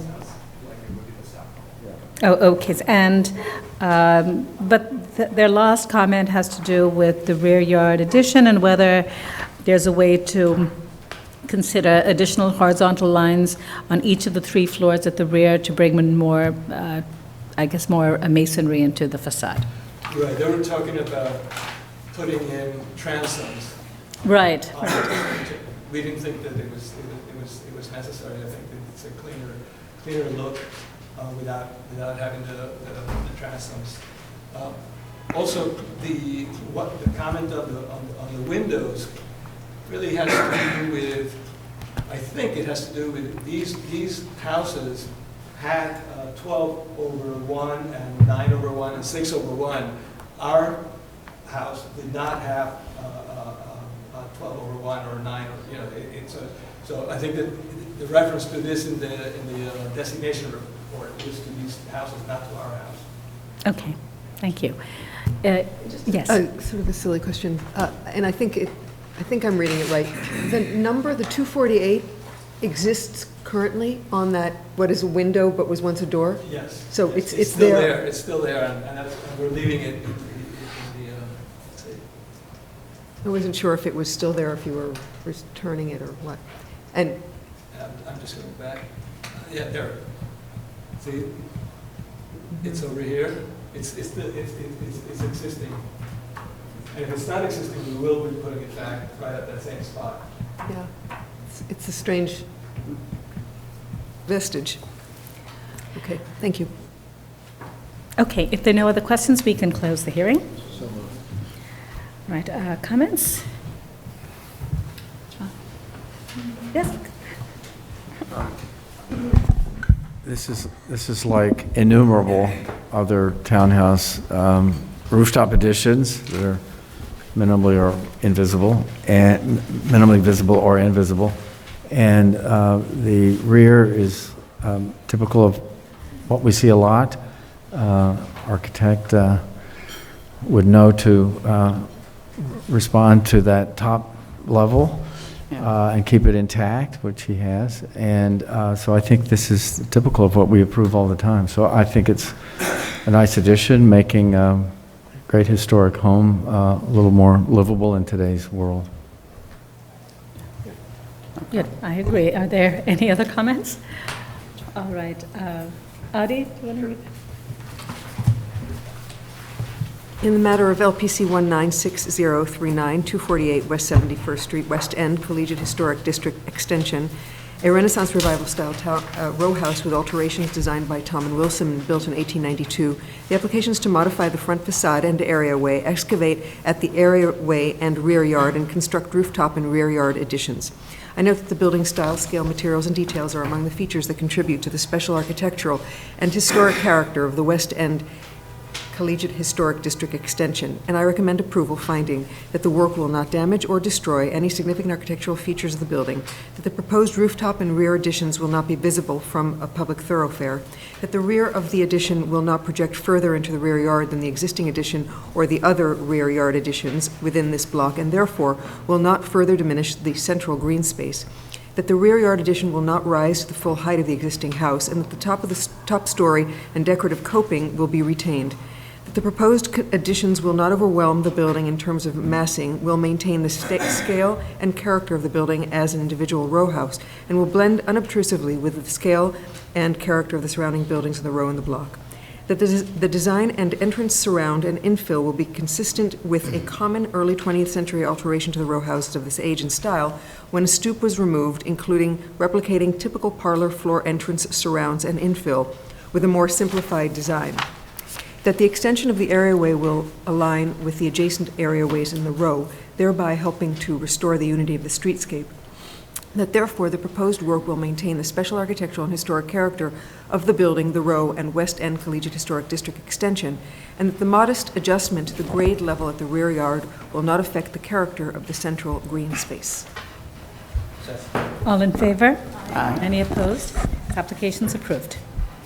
Okay, Commissioners, the next item is item 18 on the agenda. It's an application for a certificate of appropriateness of the Borough of Manhattan, docket number 198625. This is 10 East 63rd Street, located within the Upper East Side Historic District. It's a Renaissance residence originally built by James E. Ware in 1878-79 and redesigned in the neoclassical style by A. Wallace McCrae in 1922. And the application is to excavate the rear yard.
Good afternoon, Commissioners. Sakina Moore, Preservation Staff. 10 East 63rd Street is located between 5th Avenue and Madison Avenue in the Upper East Side Historic District. The application is to excavate the rear yard. The architect is here to present the proposal.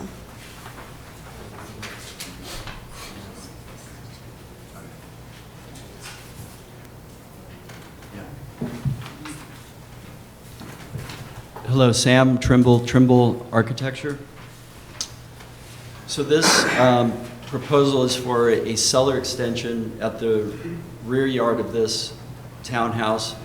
It's not visible from any public thoroughfare, and it does not require any underpinning of any neighboring buildings. These are just a few orientation photographs that show the tax photo from 1940. This is a more recent photo from 1980, I think it is, and then a current photo of the front facade. And this is the project location here. The proposal is limited to an application for this portion of the building here.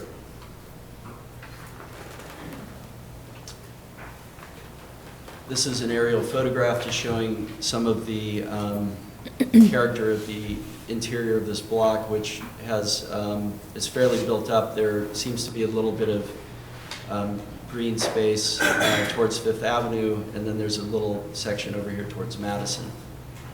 And this is the location of the property.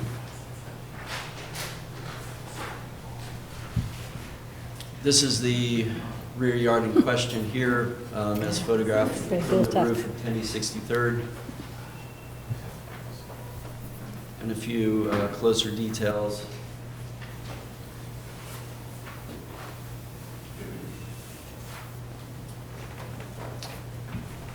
This is a section of the existing building highlighting the base plane from the sidewalk in the front of the building and the existing rear yard at the back. This is showing the proposed excavation below the rear yard, which is going down. It's an extension of the cellar excavation, and there's about a 2-foot increase in the height of the rear yard surface. This is the rear facade as existing and as proposed with the excavation. The only change proposed to the rear facade is that this access door is raised to allow for the higher rear yard height, and in raising it, we're aligning it with these existing windows.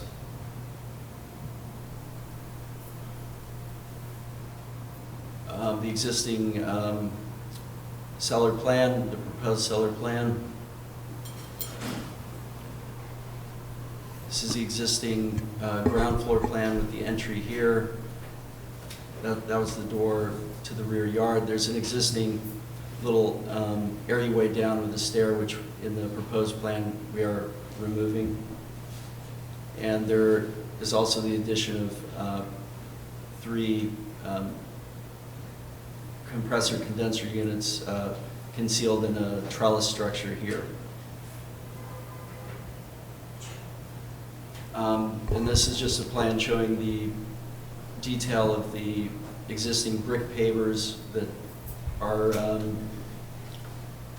give some type of character to that rear yard. We're proposing something that's a little bit brighter with this type of limestone, and then otherwise making it a more functional, usable outdoor garden space. And this is the trellis structure again. Okay. Then, well, sorry. Go ahead. Oh, and then just a few materials that were presented as part of the rear yard. Thank you. Okay, thank you. Are there any questions? Are there any speakers on this item? Yes, please come forward.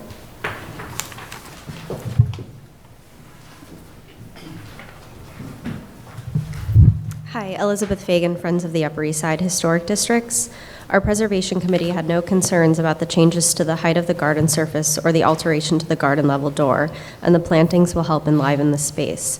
While we are glad that the changes to this rear yard are very minimal, we are concerned about the loss of the exterior egress from the cellar level to the rear yard. Overall, we can support this project and appreciate that the proposal does not include a rooftop or rear yard extension, all too common among single-family row houses on the Upper East Side. Thank you. Thank you. Are there any more speakers on this item? Community Board 8 recommends approval of this application. Do we have any additional questions for the applicant? Okay, we can close the hearing. All right, are there any concerns? It's a very built-up rear yard context. Okay. Was it Diana? In the matter of a certificate of appropriateness, Borough of Manhattan, LPC 198625, 10 East 63rd Street, Upper East Side Historic District, Block 1377, Lot 64. Application is to excavate the rear yard. I note that the building style, scale, materials, and details are among the features that contribute to the special architectural and historic character of the Upper East Side Historic District. I recommend approval, finding that the proposed work will not eliminate or damage any significant architectural features of the building or historic district, that none of the proposed work will be visible from any public thoroughfare, that the central green space in this block features a variety of grade levels and rear yard additions, including many which extend to or near the rear lot line. Therefore, the new proposed grade level of the rear yard and extension of the excavation to the rear lot line will not diminish a unified central green space, that there is no real green space in this block. Therefore, there is no need to retain a 5-foot unexcavated area for planting at the rear of the lot, that the excavation and related benching will be done in compliance with Department of Buildings regulations under the supervision of a licensed professional engineer or registered architect to protect the building's facade and the adjacent buildings, and that the proposed work will not overwhelm the building or detract from the special architectural and historic character of the building site or historic district. Okay, second, all in favor? Aye. Any opposed? This application is approved. Okay, Commissioners, the next item on the agenda, item 19, is an application for a certificate of appropriateness of the Borough of Manhattan, docket number 196869. This is 1 West 53rd Street, St. Thomas Church and St. Thomas Church Parish House, an individual landmark. This is a neo-Gothic style church building designed by Cram, Goodhue, and Ferguson and built between 1906 and 1913. The application is to install signage.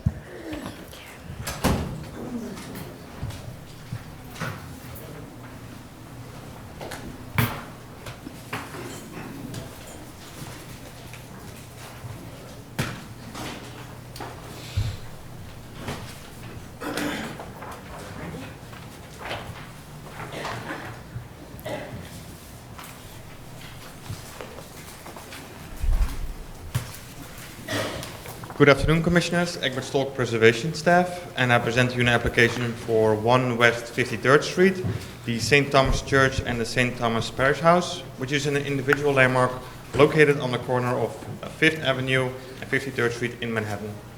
The application is to install aluminum framed poster boxes at both the 5th Avenue and 53rd Street facades. Barbara Perez, a representative of the St. Thomas Church, will first introduce this application to you.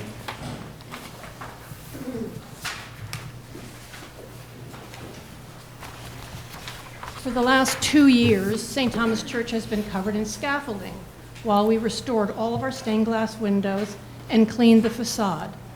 The scaffolding came down at Christmas, and I'm pleased to say, as I think you probably know, that we've been awarded a Lucy Moses Preservation Award for this work. Thank you. While the scaffolding was up, we realized that we had an opportunity to put signage that was much easier for people to read. So we put temporary signs on the scaffolding at eye level where we were able to change the signs every week and have the posters printed very simply at Kinko's, inserted into the frames, and people looked at them. People were constantly stopping and reading about our concerts, about our services. And in the past, like so many churches, we've been sticking plastic letters into red felt boards. It takes a custodian 8 hours a week to do this. This is a much more efficient way and to get our message out, and it's also, many more people see it because it's right at eye level. So when we took the scaffolding down, we realized that we wanted to keep this opportunity to give our information to everybody. And so Tom is going to talk about more detail about these signs.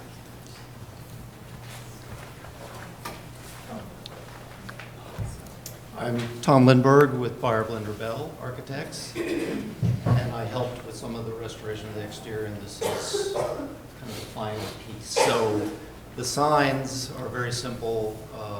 They're in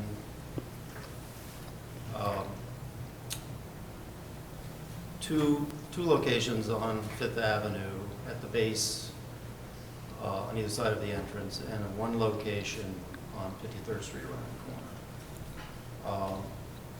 This is the detail of the Fifth Avenue entrance facade.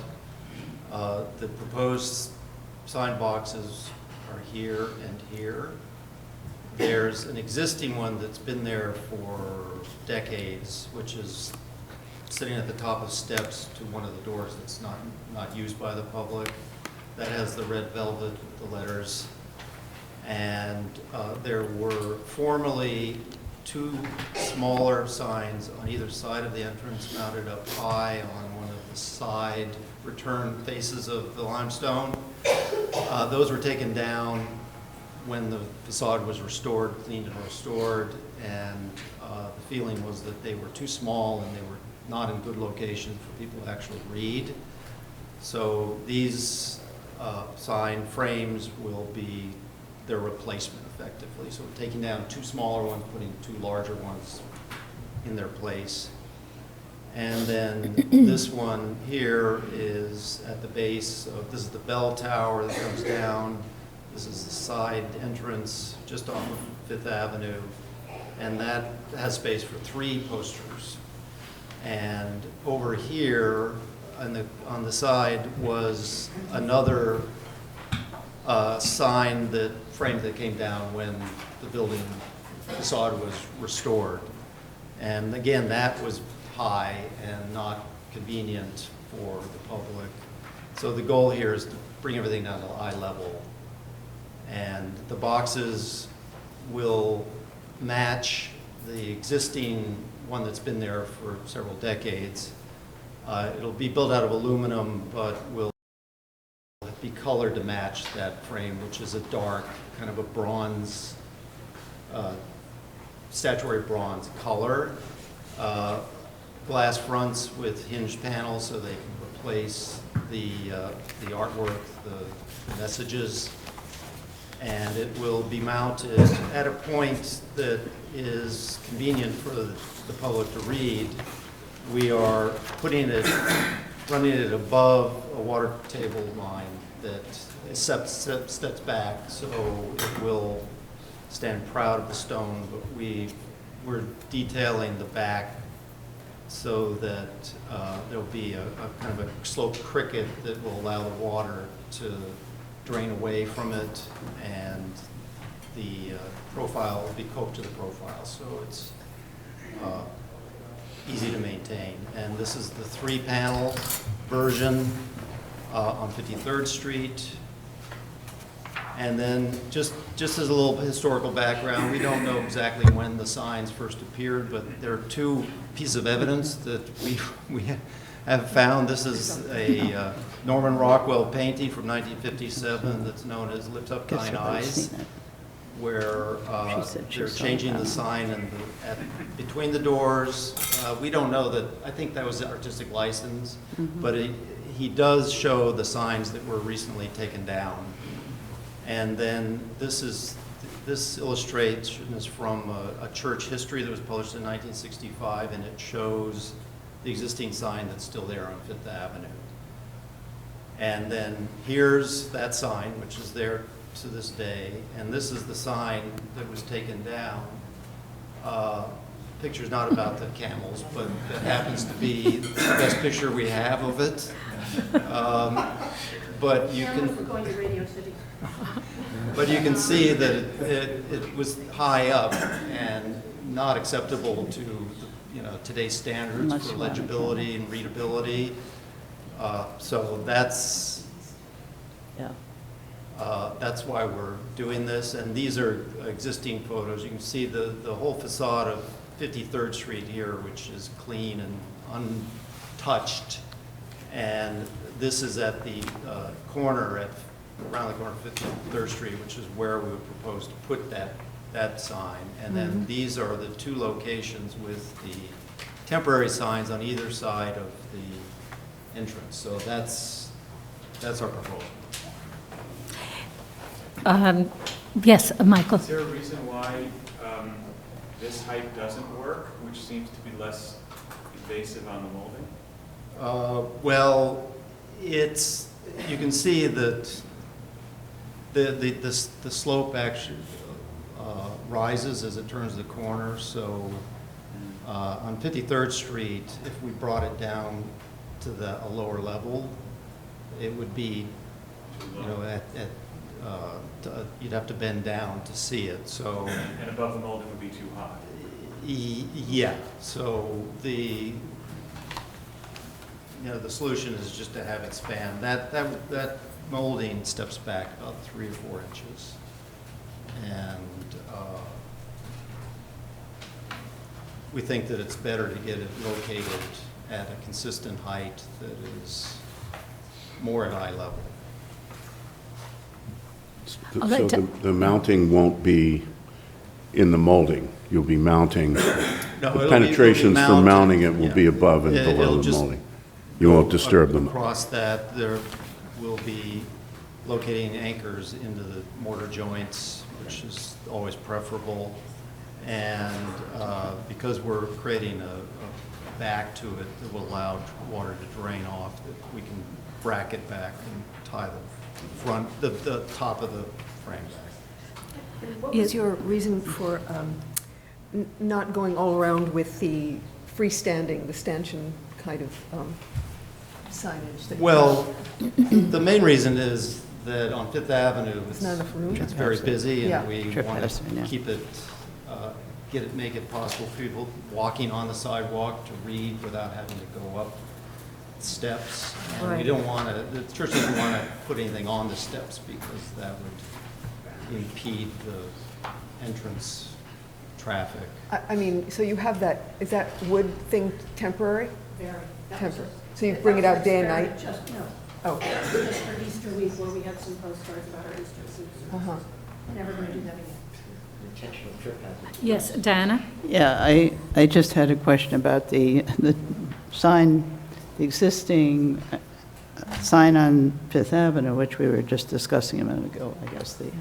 It said that was to remain, and there was a comment that it's really not used because it's not very accessible, so why is it remaining? We will probably put posters, we'll replace the plastic letters with similar, larger, like if we're having a concert, we'll have a picture of the choir. So you will be using it, you're Yes. just not in the same way, okay? The information that's currently on that sign will be On the this sign. ones that are close, yeah, okay. It's additional. Although there might be things that are more permanent information that might be there, such as hours of services and other Could you more read it? changeable. It'd have to be rather large lettering though, then, right? Yeah, that hasn't really been finalized, the actual artwork. It's changeable, the intention that it be changeable. Okay. Any other questions? Okay. Are there any speakers on this item? If there are no speakers, Community Board 5 recommends approval. And if you have no other questions, we can close the hearing. So moved. All right, any comments, That's temporary. concerns? That's fine. Okay. Right, I think, we've seen other church buildings that have come to us or other religious institutions, and they have this sort of limited signage. And I think they've shown us that in this particular case also they've had signage, and now they're trying to make it more usable. And even on 53rd Street, where there's a good portion where there's no interruption of of signs, they've located it towards Fifth Avenue, which is probably the right place to put it. Okay. All right, Kim? In the matter of 1 West 53rd Street, St. Thomas Church and St. Thomas Parish House, individual landmark, a neo-Gothic style church building designed by Cram, Goodhue, Ferguson, and built between 1906 and 1913. Application is to install signage.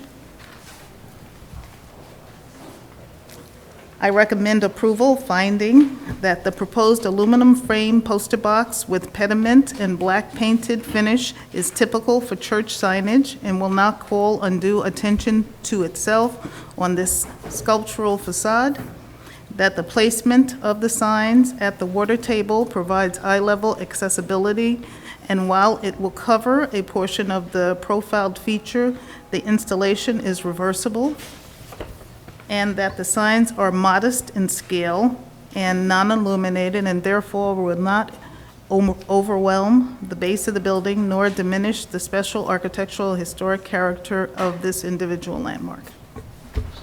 All in favor? Aye. Any opposed? This application's approved.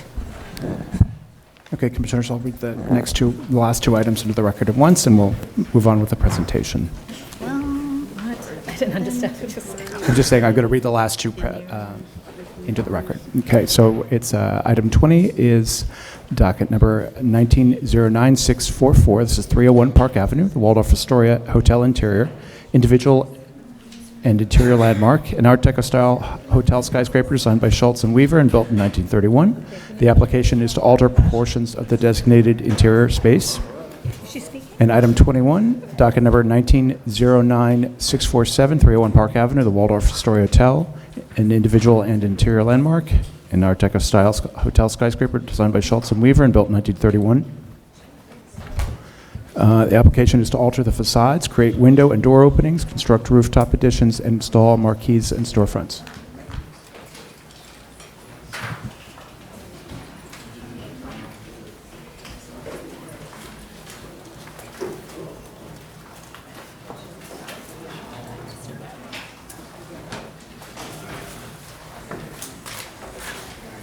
Okay, good afternoon, Commissioners. Karina Bishop, Preservation Staff. The application before you is 301 Park Avenue, the Waldorf Astoria Hotel, an individual and recently designated interior landmark which occupies a full city block bound by Lexington and Park Avenue and 49th and 50th Street to the north and south. The proposal consists of exterior and interior components, including on the exterior the construction of rooftop additions and bulkheads, the creation of window and door openings, enlarging the existing window openings, and installation of marquees, as well as relocating the existing loading dock and porte cochere. The work at the designated interior spaces includes the installation of new flooring and light fixtures, alterations to the ceiling and wall finishes, and alterations to the door openings. Other work on the interior will be restorative and handled at staff level. Please note that since the presentation was posted on the LPC website last week, the following revisions have been made to the proposal. The light fixtures on the marble columns in the main lobby have been eliminated, and the solid bronze returns at the Park Avenue residential entrance have been revised in granite, which will be explained further. The team is here to present, beginning with the building owner. Thank you.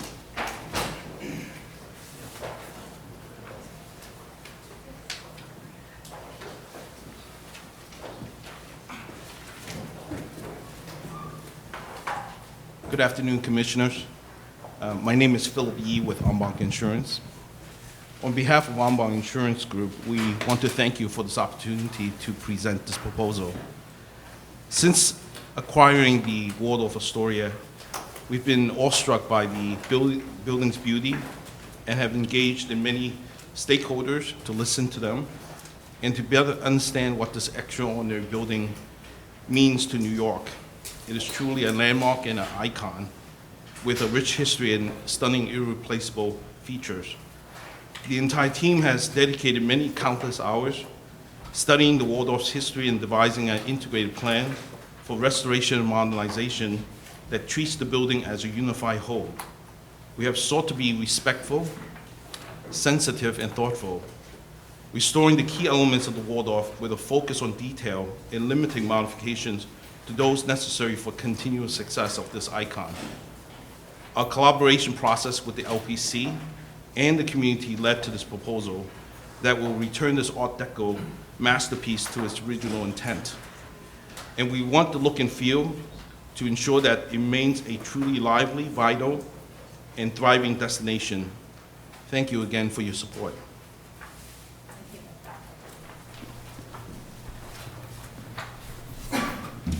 Good afternoon, Commissioners. Bill Higgins of Higgins Quaysbarth.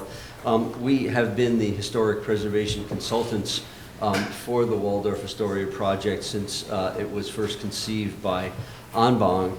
And I just want to make a few very brief sort of thematic remarks. Necessarily, this is going to be a very detailed presentation. We have a major exterior landmark and a considerable number of landmark interiors. And so I just wanted to bring out a few of the themes that really stand behind all of the team's thinking on the project and hopefully your deliberations about its appropriateness. And they're really quite simple. Anbang and all of us considered from the very beginning that what we have with the Waldorf Astoria is a major landmark. A landmark not only in the administrative and regulatory sense, but architecturally and in terms of the life of this city. And that the best way to deal with it is quite simply to embrace that fact. That's what this whole project is about, and that's what the Waldorf is about as an asset for Anbang, and so we're taking it from there. Secondly, that from the very beginning, this building has had a program that has combined hotel use, longer-term residential use, public event use, restaurants, and retail. And that is the combination of spaces, of uses that the project will continue to have as it goes forward. And we felt that the right way to incorporate and update that combination of uses is really quite simple. To make as few changes to the exterior and interior architecture as possible, consistent with the updating of the use. To make those changes in places where there has already been change, and as you'll see, there's a fairly considerable amount of change to go along with the really considerable amount of integrity that remains. So we're concentrating our proposed changes in areas where change has already taken place. And finally, also we are proposing a lot of restoration. It's beyond the scope, much of it, of what the commission needs to review, but we do want you to know, at least briefly, that what it constitutes, and this is a major restoration project. And where we are making changes, we are proposing to make them in a language that either very closely follows or is quite subsidiary to and harmonious with the original language. So in short, this is not a project where on its conclusion there'll be evidence that a big statement has been made. The statement that is made is the statement of the Waldorf Astoria, and that's what it will continue to be. So now to show you the project in detail, Frank Mahan of Skidmore, Owens & Merrill.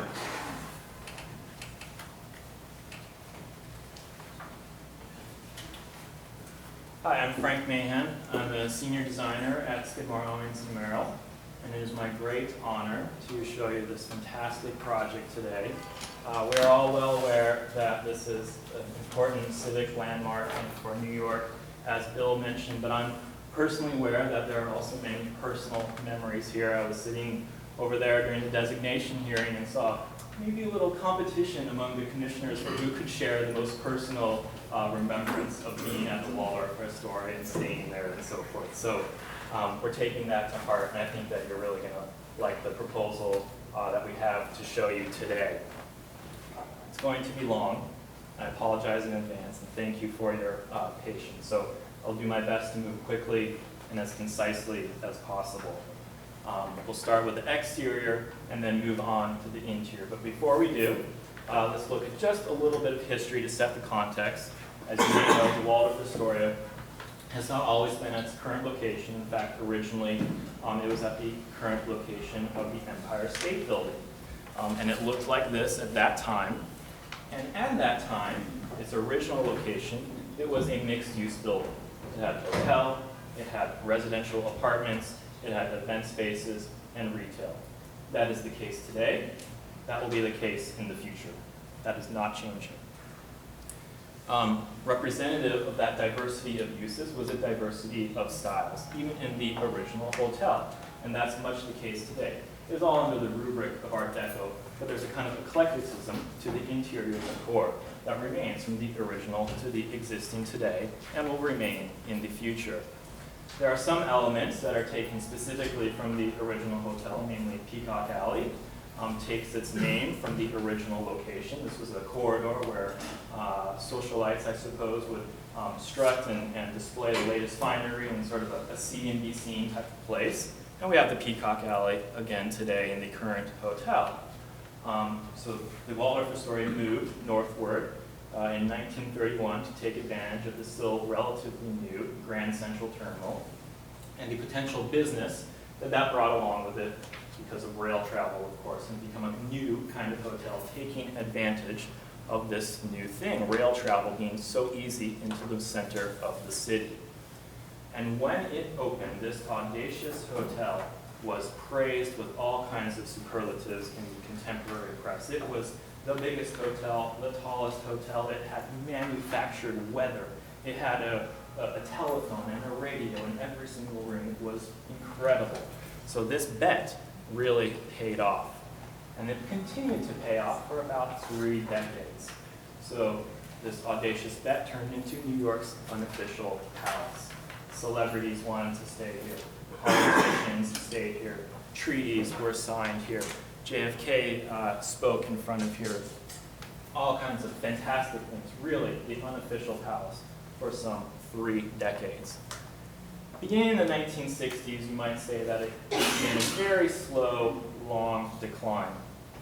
Times were changing a little bit with the introduction of the jet age, which of course had a depressing effect on the rail travel, and modern architecture was ascendant. So for example, the Beatles came to the United States in 1964 and they wanted to stay in a modern hotel, so they stayed at the Hilton Midtown. Before then, Big Acts always stayed at the Waldorf. That was the place to be, but no longer. And this kind of change in the times was reflected on the interior of the hotel. Perhaps the hotel owners at the time observed this and wanted to do something about it. And in fact, they began to attempt to erase some of the interior Art Deco decor in many of the spaces. This is the Grand Ballroom. You can see a very bright murals. It certainly does not look like this today, and it certainly did not originally. This is the main clock lobby, the main lobby in the center, with blue enamel walls. A couple decades later, so that lasted about 20 years, a couple decades later, perhaps seeing the error of their ways, the owners began to renovate and attempt to restore or bring back some of that original Art Deco intent. So some of it had been removed completely. Some of it was still there underneath these new alterations. And in the early 80s, they renovated the ballroom, brought it back somewhat closer to its original intent. They renovated the Park Avenue foyer, brought it somewhat back closer to its original intent. And then in the late 80s and early 90s, did some work on the exterior and renovated the main lobby, bringing it to close to its current condition. I'll show you all of these alterations in excruciating detail as we go forward. So, I said this was an audacious bet. Look at this original architect sketch. There's nothing around this building, and they imagined a 625-foot hotel here. So an incredible bet. And this bet took the form of a twin-tower skyscraper, something we see commonly on Central Park West. But here, it's turned 90 degrees. So there's a bias for the skyline view of this building, north-south. And then there's an alternating bias at the podium, which is primarily where the hotel is located, towards the avenues. So there's a kind of dual bias here. And that's reinforced by the deployment of materials across the building. Limestone, more expensive material on the podium, biased towards the avenues, and brick, a less expensive material for the tower, biased north-south, reinforcing the twin-towered massing. The designation report calls out several important, significant characteristics, namely the vertical bays, recessed windows, and spandrels, and the extensive use of decorative bronze and nickel bronze around the pedestrian realm, and we'll look at these in greater detail as well. So let's start looking at the proposals for restoration and alteration. We'll start at the top of the tower here. And we have very carefully mapped every single elevation, and we're showing here the original condition on the left side, the existing condition in the middle, and the proposed condition on the right. We have coded everything that is non-original in red, and you can see there's quite a bit of it. And we have coded here in the proposed condition everything that is 100% restoration in green, and everything that is an alteration of one sort or another in blue. Many of these alterations are restorative intent, but technically alteration. I will show you all of them in detail. That was the Park Avenue facade. On the Lexington Avenue facade, we see, just as we did on Park Avenue, non-original additions to the setbacks that change the massing. We see changes to the spandrels. We see a very, very dirty facade. On the broad faces, south and north, this is 49th Street, the south facade, we see again non-original additions that change the massing of the building. We see all of the non-original windows. On 50th Street, we see further changes, penetrations in the building, whether those be for ventilation or changes to the way that the windows are articulated. So this is the full menu of proposals that we have for you today regarding the tower. We're going to show you window restoration, spandrel restoration, cleaning and repairing the facade. We're going to show you setbacks, restoration of the setbacks and massing. We're going to remove some egregious cooling towers. In order to effect this change, we need ventilation at windows. We're going to do some other changes to windows. There are new opaque windows. There are new window openings where it appears that there should have been some originally. There are some window enlargements, and then there are some modifications to the rooftop, which I will show you as well. But all in all, I think that this list at the end, as Bill said, will show you what's really a restoration project. So many little things that add up to a restoration project with a few strategic alterations only where required. Let's start with the windows. We're going to talk about windows for a little while. This is the original window on the left. There are less than 40 of these remaining in the building. It was a steel frame window, and as you can see, it had very thin sightlines, very thin mullions. What's happened today is nearly all of those frames remain. The glass has been taken out, and a new aluminum window has been put in over the top of it. That new aluminum window has much, much thicker frames, much thicker sight lines. It is, of course, not the same color as well. This is not the original color, it has been painted. So here we have the original window, the existing window with the thick sight line and non-original color, and our proposal to replace all of the windows with high-performing, energy-efficient windows, which match exactly the original dimensional sight lines, as well as the original color, which we have discovered through forensic investigation. We're going to do that 5,380 times over. There are a variety of decorative spandrels across the entire building, as there are in many Art Deco buildings. There are beautiful black terracotta spandrels. There are cast stone spandrels, which are volumetric, three-dimensional, and there are stainless steel spandrels as well. Many of these have been penetrated in kind of unbelievable ways for mechanical ventilation, air conditioning. We're going to repair all of them. There are 141 instances of that. The building is quite dirty today. This is a photo of Lexington Avenue. This portion of the building is limestone, and you can see at the top some cleaner limestone here and how dirty it gets down lower. And then here you see the brick portion. And 6 years ago, there was a test cleaning done of that portion, and you can see how different it is than the dirty part above and the dirty part below. And not only does it contrast the dirty portions, call out the brick replacements which have occurred over time. We're going to clean the entire building and replace and repair brick to bring all of the brick color back into a closer, consistent color across the whole building. When this is done, this building is going to have a presence in the city that it hasn't in decades. People who walk by it every day are going to notice it for the first time. There are non-original additions. These particular ones occur at the low portion of the podium on both the north and the south facades. You can see them here. They look like this. We're going to remove those, restoring these particular setbacks. There are two non-original additions on the 38th floor. Here and here, they are both going to be removed, thus restoring the massing of the building here. There are two, obviously non-original cooling towers on top of the major setback on Park Avenue, arguably the most important vantage point of this entire building. They are particularly egregious in my personal opinion. We're going to remove them, take them away.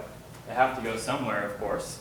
And so we are sinking them into a well, carving out existing usable space so that we can sink them down on the Lexington Avenue side so that they will not be visible from any vantage point whatsoever. In order for them to function properly, we need to provide them with appropriate ventilation.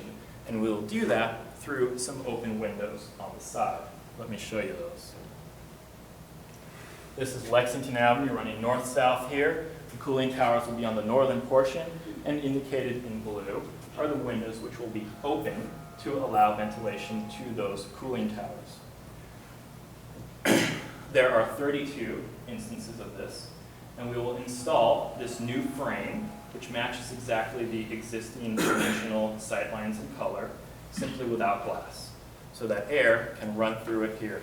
There's the new frame matching the original dimensions.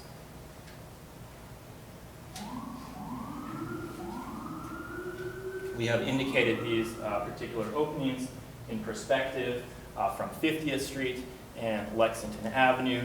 They're up high on the building. They're indicated here in blue, just so you can see their visibility. We think they'll be minimally visible. Generally speaking, in addition to the cooling tower issue, the building is very badly underserved by ventilation. So there's a lot of work going on in the interior to improve that condition, a lot of changes to mechanical rooms and equipment. We require some additional open windows to allow those changes to happen and make the building function properly. We are showing an additional 80 open windows. 38 of those will not be visible from the street whatsoever. 24 of those will have minimal visibility because they're on the south side, on the two sides of this very, very deep courtyard. We've indicated a few of them right there. Those would be those. And they would have a mate on the other side. Very, very minimal visibility.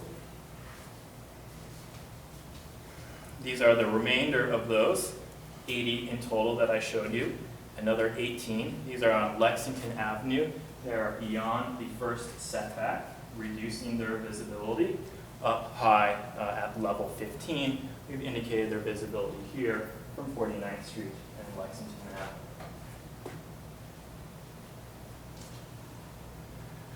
We require, because of interior programmatic changes, a few new opacified windows. We need 15 of these.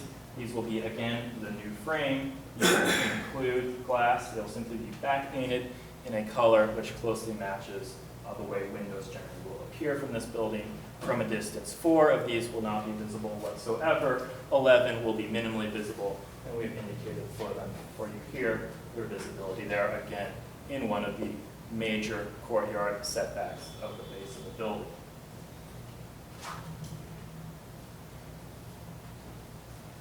Continuing with the issue of windows, we are proposing window enlargements to 15%. of that total of 5,380. There is a curiosity about the building that it has two different floor-to-floor heights. Above 320 feet, it has a 12-foot floor-to-floor height, and below that elevation, it has an 11-foot floor-to-floor height. And we're proposing these window enlargements only at the portion which has the 12-foot floor-to-floor height. And we're proposing this window enlargement only in the vertical direction by 1 foot. So let's look at what that means. These are both existing condition drawings. This is a typical 11-foot floor-to-floor height. Here is the floor, here is the ceiling and floor above. And you'll notice that the window is 6 feet 6 inches in height. This is a typical 12-foot floor-to-floor. You'll notice that the window is 6 feet 6 inches in height. So that must mean that the spandrel is 1 foot different. There's one constant and one variable. Our proposal is to maintain the 11-foot as it is and to increase the height of the 12-foot floor-to-floor window by 1 foot in the vertical dimension only. There is one constant, the spandrel, and one variable, the window, just as there is today. Not only that, these are of course organized in the vertical recesses, which organize all of the windows and spandrels across the entire building. And we have taken an existing condition photo on the left and made an accurate rendering of this enlarged condition on the right. And we think it is minimally, if at all, perceptible from the street level. This is already zoomed in closer than you can perceive from the street. Can I ask a question on that? It looks like there are some decorative spandrels in this. Are any of them being affected by this enlargement? No, that's an excellent question. There are decorative spandrels above 320 feet. Where those happen, the window enlargement does not occur. Great. Thank you for that clarification. We are proposing 137 new window openings, again with the frame matching the original dimensions and color. These new window openings will occur only where it might appear there were meant to be windows in the original architect's intent. And in fact, that intuition is borne out by original renderings that we have found indicating windows where in fact none ended up being built. And so the existing proposed condition, will look like this. And so in effect, what we're doing is perfecting the symmetry of each facade. There are 3 other facades where this occurs. I have them in the appendix and can show those to you if you wish. But what happened is windows happened to have not been built because of vagaries of mechanical shafts or mechanical rooms that weren't originally anticipated by Schultz and Weaver.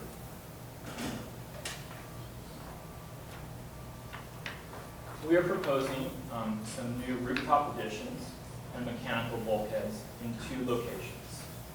The first is at the 20th floor on the Park Avenue side, on the west side here. So this is up at the first setback at the 20th floor, and we have a similar condition on Lexington and Park. And on Lexington, you see a kind of bulkhead or enclosed space which is continuous and comes out until that major setback.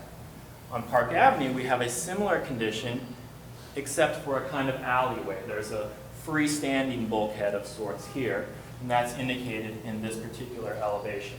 That bulkhead has non-original mechanical equipment on top of it, indicated in gray. And so our proposal here is simply to fill in that empty space, making the Park Avenue side like the existing Lexington Avenue side, as well as removing the non-original mechanical equipment. There will additionally be 4 new doors on the west elevation, not visible from the street, and 1 new window on the south. I will show you what these look like.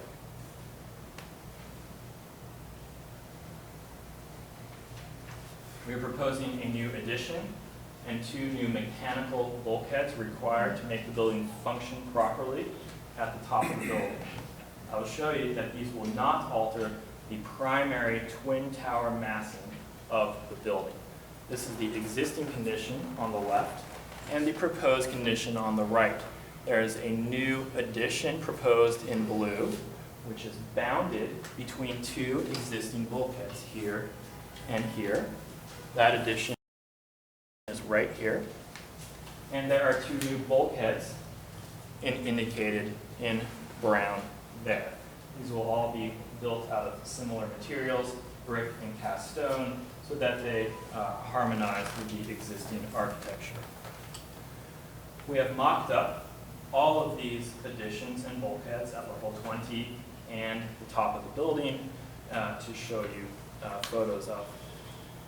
The mock-ups themselves are in orange, so one is there and the others are at the top of the building up here. We've also indicated for you in green non-original elements which exist today, which we are removing, much larger and more visible here and here. Now, we studied this extensively from every possible vantage point, and we're showing you here only the worst case scenarios. So everything from the north has this effect. These are views from the east and west, very minimally visible. You can see some of the orange additions and green restorations. We were taking away non-original additions. And we have also studied the potential effect from the south. Again, very, very minimal visibility for all of these additions and no alteration to the primary twin tower massing of this building.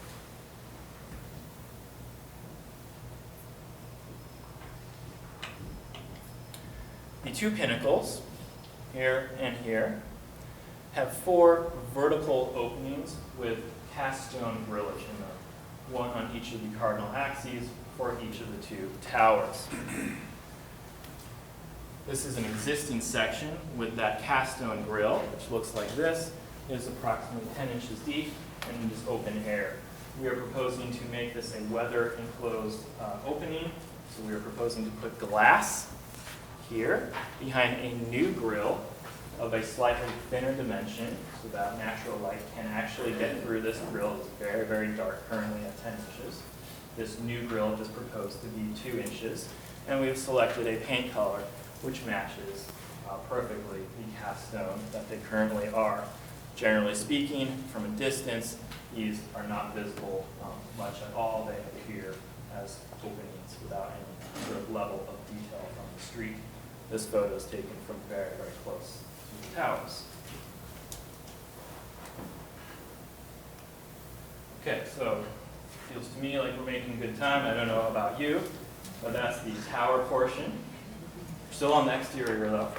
So we're going to talk about the pedestrian realm, the base. We've divided that up. It has its own issues, its sort of own level of human scale. So we want to show that to you separately. So we can move on to that. Again, we of course have mapped all of the principal elevations, every elevation in fact. And here we have at the top this time, the original, the existing in the middle. We have one additional color here, so we still have red for non-original fabric, and we have orange for altered or modified original fabric. So in many instances, the storefronts have been cut up and moved around and reconfigured, but some of the parts and pieces are the original parts and pieces. So that's indicated in orange. And then the proposal at the bottom. We have one additional color here too, or excuse me, we had blue before. So green is restoration, blue is an alteration. I will, of course, show you all of these in great detail. That was Park Avenue. This is Lexington Avenue. The original condition at the top, you see on Lexington many modifications to the storefronts, spandrels, canopies, and our proposal for restoration at the bottom, and some modifications to the center portion, which in fact we believe bring it closer to the original architect's intent anyway. The 2 broad elevations, in keeping with that prioritization towards the avenues, we find greater amounts of alteration over the years on these 2 street elevations. So much more red splashed across these drawings, changes to the loading docks, changes to mechanical grills, changes to doors and ventilation. And we're proposing, again, a lot of restoration with some alteration, which brings it closer to the original architect's intent, although it's technically alteration. The south elevation features my favorite non-original fabric, which is the Japanese theme restaurant facade here. It doesn't go too well with the Art Deco building. We're going to take that away, of course. But again, lots of changes to windows, spandrels, storefronts, and so on and so forth, and lots of restoration is proposed here as well. So I'll show you all of this in detail. So this is the menu for the pedestrian realm. I'm going to show you work that we are proposing for the porte cochere, work that we are proposing for the loading dock, all improvements, we believe, all bringing it closer to its original condition. Restoration and some alterations required to the storefronts and doors. Again, work on mechanical grills, reparative work, the work to make the building ventilate and breathe better than it does today. I want to talk to you about the marquees, and I want to show you a proposal for a new entrance on Park Avenue as well. We'll start with the porte cochere. This is a ground floor plan. 49th Street is at the bottom and 50th Street at the top. In its original condition and condition today, the porte cochere was a through block porte cochere motor court from 49th to 50th. The interior of this porte cochere, however, today, there's nothing original about it whatsoever. It has changed configuration, plan configuration, as well as materials many, many times over. So perhaps what is more important is the way that the porte cochere appears from the exterior, the openings in the facade at ground level. Doing okay, Anachi? Yes. Okay. Just checking. So we have 6 openings, all uniform at the south, and 7 at the north, all uniform in its original condition. That's no longer the case today. 4 at the south, 2 at the north, and we're proposing to completely restore the exterior appearance of these porte cocheres on both the south and the north, while bifurcating the existing motor court, none of which is original, into 2 distinct motor courts, one on the north for the residential component of the project, and one on the south for the hotel component of the project. Let me show you this in more detail. This image crops perfectly the 6 openings, which are supposed to be completely uniform and the same.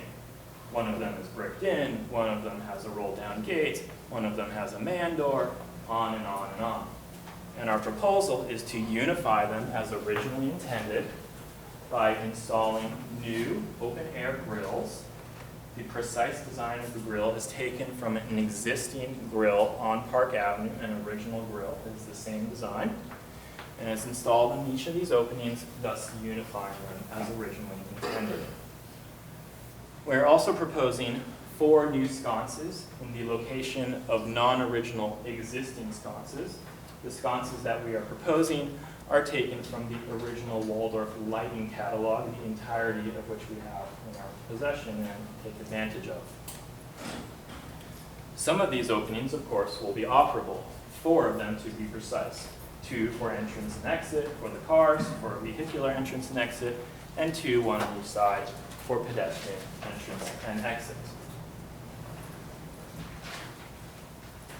The interior of this porte cochere, existing condition, is not original whatsoever, but we want to show you our proposed design here and show you that it is designed in a new material palette that is sympathetic and consistent with the existing Art Deco architecture of the building. So black and gray granites on the paving surface and light plaster ceiling with lighting coves for the ceiling, much as we find elsewhere in the building. And the interior elevations, here's a reference plan. So the north elevation is looking out towards the street. That's here. The elevations are clad in limestone, just like the exterior of the building. And then looking south, we see, again, limestone, the water feature, and bronze decorative doors, just as we find elsewhere in the building. So again, consistent with the existing Art Deco architecture. The south porte cochere is also much altered.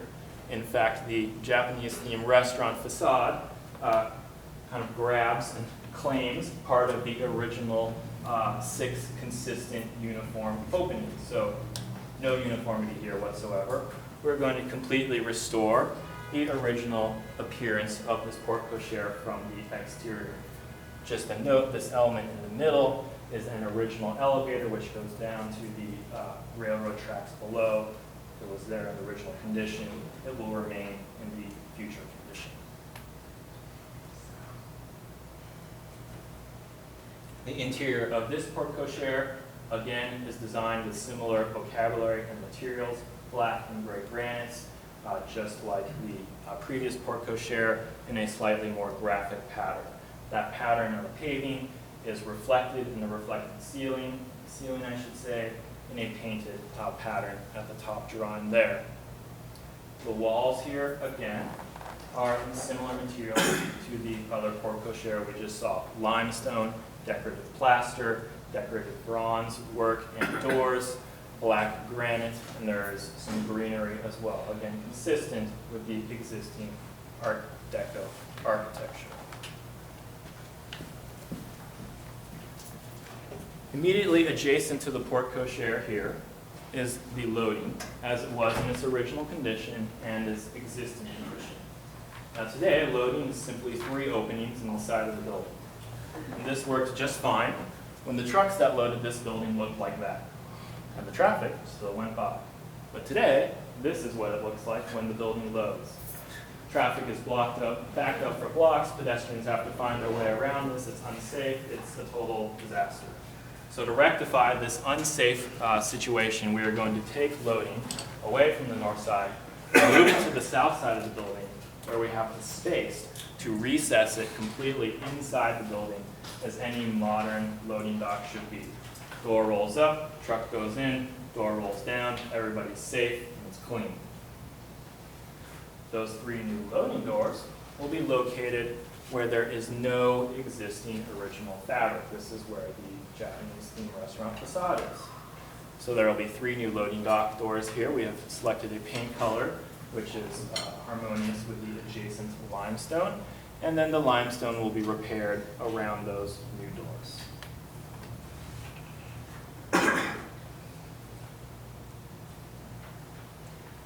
I'd like to speak for a moment about storefronts and doors. We have the Park Avenue facade on the left here, and the Lexington Avenue facade on the right. There are alterations to the storefronts here, and we're proposing a great amount of restoration, which I will show you. So completely restoring the south and north storefronts with 1 new entrance proposed here, which I will show you in more detail. Lexington Avenue is completely restorative of the scope of the work, restoring all the spandrels and changes to doors and so forth. On the north elevation, the broad elevation, again, we see more change, of course. And here we are completely restoring everything. It's completely restorative in scope, save for new doors, which are required for egress. Just like this building is under-ventilated, it is under-egressed badly. So we need to fix that. On the south elevation, we're here on the south side, 49th Street, we again see similar alterations to storefronts and spandrels and so forth. And again, complete restoration, 100%, save for the loading dock doors, which are located where there's no original fabric extant, and 3, this should be colored differently, 4, excuse me, new pairs of doors required to egress this building properly. All of this work, of course, will match the original and existing historic detailing. We have many more detailed drawings like this. I'm sparing you and showing you only this one as an example, but we've studied carefully all the corners and joints and intersections and so forth. It will match exactly.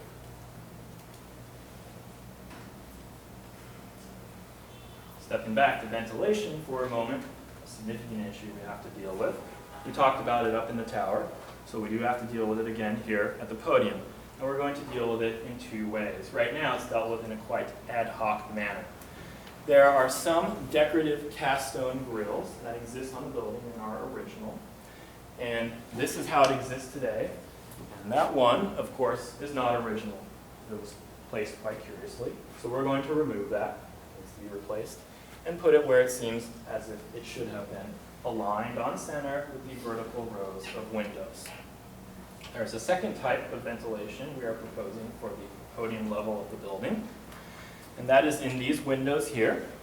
They are vertically proportioned windows with a tripartite arrangement of glass, spandrel, and glass.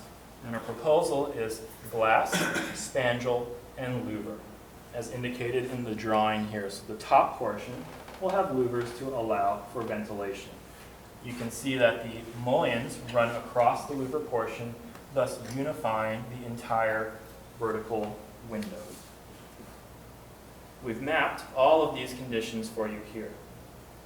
And what we're mapping here is only grills. This is only grills and louvers.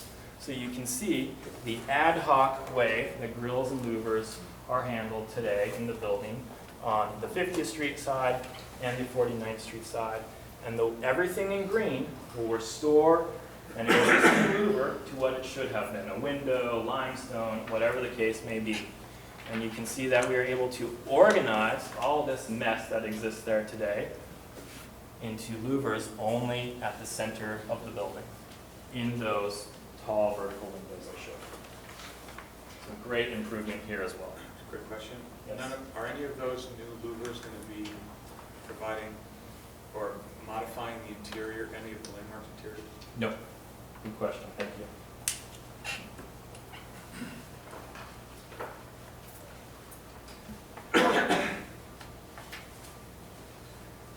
I'd like to talk to you about marquees. Originally there were two, one on 49th Street and one on 50th Street. They're off-center, they're asymmetric to the entire expanse of that facade. Today there are four. The two original asymmetrical marquees remain, albeit in altered form. I will show you how they've been altered. And there are two new, relatively new, non-original marquees, one on Lexington and one on Park Avenue. We'll look at all four. We'll start with Park Avenue. Originally, there was no marquee at Park Avenue, as you can see here. But that didn't last long. I suppose they soon realized this is a hotel, and having a canopy makes a lot of practical sense. It's utilitarian required for access and entry. And thus there have been a whole variety, a whole host of different canopies over the years. Fabric canopies, more than one solid, opaque, seemingly permanent canopy. This is not the one that is there today. In fact, the one that is there today was approved by this commission about 6 years ago. And it is designed in a sensitive manner to the Art Deco vocabulary of the building. It looks like this. It recognizes these vertical grilled openings in its tripartite organization. It has tiebacks just like the other canopies, and it has a bronze fascia topped or with a glass skirt, with a skirt below it, just as the original canopies do, albeit in a slightly simpler form. Today, that skirt is corrugated glass, which is not holding up well, it's subject to breakage, and it has lighting behind it, which is failing. And so we're proposing to maintain this canopy, approved by Landmark, sensitively designed, but simply replace that corrugated glass skirt with a flat glass skirt and repair all of the lighting so that this will stand up better over the years to wear and tear. The Lexington Avenue canopy, unfortunately, was not subject to Landmark's review, and I would personally say is not quite so sensitively designed. This is what it looks like. It dates from the 80s, perhaps. We actually had a difficult time dating it. And we're proposing to replace it with a new canopy which matches exactly the design of the approved Park Avenue canopy. So the bronze fascia topping a glass skirt below. The two asymmetric side street canopies will start on 49th Street. You can see that this canopy originally had a decorative bronze fascia with a fabric skirting below it. Today, that original decorative bronze fascia remains, and the fabric skirting has been replaced with a kind of faux fabric, which is an opaque, hard, black material, attempting to simulate a skirt below. And so our proposal here is to bring all of the canopies together into unity, to have a harmony of design. We're going to maintain that decorative, beautiful bronze fascia piece and replace the non-original black faux fabric skirt with a glass skirt, which matches the other two canopies. The underside of this canopy is original. It's quite fantastic. It has incredible decorative bronze detailing. The lighting, however, which is inlaid in it, is failing. The glass pieces are failing. And so we're going to restore that lighting and, of course, preserve the fantastic metalwork on the underside. The 50th Street marquee is much the same story. In its original condition, it had a decorative bronze fascia topping a fabric skirt below. That's LBJ and the Coke meeting, but here we're going to focus on the canopy instead of that important meeting. So this is the condition today. The decorative bronze fascia remains. The fabric skirt is replaced with this opaque skirt. Unfortunately here, the original ceiling does no longer exist. You'll also note that there are two non-original grills on either side of the door opening.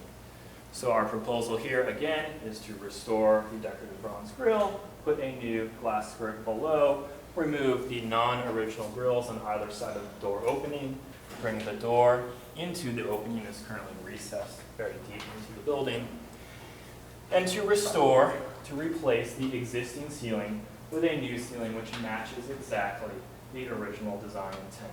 Beautiful decorative ceiling here. There is one more entrance and canopy I'd like to speak to you about. We're back on Park Avenue again. This is the existing condition. So today, there is a storefront here, which is generally in the same configuration as it originally existed. That's the south side of the building. On the north side of the building, that storefront has been altered. It has been bifurcated into two pieces. There is an existing door here. And we're going to take that existing door and simply move it over to this location where there is an existing storefront. So the proposal will look like this, thus restoring the symmetry between the two storefronts on south and north and placing an existing door in a different location. Certainly an improvement to the symmetry. That door will be a new residential entrance to the residential component of the project. And just as the hotel quickly learned that a canopy was required for their hotel entrance, a canopy is required for this residential entrance. We have designed this canopy to be sympathetic to and similar to the hotel canopy immediately adjacent to it, while being much smaller, as well as lower in elevation to indicate a secondary level of importance. This is the proposed canopy in a plan. You can see its similarity to the existing hotel canopy. It is 10 feet in height. The hotel canopy is 12.5 feet. Its fascia dimension matches exactly the fascia dimension of the hotel canopy. We are not proposing a glass skirt here, again, to indicate its secondary level of importance. It is slightly simpler in form. It is rendered in bronze, as all of the secondary storefront work around the building is. It's very interesting to note only the hotel entrance on Park and Lexington is nickel bronze. Everything else is bronze. So this is the existing condition today, looking at the very broad face of Park Avenue with the altered storefront here, the existing door, and our proposal to take that door opening, move it over to an existing storefront location, restoring the storefront to the north, and adding the new secondary canopy sympathetic to the existing architectural vocabulary. We've compared them side by side for you.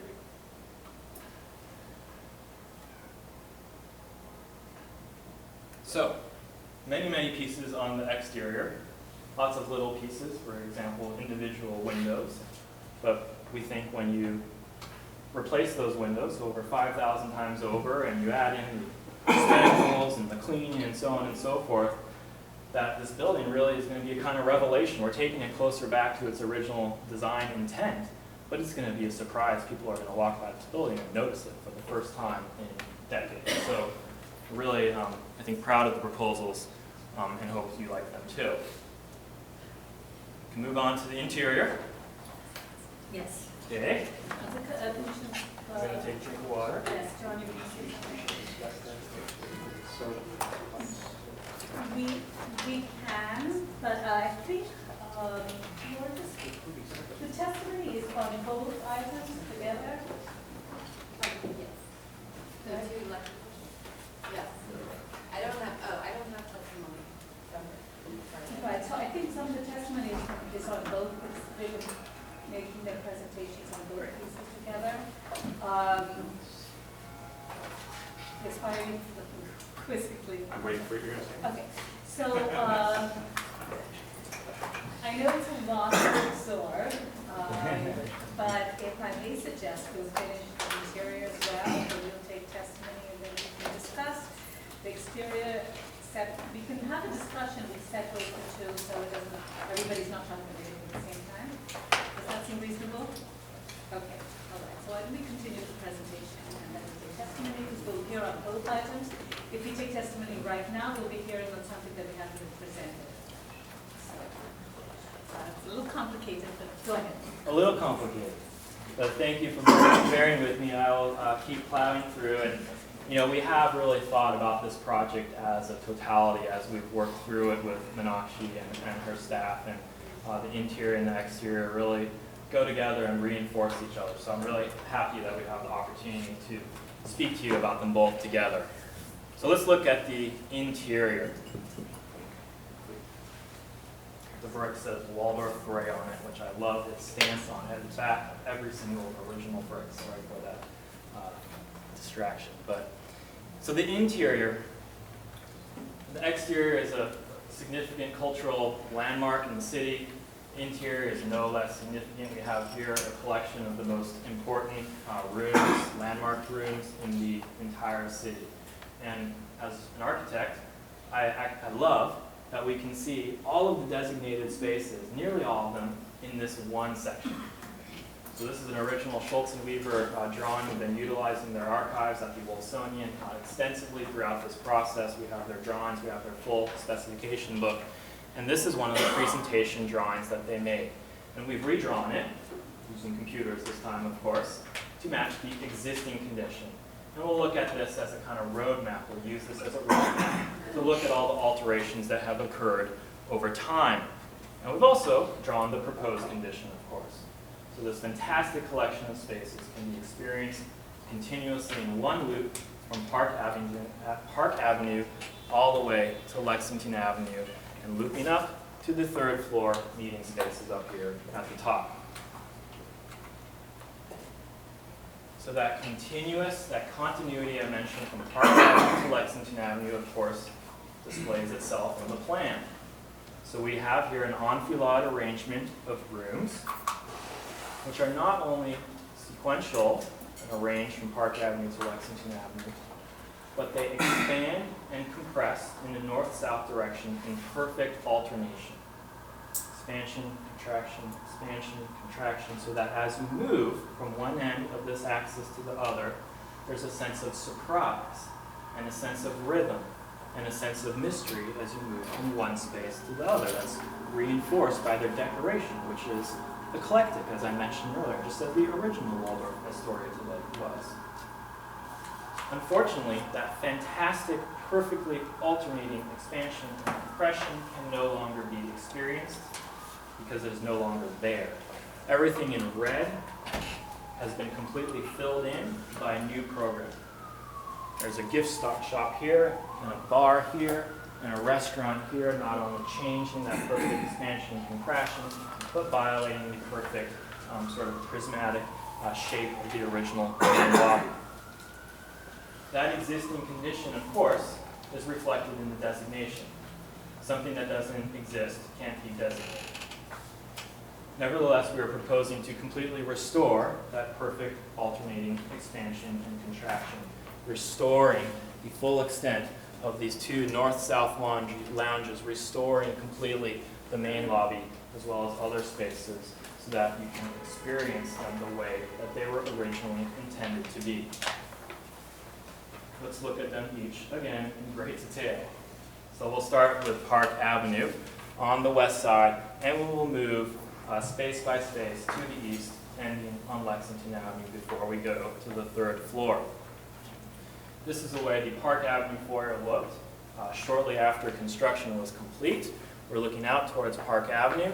This space was characterized by pairs of vertical columns with raised terraces on either side to the north and south.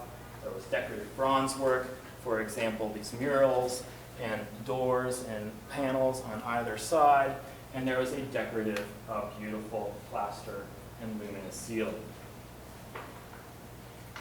Much of what you see today is not original fabric.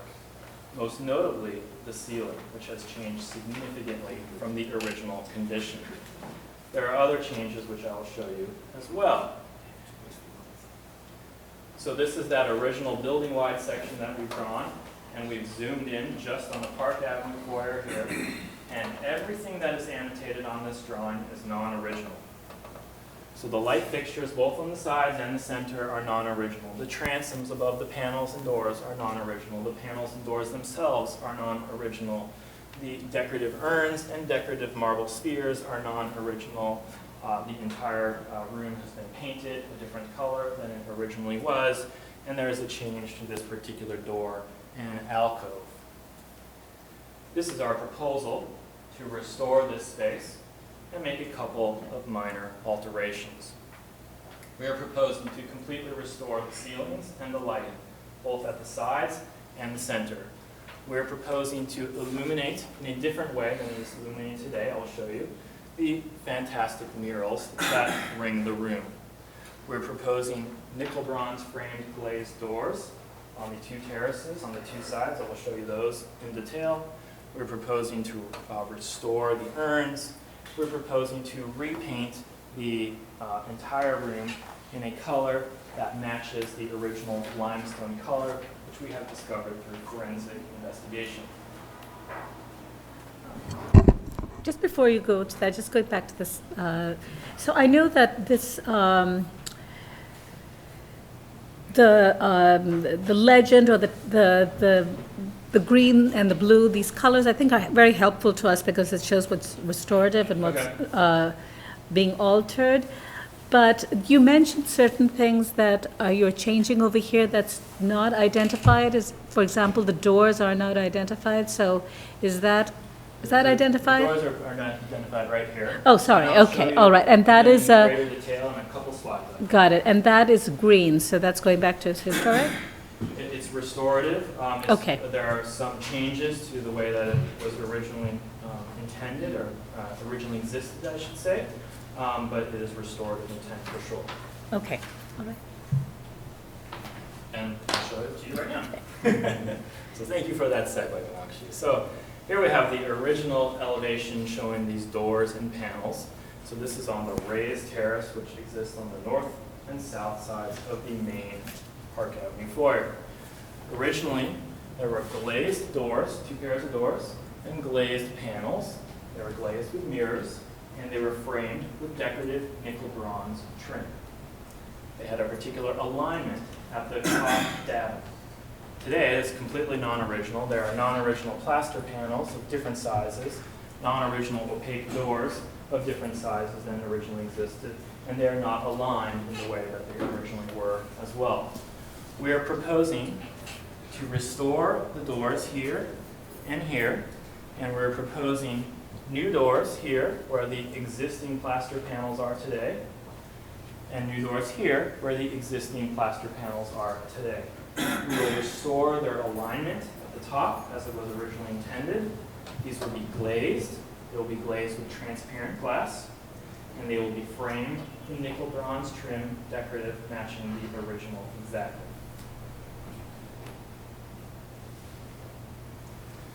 These are the two terraces I was talking about on the south and on the north here, and they have a small niche, a small sort of sub-part of this terrace on this far west side.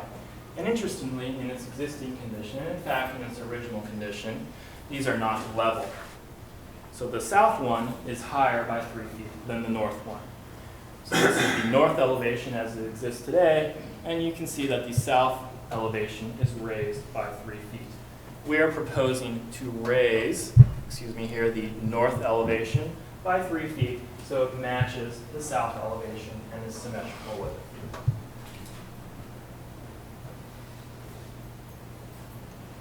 I'm going to take a little segue, make a small detour here before I finish talking about the Park Avenue foyer and talk about lighting more generally for all of the designated interiors. Lighting was a big topic for this particular building and was written about extensively by contemporary press when the building opened. And all the lighting was characterized as indirect or semi-indirect, and that was a kind of invention. So just down the street, we moved north, right, because of the proximity to Grand Central Terminal. In Grand Central Terminal, electric lighting was so new that they really wanted to show it off, and all the light bulbs are exposed. Well, here, a few years later, all the rooms are electrically lit, of course, but the invention here will be to hide all the sources so that it's all mysterious, all indirect, and we don't know where it's coming from. Now, the designation report that you all have written rightly points out that while that was a kind of invention, it probably resulted in rooms that were much, much dimmer than would be acceptable by our standards today. And as we look at all of these photos, we do note very, very sharp, hard shadows clearly coming from the photography light. So our general intent for all of these spaces will be to restore that original sense of indirect, soft lighting, which has been lost almost universally in every single space, while improving the functional lighting so that it is acceptable by our standards today. Let me show you how we're going to do that in the Park Avenue foyer. Indirect lighting was deployed in various ways in each space. In the Park Avenue foyer, it was achieved with a fantastic luminous marble ceiling at the center of this space. So this must have been just a wonder that you saw. When you walk in, you have to look up because you go up the stairs and you are focused on this fantastic glowing marble ceiling. Of course, that is not the case today. In fact, we have illustrated here everything about lighting only, which is non-original in red. So everything in red is non-original lighting. It is supplemented by 4-inch square trimless downlights here. And our proposal to completely restore that central luminous marble ceiling the way that it was, to do some repainting, which is consistent with the original coloration, which we have discovered through forensic investigation, which is no longer exists today. There's the marble that will be utilized for the center, and we'll be supplementing the lighting with 4-inch trimless square downlights and 4x8-inch trimless downlights accenting the columns. We're not only restoring the center of the ceiling, but restoring the side bays as well. So all along the sides here, there are these decorative lights, which originally looked like the image on the left. They were recessed beyond some stepping in the profile in the ceiling, and they had beautiful decorative trim. Today, we have a much, much simpler surface-mounted lighting, a real loss. We're going to completely restore, put back new lights, which exactly match the original condition. Now, they didn't have direct downlights when they first installed this room, but the luminous marble ceiling wasn't enough, and so they attempted to supplement it with these decorative urns. There were 8 of them. They were beautifully detailed. They were made of nickel bronze, and they hid light sources which uplit the ceiling and provided a soft, reflective glow. Today there are 4 urns. They are all non-original. They are of a different design than the originals, and they do not do lighting work. We are going to bring back, replace with new urns matching exactly the original design, all 8 in their same locations, and they're going to do functional lighting work the way that they were originally intended to. There are 13 beautiful murals done by Louis Regal circling the room. This is what they looked like originally, and their relationship to the wall above and below. They were slightly recessed, very close in relationship to the wall above and below. This is a wall section of the mural. This is the condition today. Previous design attempted to make these murals participate in the architecture of the room more fully, a laudable intent. However, it modified the relationship of this mural to the wall, and it illuminated it in a rather coarse way with a large shield. We are proposing to completely restore the mural's relationship to the wall, restore that transom piece below the wall, but still illuminate the mural so that they can be properly appreciated with a smaller picturelet. So if this is what the space looked like shortly before construction was complete, you can see the marble ceiling in the top. It is not currently turned on, of course. This is the existing condition. Very, very bright and overlit. No sense of that original ambiance that was intended. And this is our proposal to bring back the fantastic marble luminous ceiling, bring back these luminous or these decorative urns, and make modest alterations to the doors on the two sides while restoring the sense that these were glazed, reflective openings trimmed in nickel bronze decorative framing.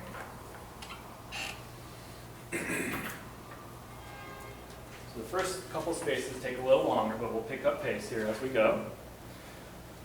This space is called the Colonnade. It is immediately to the east of the Park Avenue foyer. It is characterized, of course, by columns, by a coffer in the middle, and side bay lights similar to those found in the Park Avenue foyer. Everything annotated here is non-original. There's nothing annotated that is original.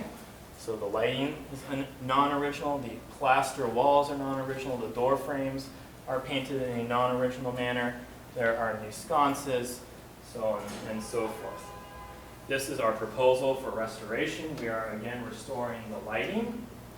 We are going to paint the existing plasterwork, believe it or not, a green, which matches the original color, which we have again found through forensic investigations. And we're going to replace the existing non-original sconces with new sconces, which are more sympathetic to the Art Deco vocabulary. This is the reflected ceiling plan of that space. The cove in the center is original and will of course be maintained. And again, these light fixtures on the sides will be restored to their original condition. Lighting will be supplemented in this space, as in all of the spaces, with 4-inch trimless downlights, which you see here, and column accent lights. Moving eastward, there is a north-south linear lounge. This space was the original Peacock Alley in this incarnation of the building. Today, Peacock Alley, that name has moved. It is the restaurant in the main lobby, but this, in fact, is the original Peacock Alley in this particular building. And it was a kind of linear lounge with very decorative walls and a simple ceiling. Today, it is badly altered because it's been cut completely in half. So only that extent remains, and red is gone, and there are doors to a bar which has infilled the northern portion of it. So this is a section cut looking north at that bar and those doors, non-original. Not only has the space been cut in half in plan dimension, it has been altered in section as well. There is a non-original drop ceiling of dimension 18 inches, which alters the proportion of the spaces and occludes partially views of the decorative walls, much original material, on the two long walls. We are going to restore not only the plan aspect, but restore the height as well by removing the drop ceiling, restoring the height, do a little bit of repainting closer to the original intent. Again, we've investigated these colors. We're going to put a bronze pair of gates in this location, which exists on the south. I'll show you in more detail that. And otherwise completely restore this facade. It originally was a straight grain French walnut with nickel bronze vitrines on either side. So this is the long elevation of this space. This is looking west. And at the top we have the original condition. Here is the north elevation in its original condition. The middle is the existing condition, so the right half here doesn't exist and is of course not landmarked. The left half looks like this. You can compare the changes to the top. And this is our proposal for restoration on the bottom. There are a couple of new door locations, one here where there is currently an existing vitrine that's required for egress. We're going to redo egress in this building. It will be glazed and framed in nickel bronze framing, just like the vitrines adjacent to it. And we are removing one last bay on the far south end of this particular space to to align with some non-designated spaces immediately adjacent to it. So when we do that, we're going to salvage this original fabric right there. It's a walnut burl panel. We're going to salvage that and move it right here. This is looking at the east elevation and the south elevation. So you have, again, the original condition, the existing condition, and the proposed condition. Same themes, same concepts as we saw on the west. Yeah, just a quick question. So if we go back to the original, right, so this space which is actually designated, and you're talking about the relocated corridor. So the way the space ends at this point, if you're looking south, you're moving the bay, you're removing that bay, right? So does that wall that's being relocated, which is a south wall, does that get relocated by one bay as well? Yes, it does. Okay. And you can see that here. And it looks very similar to the existing condition. And I pointed out earlier this grill. So this grill exists on the south, and it originally existed there. It's not a grill, it's a pair of doors, gates. It existed there because there was program behind there. That won't be the case in the future, but there will be a program behind the northern end. So we're going to take those, put them on the northern end, and use the salvaged walnut burl to replace removed gates in this location. Okay, all right. So preserving maximum amount of original fabric as possible. Thank you for that clarifying question. Looking at the floor surfaces, there have been many, many incarnations of different floors, many different carpets. There was even a very graphic black and white rubber vinyl flooring for a period of time. So many different instances. Many of these floors, however, the majority of them, shared a kind of basic geometric organization, kind of tripartite organization, which related to the colonnade, which is shown plan north in these drawings. And none of that is the case today. There's no geometric organization, so on and so forth. And so we have proposed a new floor. The original floor, of course, is not there in many different instances. A new floor which maintains that geometric organization, tripartite organization. It's proposed to be marble at its center, since that will certainly be a higher traffic area, and carpet on either side with a marble border, which we also find in many instances throughout time. The ceiling, of course, we have the drop ceiling in the center, and then you will see as a recurring theme in many of these spaces an attempt to better light these spaces that were underlit originally with these large 8-inch diameter round downlights. There are many of those in this condition. We're proposing, of course, to restore the extent of this space, restore the height of the ceiling, and utilize smaller, fewer downlights in order to properly light this space. So this is the way the space was originally existed. This is the condition today, truncated, altered in its section height, and this is our proposal to restore the full length, restore the proportion, have a new floor which respects the original tripartite intent, and improve the lighting as well. Quick question. Why did you choose to break the ceiling up into 3 sections? Good question. We observed that we do need these downlights in order to properly light the space, and so we thought that breaking the ceiling with a very shallow molding piece would give the eye something to, a manner to organize the ceiling, give the eye something to latch onto instead of the lights themselves. Originally, there were no lights in this ceiling. It was very, very dark. We want to organize them in some way, and it relates to the floor.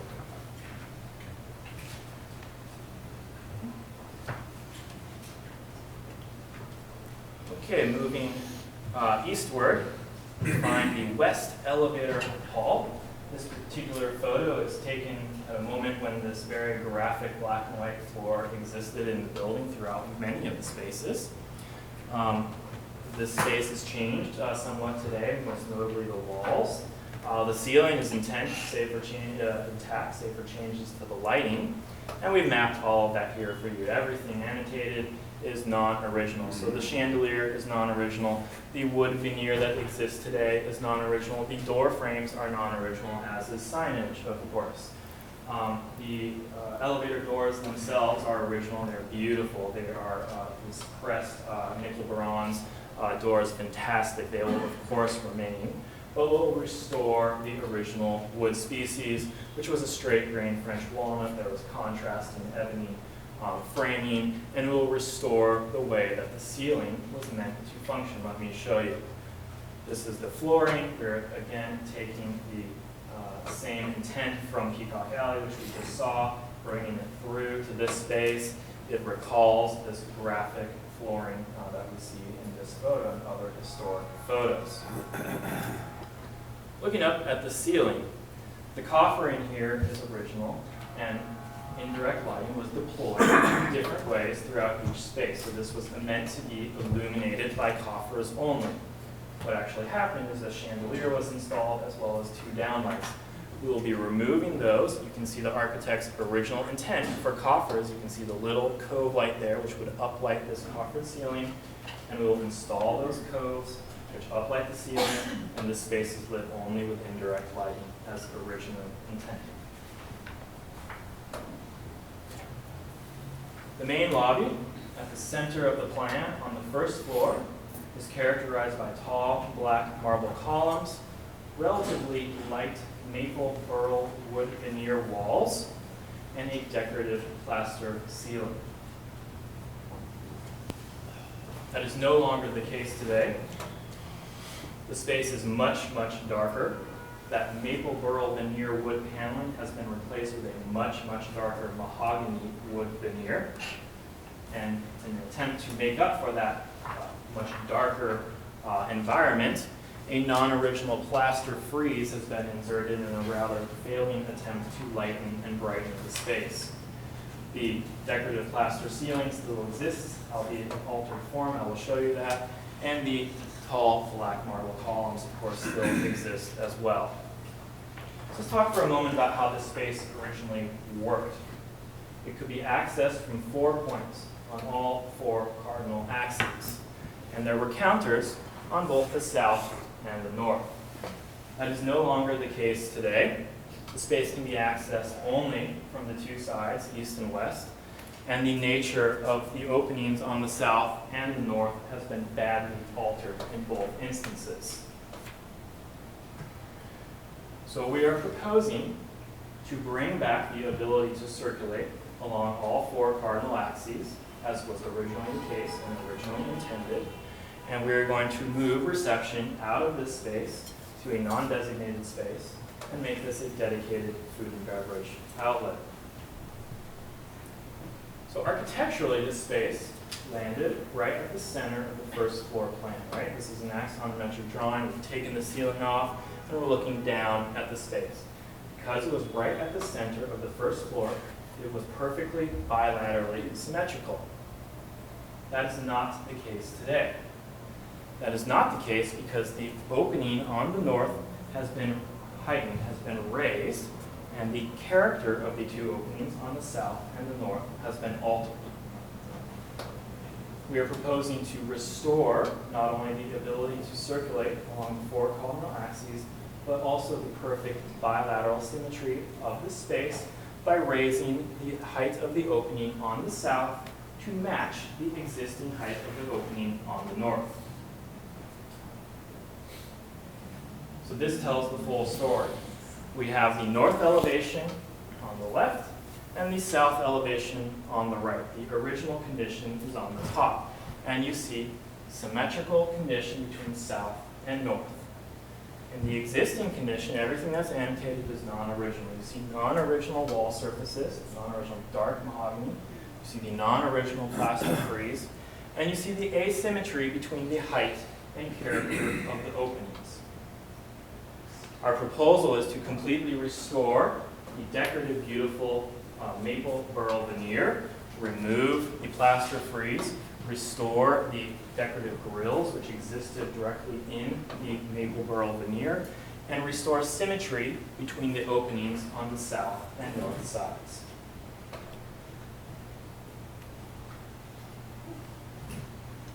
This is the east and west, east on the left, west on the right. You see a symmetrical condition in the original condition.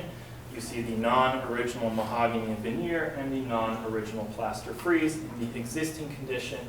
3 of the secondary openings have doors in them of various types that are not very sympathetic to the Art Deco vocabulary of the space, and our proposal to restore the maple burl veneer, remove the plaster frieze, and we're proposing to infill the secondary openings consistently with doors so that they're all unified and the same, with doors that are framed in nickel bronze or glazed, as the original intent elsewhere would have been, so that they're more sympathetic to the existing architecture. 3 of those today are filled in with non-original doors.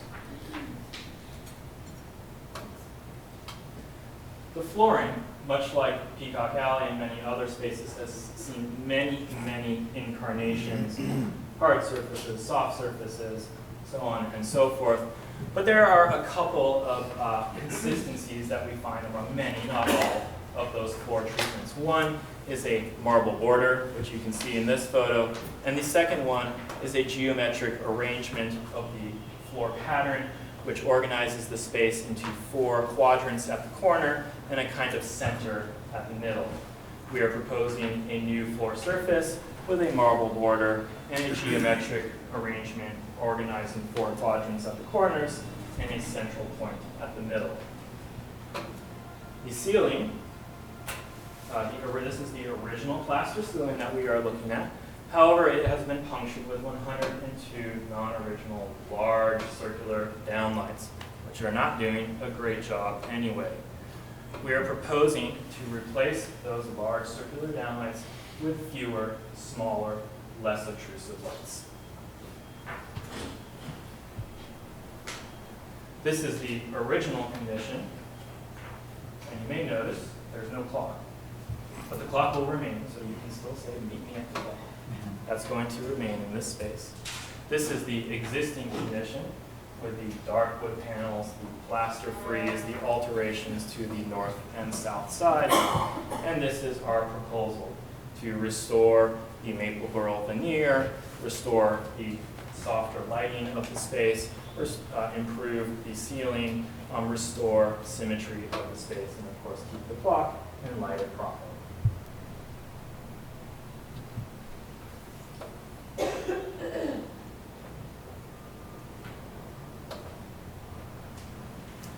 Moving eastward, there is a small connector space called the main lobby hall. It is immediately east of the main lobby and connects to another north-south lounge.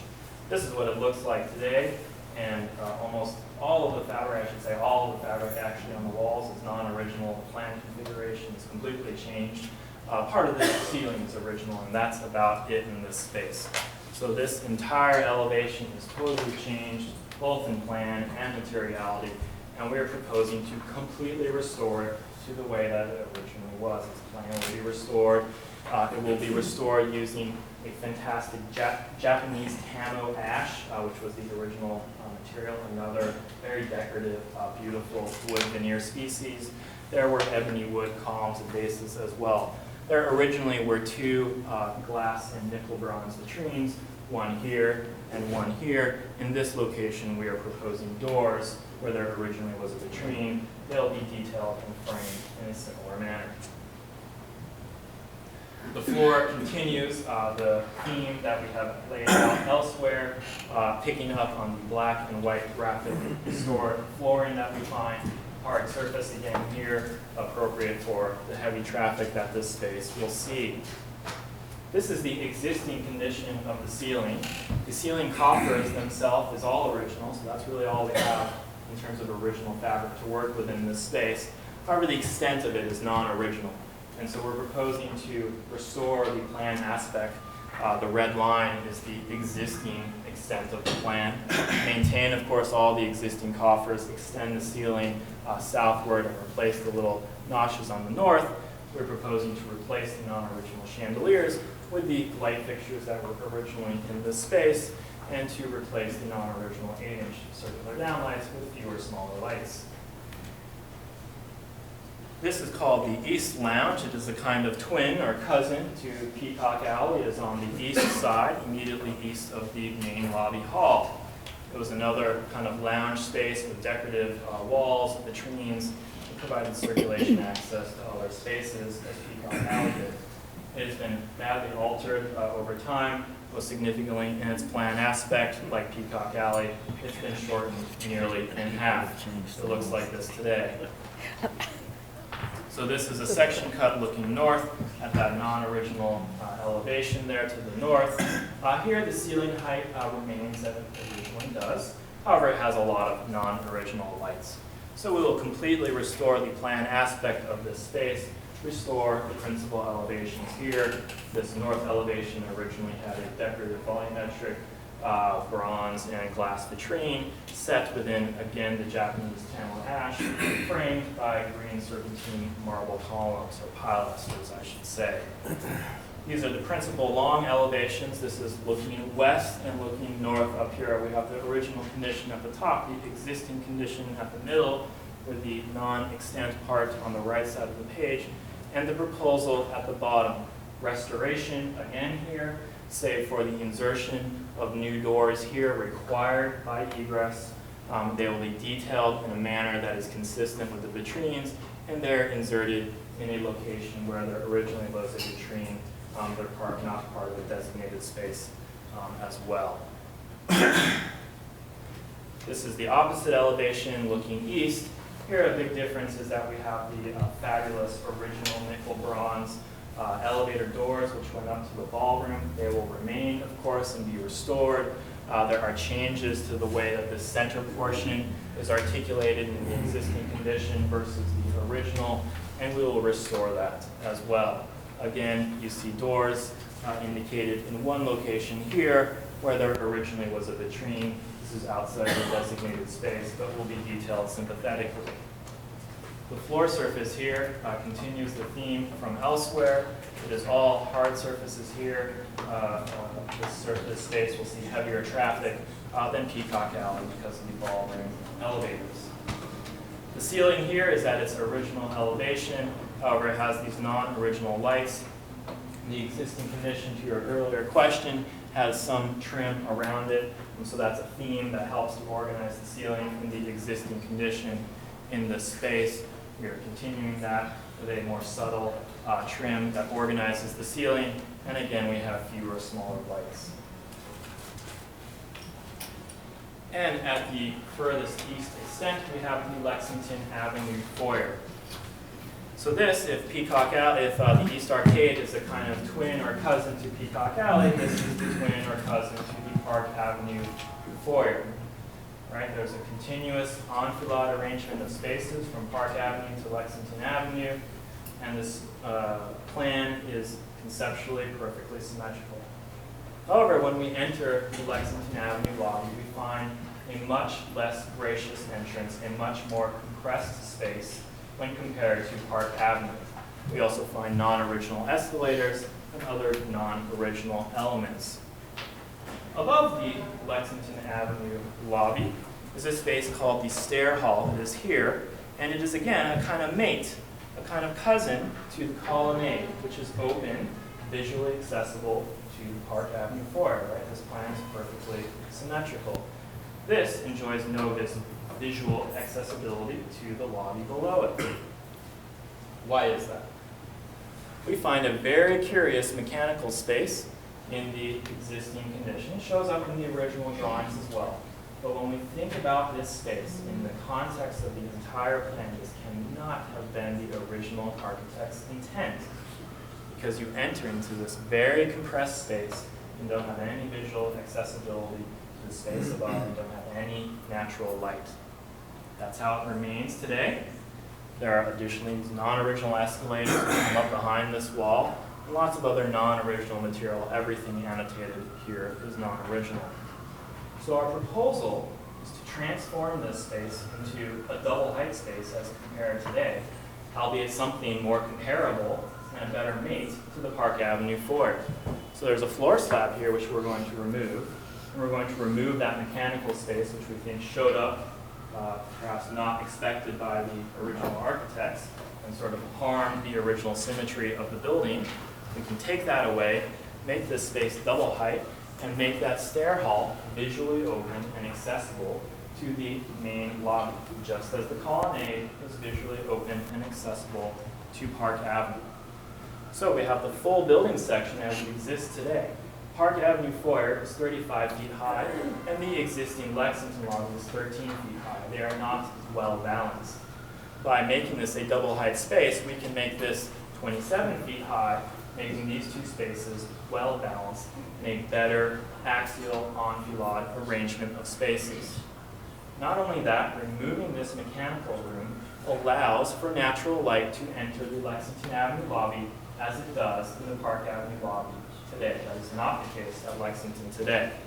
Today, these tall windows, which one would think should be filled entirely with grills as they were on Park Avenue, the top half is filled with opacified windows behind which are mechanical space. And so we're proposing to extend that grill work all the way up to the top, allow natural light in, and restore the intent for symmetry between Lexington and Park Avenue. The floor will be travertine, as was indicated in the original Waldorf specifications, and the ceiling will be designed in a manner that is sympathetic to the architecture elsewhere, utilizing coffers and those side bay lights that we find on the Park Avenue end as well. The stair hall ceiling, the center field here is non-original. These portions are original. They've been punctured with non-original large lights. They have non-original light fixtures at these corners there. Those should be colored red. And those will be replaced with the original fixture that we have found in the historic photographs. And the large circular lights will be replaced with fewer, smaller lights. So this is the existing condition today. As you enter from Lexington Avenue and look straight into this space, you see the non-original escalator on the side, the low ceiling, and the majority of the fabric in here is completely non-original. You see the small lift navigated that change in elevation. We'll move that lift elsewhere so that it's still accessible, but not so visually obtrusive, and transform the space into something that is a better companion to the Park Avenue foyer.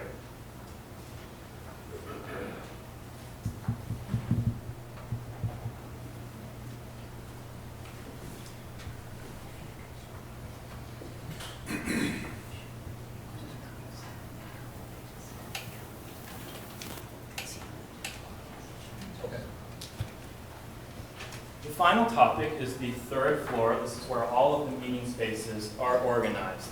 And this is a proposal for restoration and essentially fixing the lighting. So many of these spaces do not function properly. In the grand ballroom, we are told events cannot be held at which you need to read a piece of paper. So that's a problem that we are going to fix while restoring the original design intent. Let me show you how. These are all of the meeting spaces. There have been some changes, which I will show to you. All of those spaces have been designated as indicated in green here. This is the Jade Room. I'll spend a little bit more time on the very first one, and then we'll go quickly on the others because they're very consistent from one to another. This is its original condition. This is the existing condition. You see the columns and other things that exist that remain, but changes to lights and things of that nature.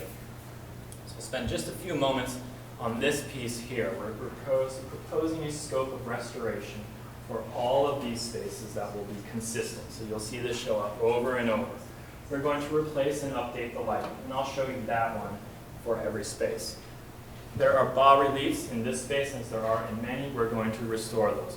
There is damaged plasterwork in this space, as there are in all the spaces. We will restore that. There are replaced non-original mechanical grills, which we will restore. And we will propose to paint this space in a scheme that respects the decorative intent and is sympathetic to the ongoing conservation research that is happening as we speak in the hotel. We will also be replacing the carpet with a new carpet that's sympathetic to the original design intent as well. So a couple specifics for this space, which again will set up other spaces. There are bas-reliefs at the corners, which are illuminated in a rather unsympathetic manner. We will illuminate them with a more minimal fixture light. The ceiling is a mess. There's a non-grid of 8-inch circular light fixtures. Some of them, in fact, are 12 inches. There are many, many of them. We will light this space better with smaller, fewer fixtures. The Astor Gallery is largely the same themes and concepts. You see the original and existing condition on the right. All of the same restoration with one addition. There is a fireplace that is non-original and is covering windows. We'll remove that and restore the windows. Everything else here is the same as the Jade Gallery. The Basildon Room is at the north end of the Silver Corridor, if you know this space. So the interiors of this space, some of it is original fabric taken from a 18th century English estate. Other parts of it are plaster molds of that 18th century English estate, but not the fabric itself. Nevertheless, this space will be completely restored. So all of the same menu of restoration here. One addition, there are murals in the purple roundels here. They will be conserved. This space is very badly underlit and it's very hard to hold an event here. Circular downlights exist at these locations today, and they're simply not enough. They are 8 inches in diameter.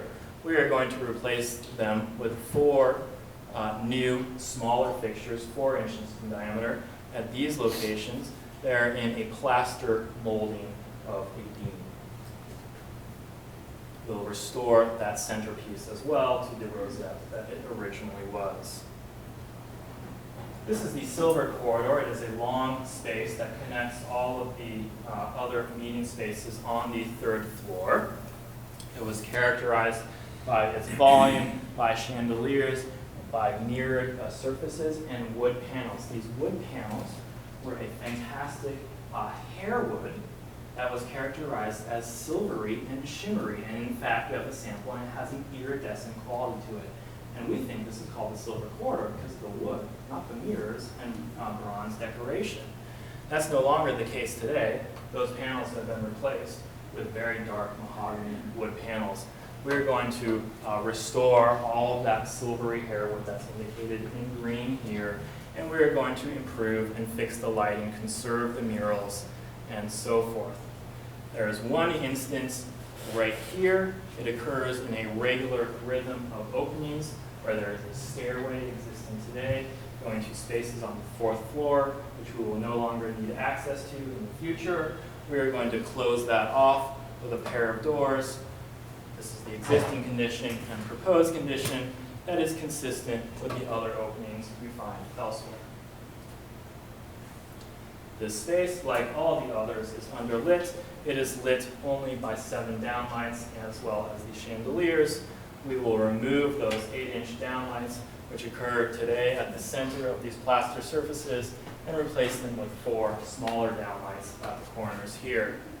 We're also proposing picture lights, which will illuminate the murals. So much like the Park Avenue foyer, we want these murals to contribute to the architecture of the space, which they do not today. This is a wall section of the mural. There's a decorative band right there that exists there. This is our proposal for a minimal picture light to illuminate that mural so it contributes to the architecture of the space. There is a foyer immediately outside the grand ballroom. Many of the same themes apply here with one addition. There are doors entering into the grand ballroom.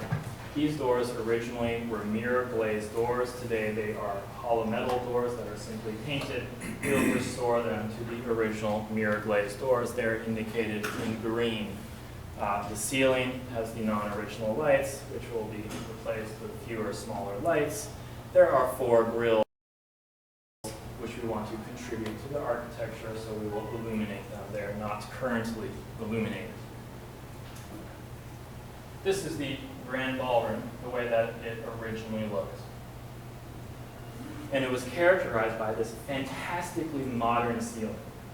What a surprise it must have been to walk into this space and see this bright, illuminated, vast ceiling floating above you, and is not lit by any visible source whatsoever. It was lit, in fact, by 3 coves indicated in the original architect's drawing that ran around the ceiling, so hidden light sources, and we see those coves again, 3 of them, in the original architect's renderings. It's no longer the case today. Much of that ceiling is non-original. The chandelier in the center, which hangs from a very large mechanical ventilation duct, is non-original as well. This is our menu of restoration. All of the same restoration proposals here with a few restoration additions of grills, plasterwork, there's non-original wallpaper, the mirrored doors as well will be restored, the metal panel right now, painting and carpet as we saw elsewhere. So all restoration work. I do want to show you the ceiling. There are tall grills like there are grills in all other rooms. These ones are 18.5 feet tall. We want to illuminate them with minimal picture light so that they contribute to the architecture of the space. So we have this fantastic space, and it is sorely underlit. You can't read a piece of paper.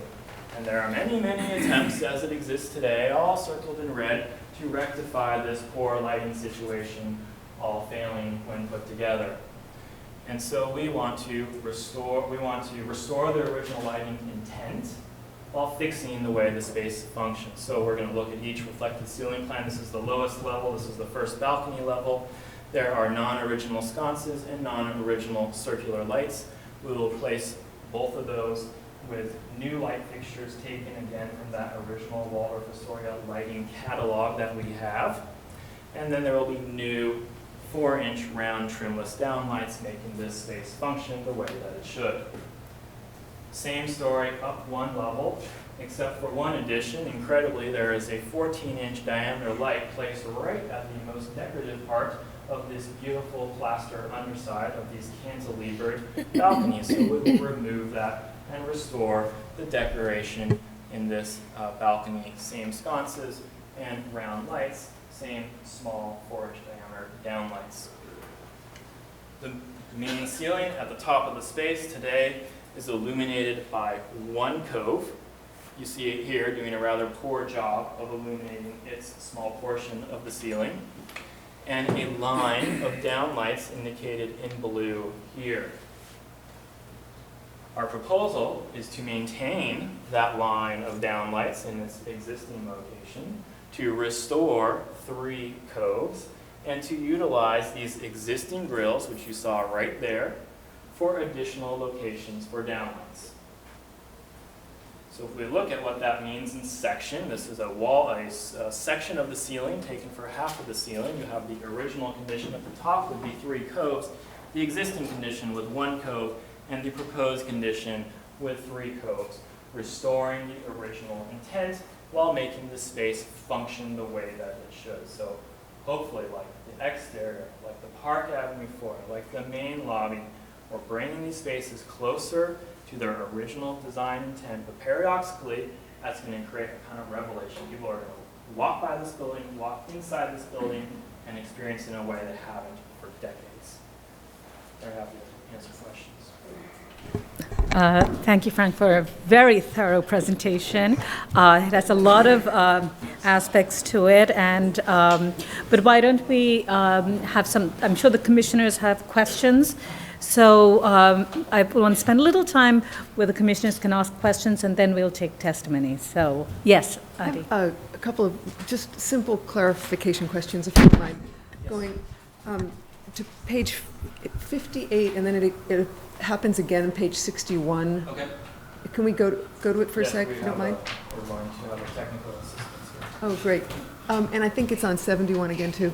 And it has to do with 58, 61, and maybe 71 in yours, but not in mine, so maybe. Are we talking about... exterior for just a second. Okay, right. No, that's fine. I think why don't we sort of, maybe it's good to sort of just divide them up and just questions on the exterior changes, and then we can talk about the interior. Okay. And then we'll take testimony. Great.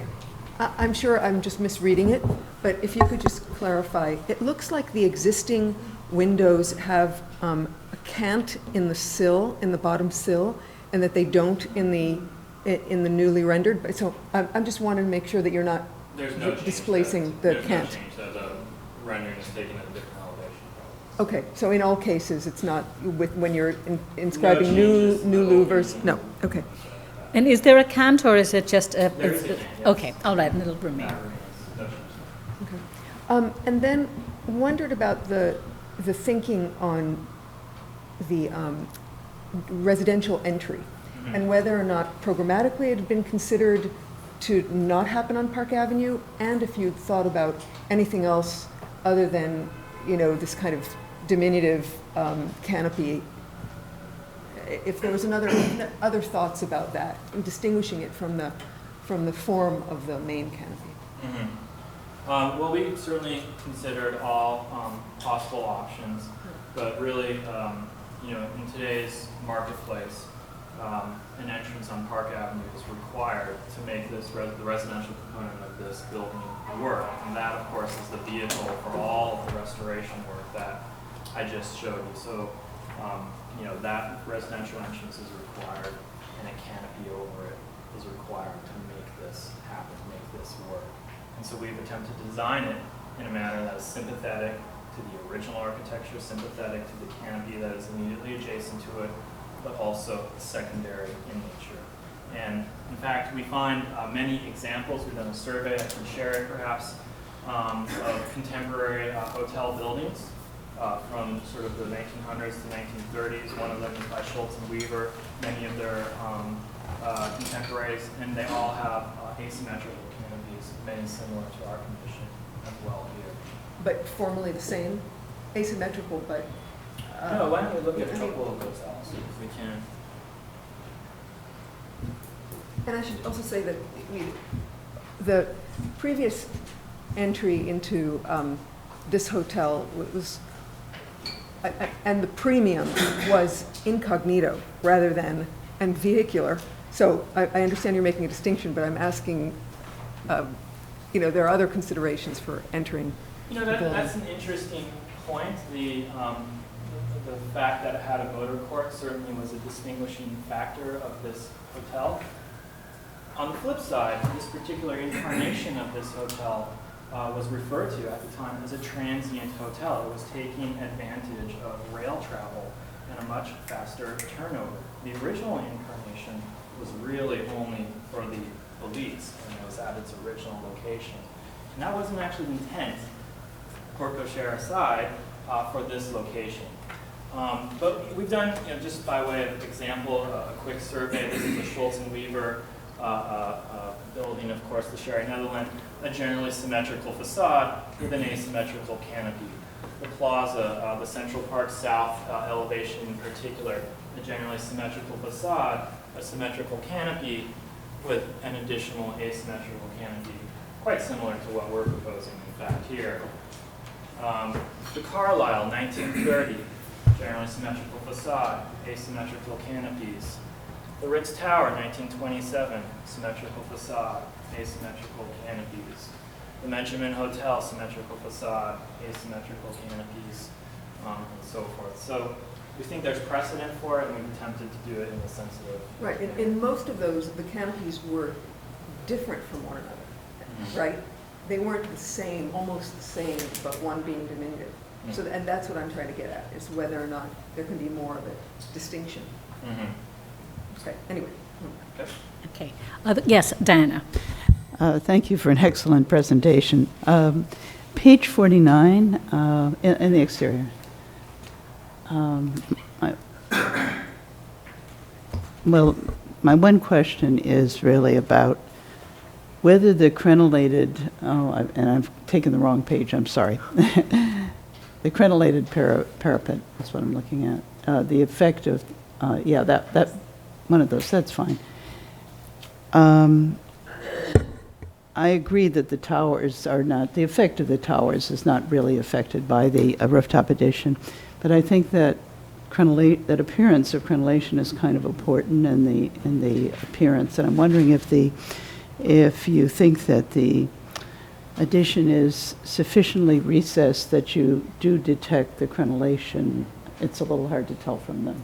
It's a good good question. Thank you for that. And that's why we did such extensive investigations of the mock-up. And we do think, you know, once you are at any distance proximate enough to the building where you can detect the crenellation, the mock-up, the addition is recessed from that vantage point so as not to interfere with the crenellation. What's your perception of it? As you get farther away, the crenellation begins to disappear in the profile at any rate.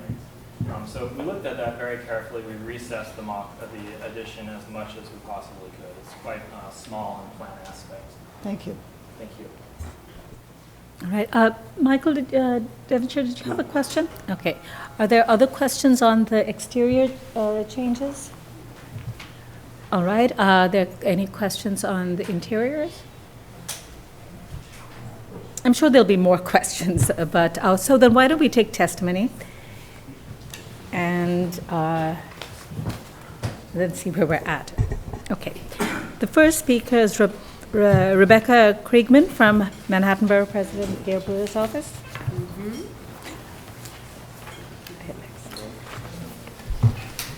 Hi.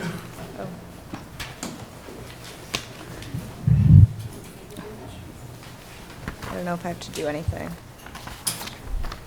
Okay, hi. If anyone doesn't have a copy, I have extras. I'm presenting testimony on behalf of Manhattan Borough President Gail Brewer and New York State Senator Brad Hoylman in support of the two certificates of appropriateness, one for the hotel interiors and one for exterior work, being sought by the owner of the Waldorf Astoria Hotel, an individual and interior landmark located in the Borough of Manhattan Community Board 5.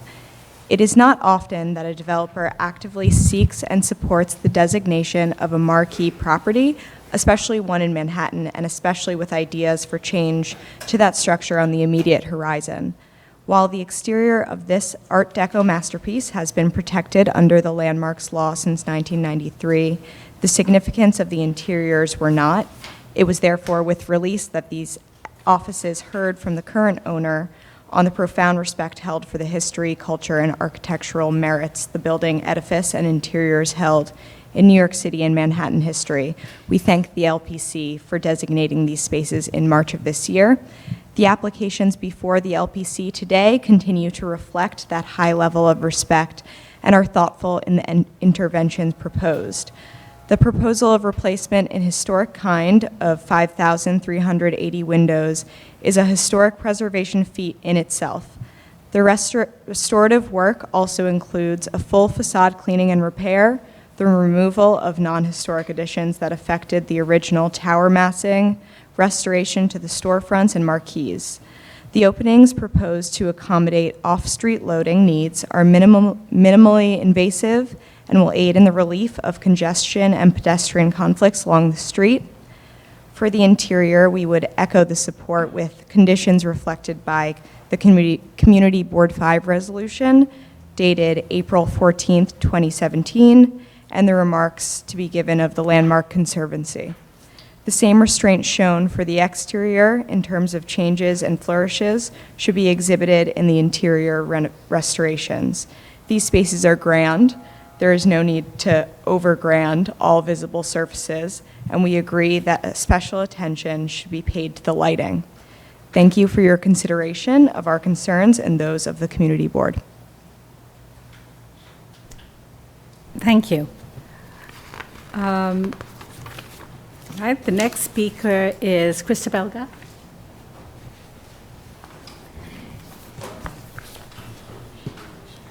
Krista Belgoff for the Society for the Architecture of the City. This immense project reflects literally hundreds of good decisions for restoring and renovating a wonderful old New York hotel, and we would like to congratulate everyone concerned.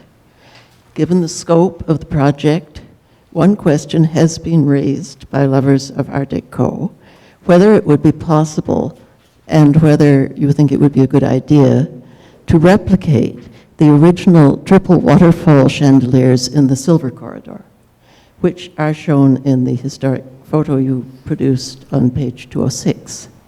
The opportunity to do that would be now, if ever. Thank you very much. Thank you. The next speaker is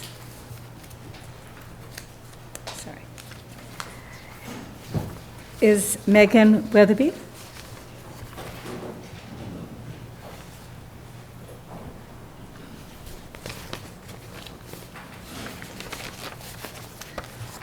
Hi, I'm Megan Weatherby, and on behalf of the Art Deco Society of New York, I commend the applicant for their very obvious commitment to restoring the Waldorf Astoria Hotel and reinstating many of the altered or lost elements of the building's grand facade. We are very appreciative that the applicant has included and referenced much of the original documentation that clearly exhibits the original intention of the Waldorf's architect and designers. Although much of the proposal honors the original intent of the architects and designers, there are several aspects of the proposal that are a clear departure of the original plans and seem unnecessary.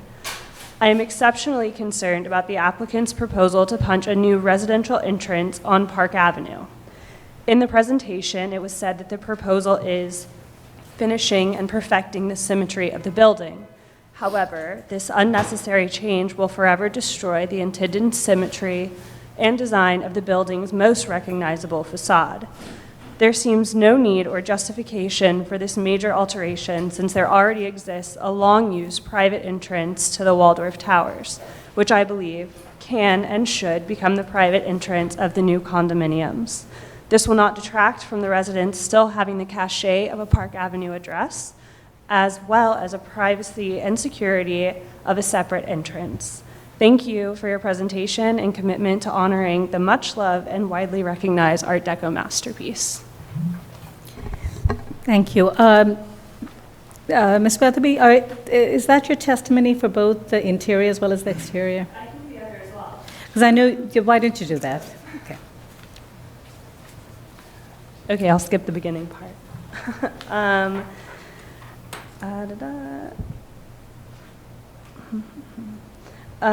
So we appreciate the concerted effort to restore much of the original intent of the interior designers throughout the Waldorf Astoria's landmark spaces presented today, most notably the commendable proposal to return both Peacock Alley and the East Arcade to their original floor plans. However, I do have several concerns with the proposal.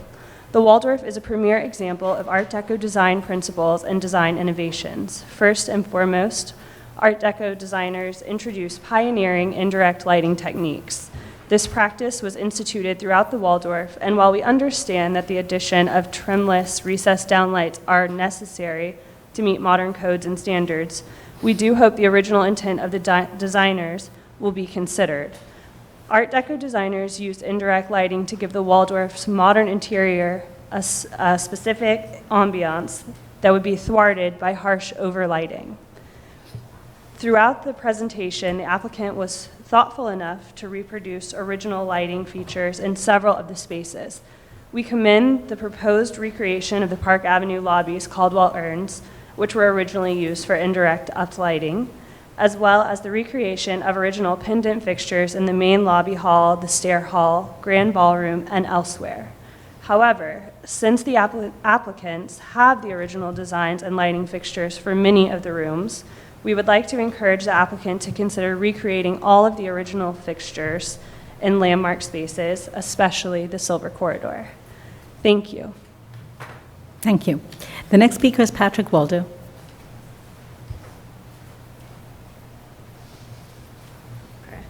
Good afternoon, Kelly, Carol. Patrick had to go to class. Nice to see you all, and I'm really thrilled to be able to testify on the brand new designated Waldorf interiors today. So, HDC also commends the applicants on a thorough and spectacular presentation fitting for a project of this importance, but we did notice some details which need your attention. Like Art Deco Society, our committee would like to see the historic 1931 chandeliers in the Silver Corridor brought back. We would also like to draw the Commission's attention to a proposed alteration in the main lobby. Regarding the portals in the north and south lounges, historic photos show the original central bay to have a distinct tall articulation with very strong vertical expression characteristic of Art Deco design. The proposed changes look more like existing conditions than the historic ones, and our committee would like to see the hierarchical expression of the cross-axis returned through the definition of these portals, not just in circulation. We would also like to see the clock that was at this portal returned as part of the treatment of that bay, which is not in the rendering. Thank you. Thank you. The next speaker is Roberta Newsom.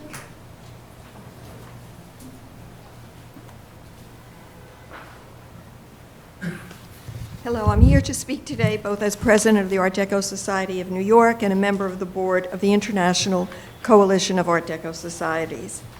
I'm representing both groups, which are both stewards of Art Deco architecture and design in this city and around the world, and what is, without question, the most famous Art Deco hotel anywhere.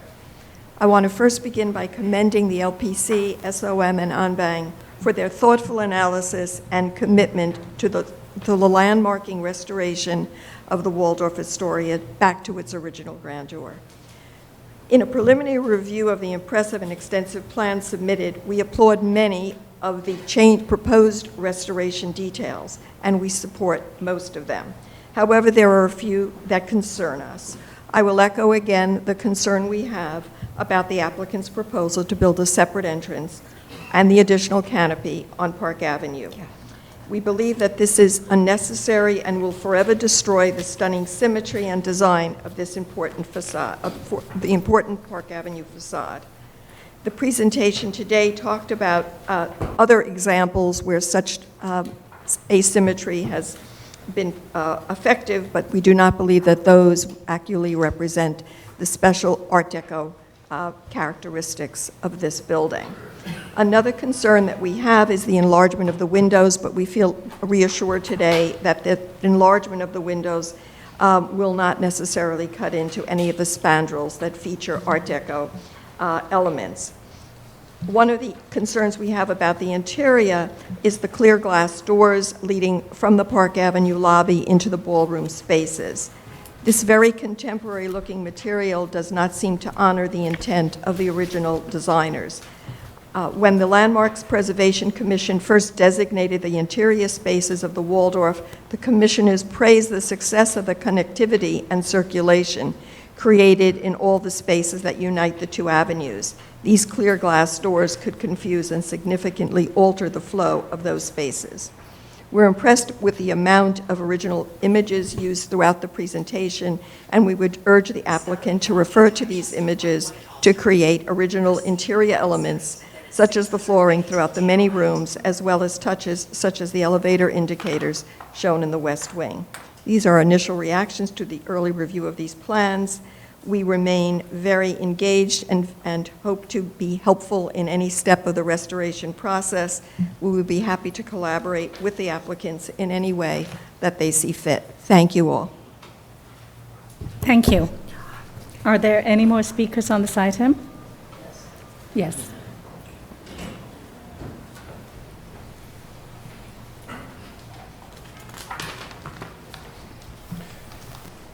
Thank you.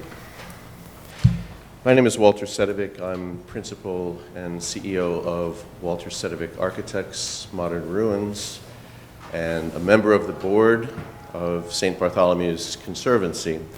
I'm joined here by my colleague, Constance Evans, who's the executive director of St. Bartholomew's Conservancy, and pleased to provide this testimonial on behalf of the founder and president, Carol Bailey French.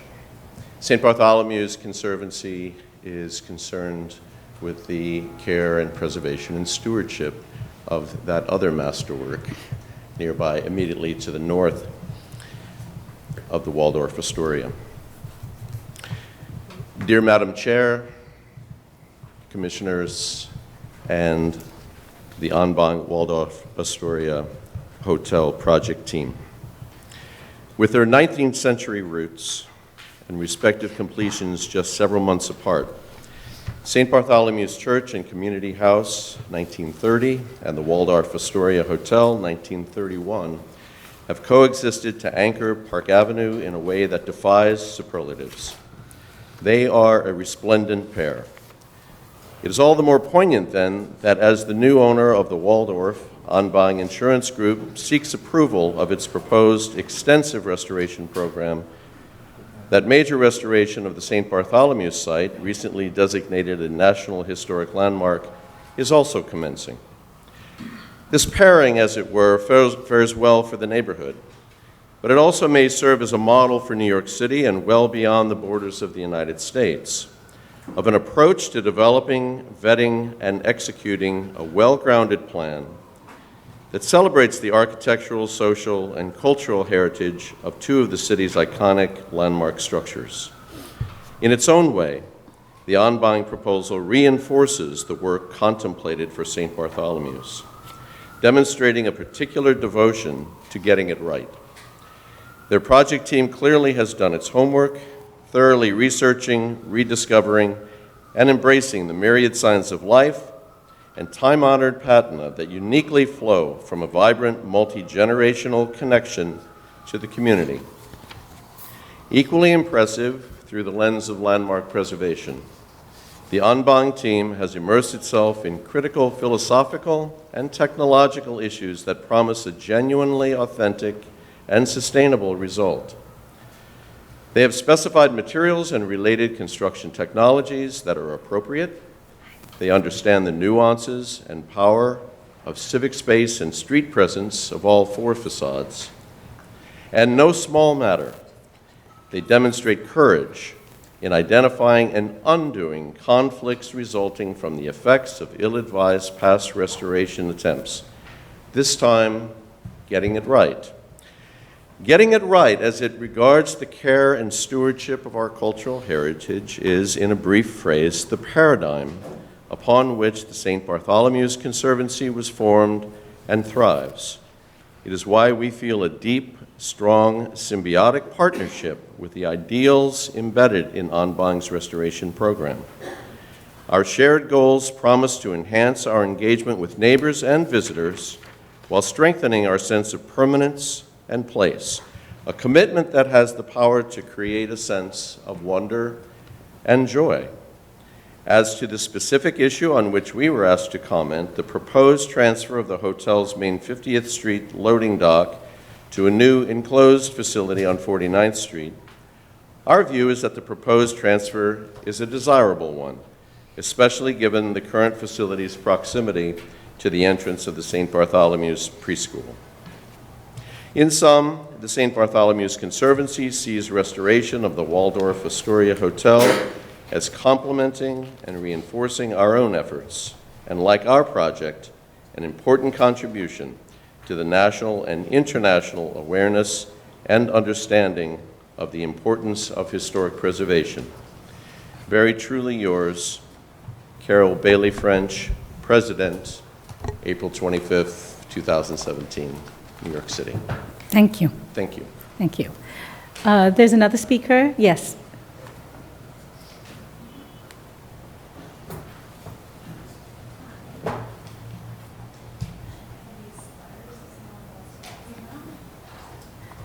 Just try to keep your comments within 3 minutes, please. Yes, no problem. So I'm here from Congresswoman Carolyn Maloney's office. Oh, okay, She asked me to come and read a letter she's written to Madam Chair, excuse me if I mispronounce this, Srinivasan. So I'm just going to read from that letter now, which is being passed around. I'm writing to express my enthusiastic support for the Waldorf Astoria's proposed renovations.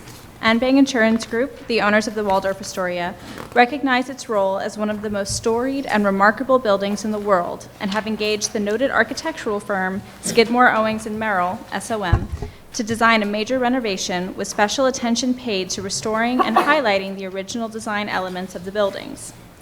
Both the exterior and interior proposed renovations are driven by a commitment to beautify the building and restore it to its original layout and design. The renovations will relocate and recess the cooling towers, hiding them from street-level view and restoring the exterior to its original Art Deco aesthetic. The marquees will be refurbished, and the Lexington Avenue entrance marquee will be entirely redesigned to more closely resemble the original design. In addition, the exterior renovations will improve public safety by moving the loading dock to East 49th Street so trucks can back all the way into the building, clearing the sidewalk for pedestrians and alleviating traffic on the roadway. The hotel's interior will also be largely renovated to more closely follow the original layout and reestablish the planned flow of space. The Peacock Court will also be restored to its original location, and spaces that have been occupied by retail will be reopened so the floor plan can once again follow the north-south symmetry that the original builders intended. The grand foyer at the Park Avenue entrance will be renovated to restore the original Art Deco ceiling. Additionally, the Lexington entrance, which has long been an unattractive back door to the hotel, will be largely redesigned to make it smaller and similar in grandeur to the Park Avenue side. These renovation plans preserve the integrity of the original city within a city, and it is clear that Anbang, SOM, and the Waldorf Astoria Hotel have approached the building's renovations thoughtfully and with real respect for the beauty of this iconic building. I am confident that these renovation plans will guarantee the Waldorf Astoria's continued role as a notable New York City landmark for years to come. Accordingly, I hope you will give the proposal for restoring the Waldorf Astoria your most favorable consideration, consistent with all applicable rules and regulations. Sincerely, Congresswoman Carolyn B. Maloney, Member of Congress. Thank you. Thank you. Yes, the next speaker, please.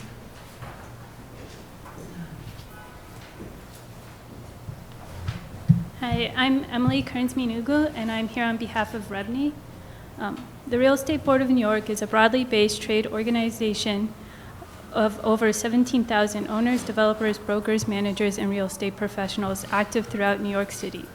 We support the proposed plan to restore and renovate the Waldorf Astoria by the hotel's new owner, Anbang Insurance Group, and believe that their application for a certificate of appropriateness merits approval from the Commission.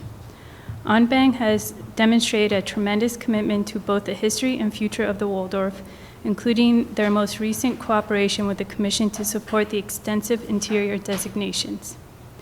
The world-class design team that includes Skidmore, Owings & Merrill, and Pierre-Yves Rochon has unparalleled experience restoring and revitalizing historic properties in New York and around the world.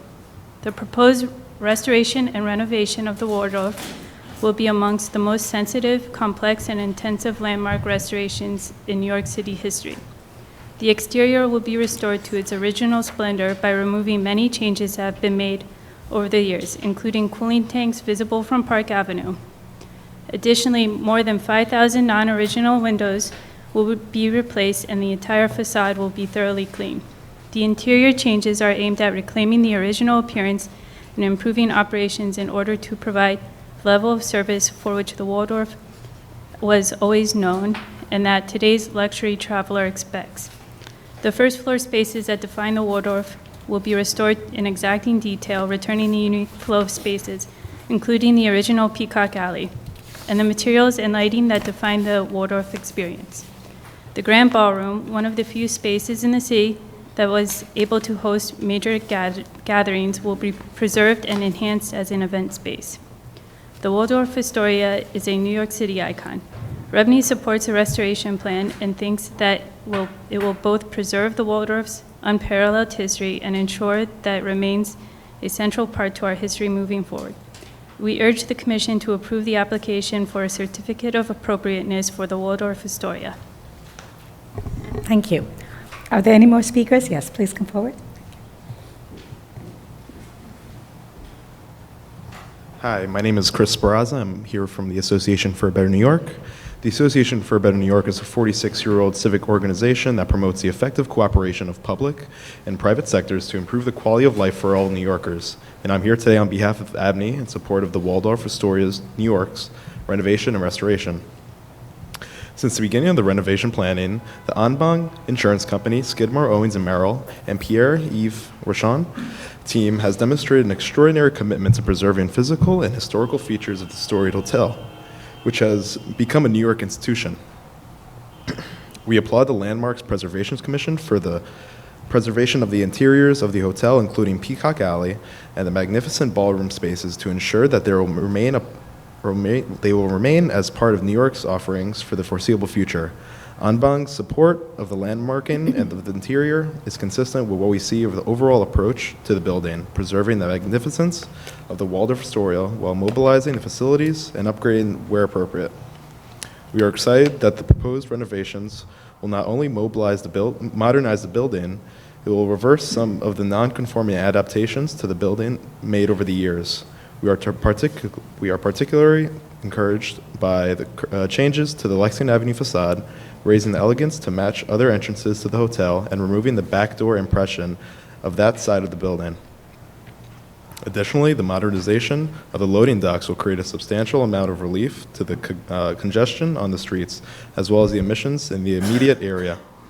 We applaud the thoughtful vision and comprehensive commitment that Anbang has brought to this redevelopment plan and for their investment in our city, and fully support the plan as presented and believe that it will both protect the Waldorf's unparalleled history and ensure that it remains a central part of New York City moving forward.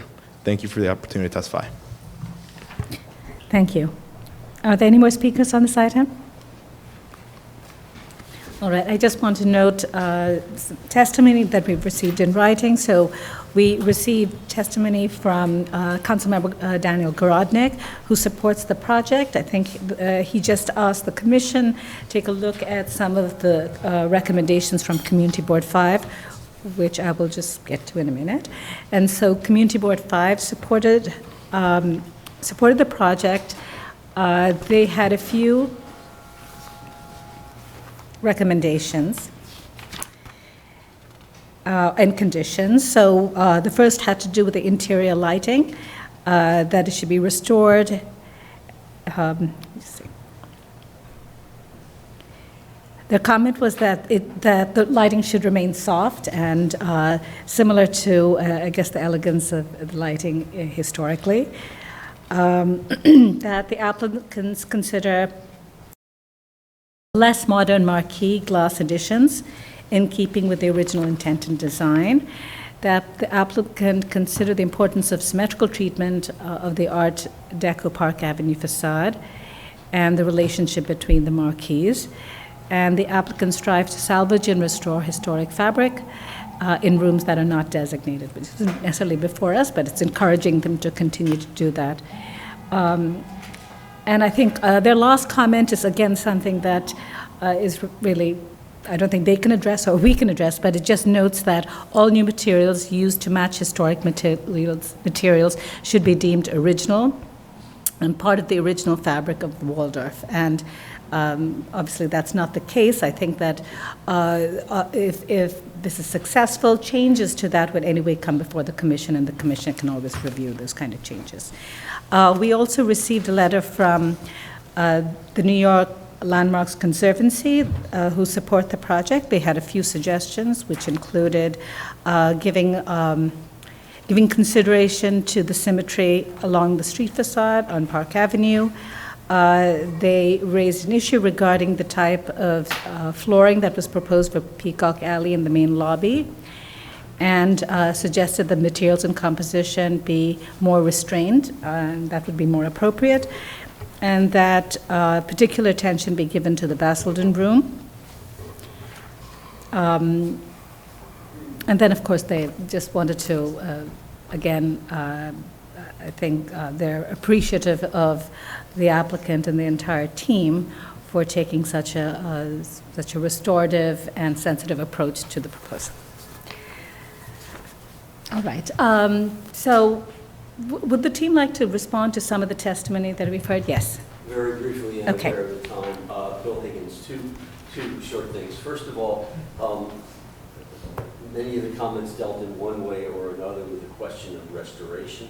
And that is part of the reason why we spend as much time as we did talking about restoration issues, knowing very well that many of these are beyond commission level concern. We wanted to make it really clear that restoration is really a huge and essential part of this project, not just as something sort of ornamented with. But something that's really essential to it, and we feel that we have planned a very considerable amount of restoration. One of the very few things that is not restoration, and that has been mentioned in some of the comments and some of the discussion, is the Park Avenue entry that's proposed for residential. And I would just like to say that One of the interesting paradoxes of historic preservation is that it so often happens that even in order to continue the historic use of a building, you have to make some changes. Early in my own career, I even saw that happen to my amazement in the world of house museums. Even when the task is just to keep everything exactly the way it is, changes are always needed.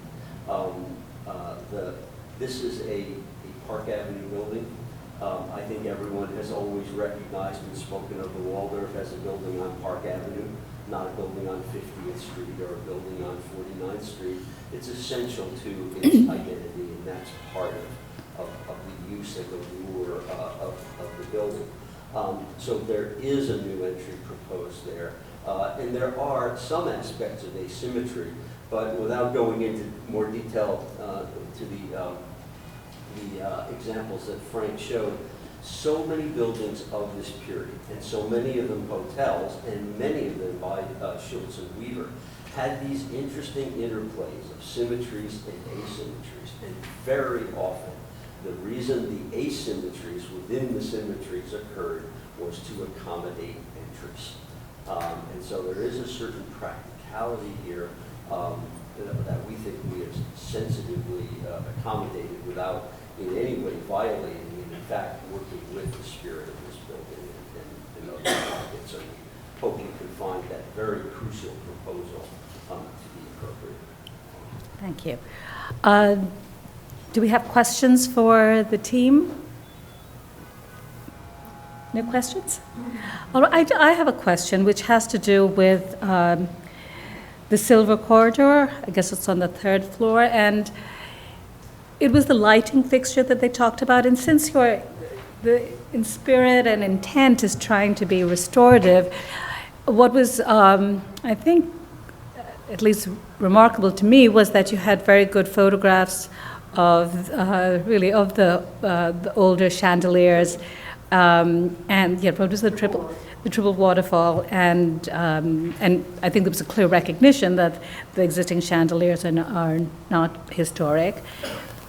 So it's a very sort of a discrete part of that interior, but actually has, maybe because it has this cascading effect, and it seems to be very similar, or it's very, very much in keeping with conceptually what the room is about. And I'm just wondering whether have you considered trying to think about that as a feature that you want to bring back? And if you are, that'd be great, but is it something that you've explored? Yes. Before I answer that, yes. I want to rectify an error I may have failed to thank the Landmark staff and you, Meenakshi, earlier for their fantastic time and guidance they provided on the project. It was really invaluable, so thank you. Sorry I didn't say that earlier. Yeah, that's fine. I think that's something that could be considered. We have to discuss it internally and with ownership, but Okay. All right. Are there other questions? Yes. Do you know where, or maybe Michael Devonshire will know, where was the grill work produced? Was it in the United States originally? I have no idea. I don't know. Do some research. And is The thing is, at that point, it was possible that it was done in the U.S. Right. And so now you hear my again, follow-up. It might be possible, It might but be. in the interim, it Okay, thank you. All right. Are there any more questions? All right. The commissioners feel they have enough energy to move into discussion. Okay. All right. In that case, we will close the hearing. So I just want to say one thing. I really want to thank the team. And, we'll obviously have comments, and we can sort of explore those comments. But overall, I think the team has just been incredible.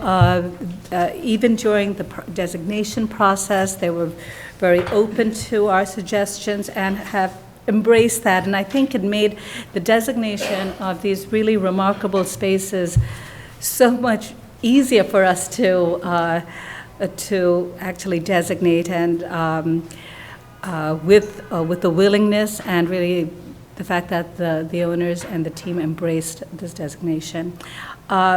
I also think that this project, the presentation was excellent. It is very, very complicated. There are many pieces, and I really thank the team for walking us through that and really not glossing over something. I think here the Commission can feel that they understand the full scope of this project. Where often, sometimes when you have a very large project, we may not be aware of everything, but I think they've made it a point to explain to us everything that they're doing. And I just want to thank the Commission for listening to that very patiently as well. And one of the other things is that this has many restorative elements. There are many things that are, they've been working with our staff in terms of how they fit within rules and how they would fit within our staff's approach towards really embracing preservation and restoration. And I think they've been incredibly receptive to the suggestions, recommendations of our staff in trying to get it to where it is today. So I want to thank our staff as well for working very closely with the team. I think this is a great project, and it really is just, it's an amazing opportunity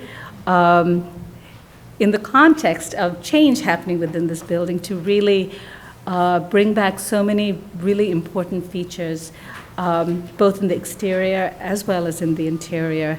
In fact, many of the spaces in the interior are coming back. So I think overall it's just it's a great project, and I'm very happy it's before us. And we can talk about the details, but I fully support both the changes to the exterior as well as the interior, and I believe they're completely appropriate. Yes, other comments? Fred, you want to? Yes. Sure. And thoughts or recommendations or concerns?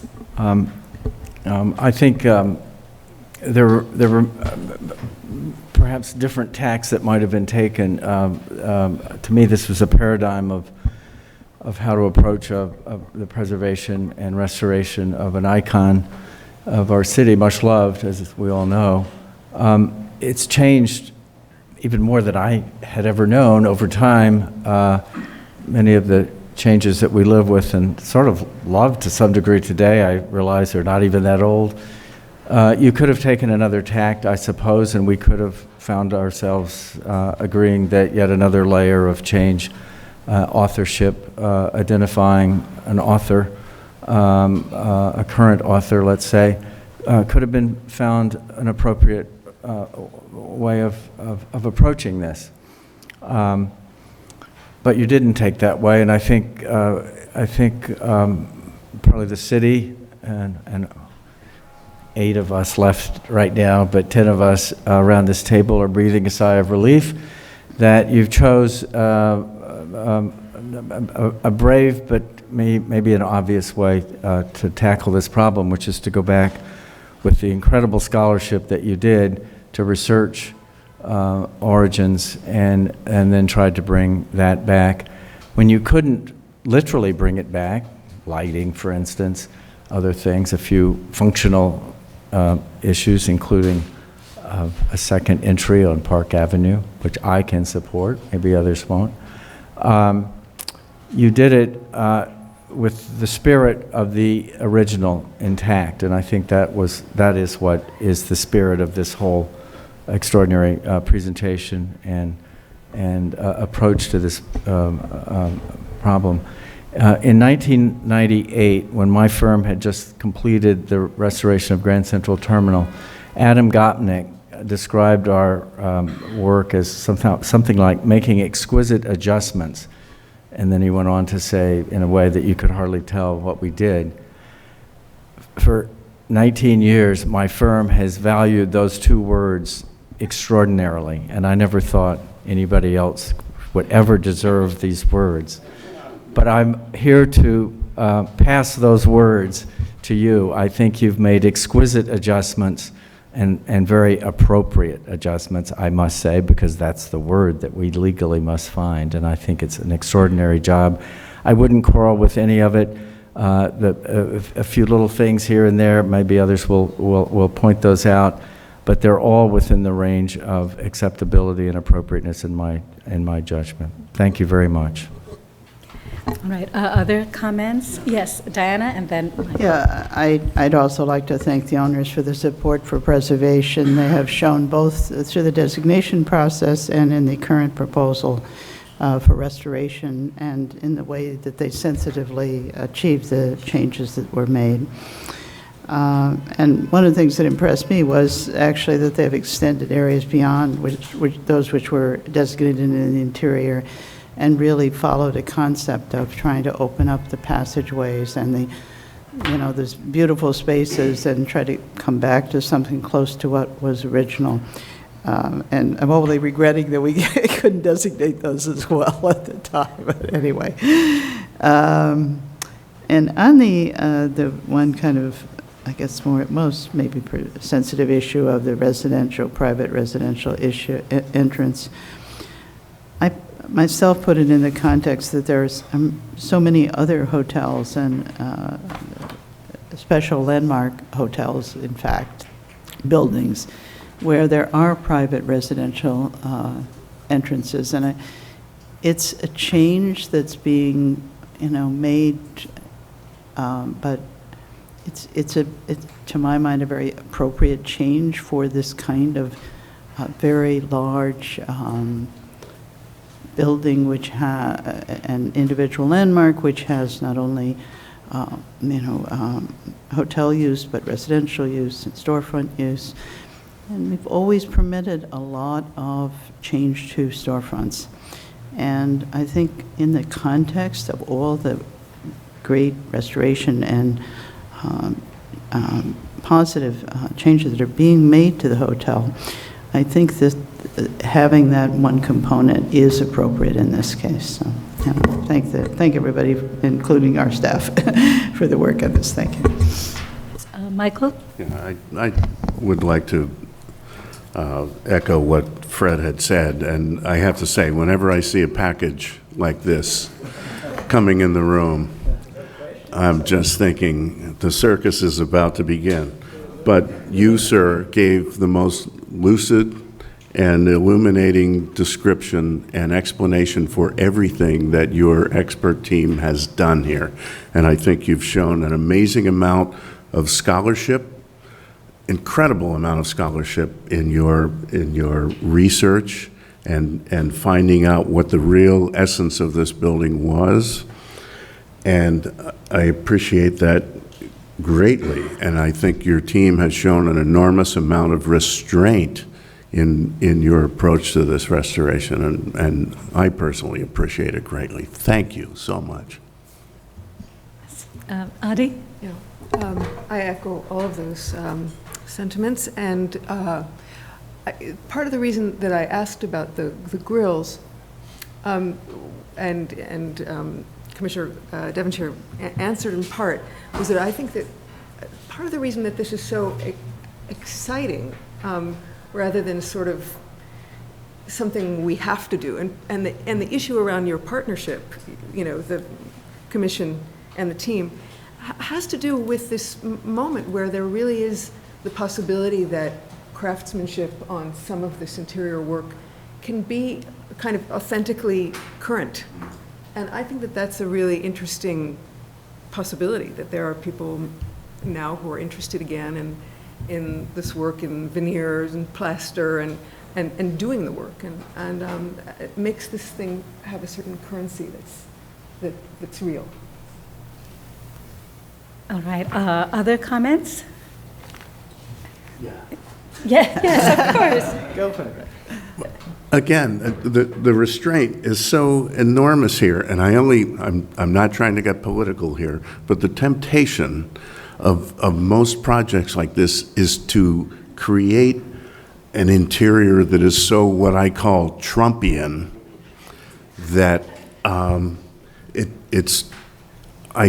it strikes fear in me, and again, because of your restraint, because of the good taste that you've shown here, there's no fear that this would happen in this situation. All All right, any other comments? All right, if there are no other comments, then we can move to decision. Michael? I know, it's very... Another comment is that we've almost never had this few questions on, I can't think of one on such a major project, but the commission had so few questions, so because the material was so well covered and the project was so sensitive. I completely agree, and I just again want to just also commend the scholarship entailed and just the level of dedication to really kind of unearth the truth and put that before us, and really inspire the team to think about how these changes can manifest today. So it's really all around just really well done. Just one other thing, and that's today's New York Times. I don't know if you saw the 3D glass production. So maybe the chandeliers, the triple cascading, can be rethought. Are we? I think what I would suggest is I think this project, even without that, just holds, and I don't want to hold that back, but I think we can strongly encourage you to continue to think about that and work with our staff in terms of whether it can actually be produced, and given that this craftsmanship is coming back. And new technology. Yes. In the matter of 301 Park Avenue, the Waldorf Astoria Hotel interiors and individual and interior landmark, an application to alter portions of the designated interior spaces.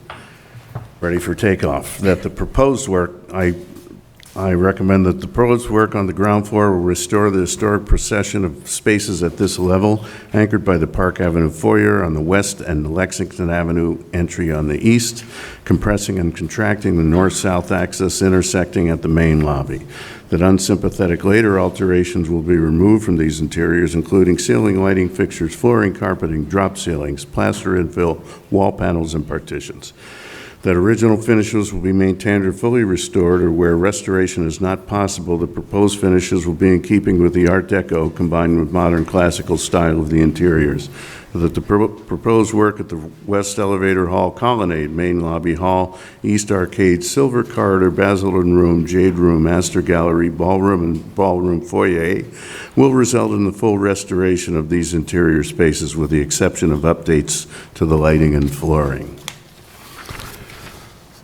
With regard to the lighting, that the proposed alterations to the lighting fixtures throughout the designated interior spaces on the ground and third floors will return these spaces closer to their original historic appearance, which featured semi-indirect and indirect lighting diffused across reflective surfaces.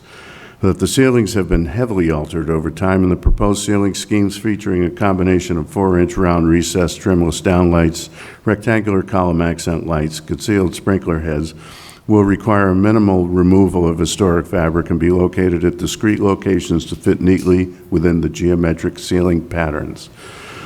That the installation of cove and picture light fixtures throughout the designated interior spaces will cause minimal penetrations to the historic fabric and result in improved visibility of the historic mural friezes and ornamental grillwork panels.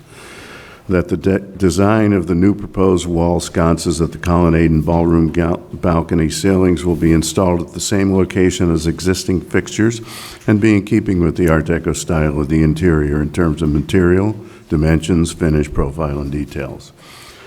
With regard to flooring, that the proposed floor finishes featuring graphic black and white marble with bronze inlays or carpet bordered by black or black-white marble will be in keeping with the original floor finishes, which included black and white terrazzo or rubber tile with bold geometric patterns and area rugs or large carpets with floral or geometric patterns in neutral colors, as documented by historic photographs.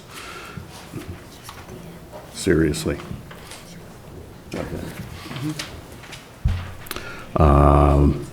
That new carpeting will be in colors harmonious with the historic room finishes and be in keeping with the Art Deco combined with modern classical style of the interior.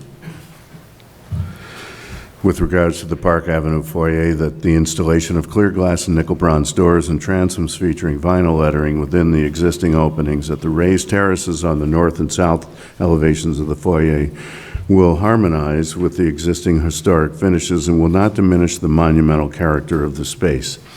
That the installation of a shallow vaulted ceiling within a step profile featuring backlit translucent marble panels will recall the profile of the historic coffered ceiling. That the backlit marble panels will return the ceiling, which was historically reflective and indirectly lit, closer to its original appearance. That raising the height of the decorative railing in the westernmost bay of the northern raised terrace by 3 feet in height will not detract from the overall configuration of the foyer and will align the existing configuration at the southern raised terrace. That the proposed locations and basis for the design of the 8 new nickel bronze urns is documented by historic photographs, and the proposed LED light fixtures concealed inside the new urns will return these fixtures to their historic functionality as torchieres for indirect lighting. With regards to Peacock Alley, that the configuration of Peacock Alley is already altered in the proposed work, including the shifting of the southern end volume to the existing location of Sir Harry's Bar to the north, and changing the location of the door openings will bring this space closer to its original volume and configuration. That the bronze grille door to be removed from the southern elevation of Peacock Alley and relocated to the northern elevation at the former location of Sir Harry's Bar will preserve this historic feature in a publicly accessible location. With regards to the main lobby, that the relocation of the reception desk to the south will restore the historic north-south access of circulation to this room. That the central clock will be carefully stored on site during construction, then reinstalled in the same location, thereby preserving this significant feature of the main lobby. That raising the datum line of the openings on the south elevation of the lobby to 9 foot 6 inches in height will align the existing height of the opening on the north elevation and strengthen the bilateral symmetry of the space. That the removal of the existing non-historic white painted plaster frieze will not eliminate significant historic fabric, and the historic grills within the frieze will be maintained and restored in their original location. That the work at the West Elevator Hall East Arcade Main Lobby Hall will restore the original finishes to these spaces, featuring Tomo Japanese ash, French walnut paneling, ebony wood pilasters, and trim and nickel bronze vitrines. With regard to the Lexington Avenue foyer, that this space is already highly altered, and the expansion of the Lexington Avenue foyer to a double-height space will formalize the secondary vestibule to better serve this axial counterpart of the monumental Park Avenue foyer, and thereby support the restored bilateral symmetry of the entire ground floor. That this change in volume will not detract from the original features of the foyer space. That the removal of the interior mechanical mezzanine and double-hung windows on the Lexington Avenue facade will allow for more natural light to filter through to the new double-height window grills, recalling the abundance of natural light found on the Park Avenue foyer. That the proposed coffered ceiling within the recessed lay lights and cove lighting of the Lexington Avenue lobby will match the historic ceilings and fixtures at the Park Avenue foyer in terms of material, finish, profiles, and details. That the removal of the existing escalators will result in improved circulation to the main lobby beyond and return this space to a more symmetrical configuration in keeping with the historic partie. With regards to the ballroom, that the removal of portions of the existing ballroom ceiling will not cause elimination of significant historic fabric, and the proposed ceiling configuration will recall the profile of the historic shallow vaulted ceiling with a step profile. What? Yes. Hold, please. I want to make sure. Oh. And that the applicant will work with staff on the Silver Corridor original, to replicate more closely the original sconces to be more restorative in nature. Yes, to explore with staff the Thank you. possibility. Yes. of that. Okay. All right, second, all in favor? Aye. Any opposed? The application's approved. We have one more. This is a volunteer position, by the way. It's after hours. I know. Time and a half. I need a Negroni.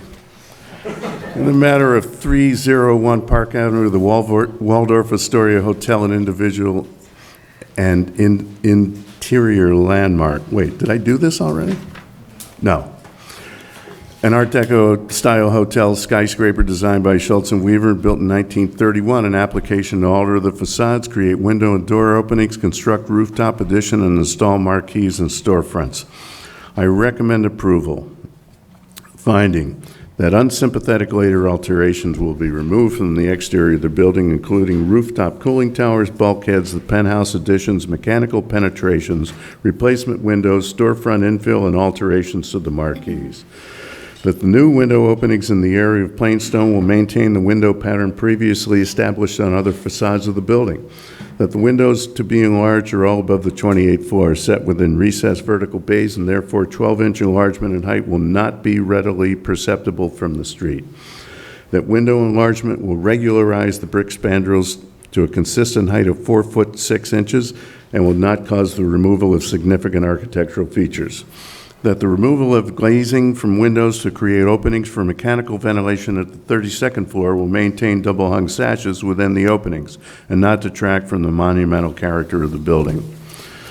With regard to rooftop additions, that the construction of the proposed visible rooftop additions, including bulkheads at the 20th floor, setback terraces, and a penthouse, and bulkheads at the 49th floor roof, will not eliminate or cause damage to any significant architectural features of the roof or building.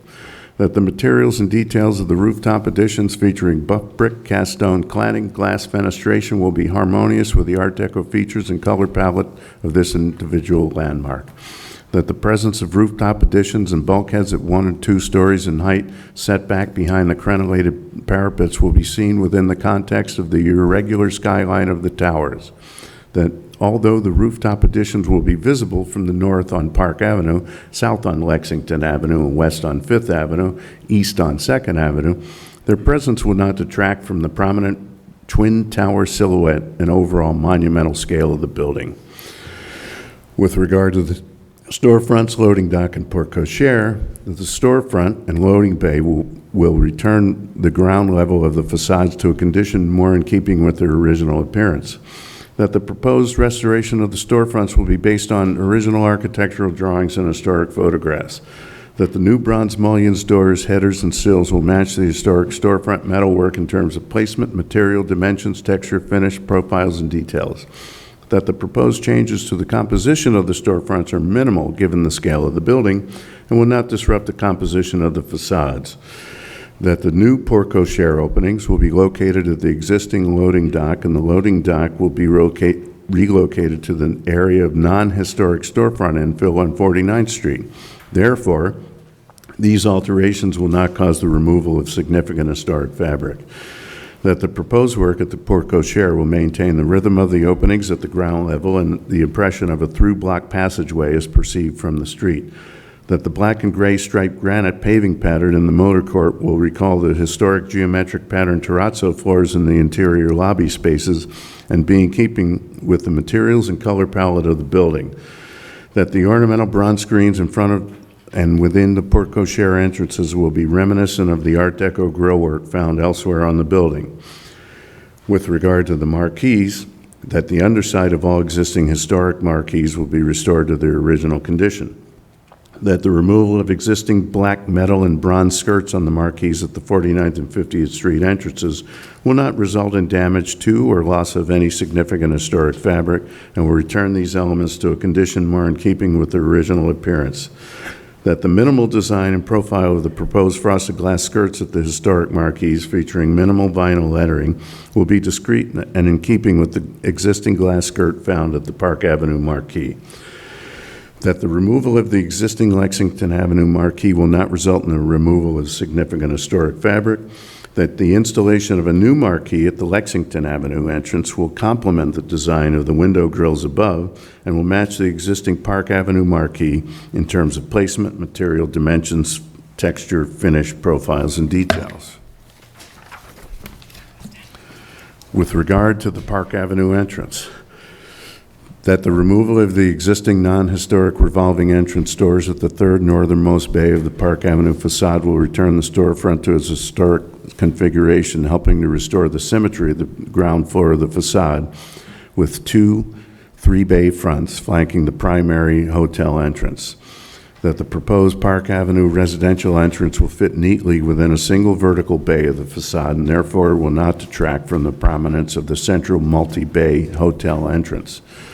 That the installation of the marquee at the new residential entrance will be in keeping with the history of the canopies and marquees on the Park Avenue facade. That the design and details of the proposed marquee at the residential entrance, featuring a simple bronze frame and tiebacks, will blend with the bronze at the adjacent storefront to the north and therefore not detract from the dominance of the nickel silver at the primary hotel entrance. That the glass roof of the marquee will allow architectural details of the facade to be viewed from the sidewalk, and the proposed ornamental bronze grillwork at the proposed double-leaf entrance doors will be reminiscent of Art Deco style grillwork found elsewhere on the building. Second that. All in favor? Aye. Any opposed? This application is approved. Thank you.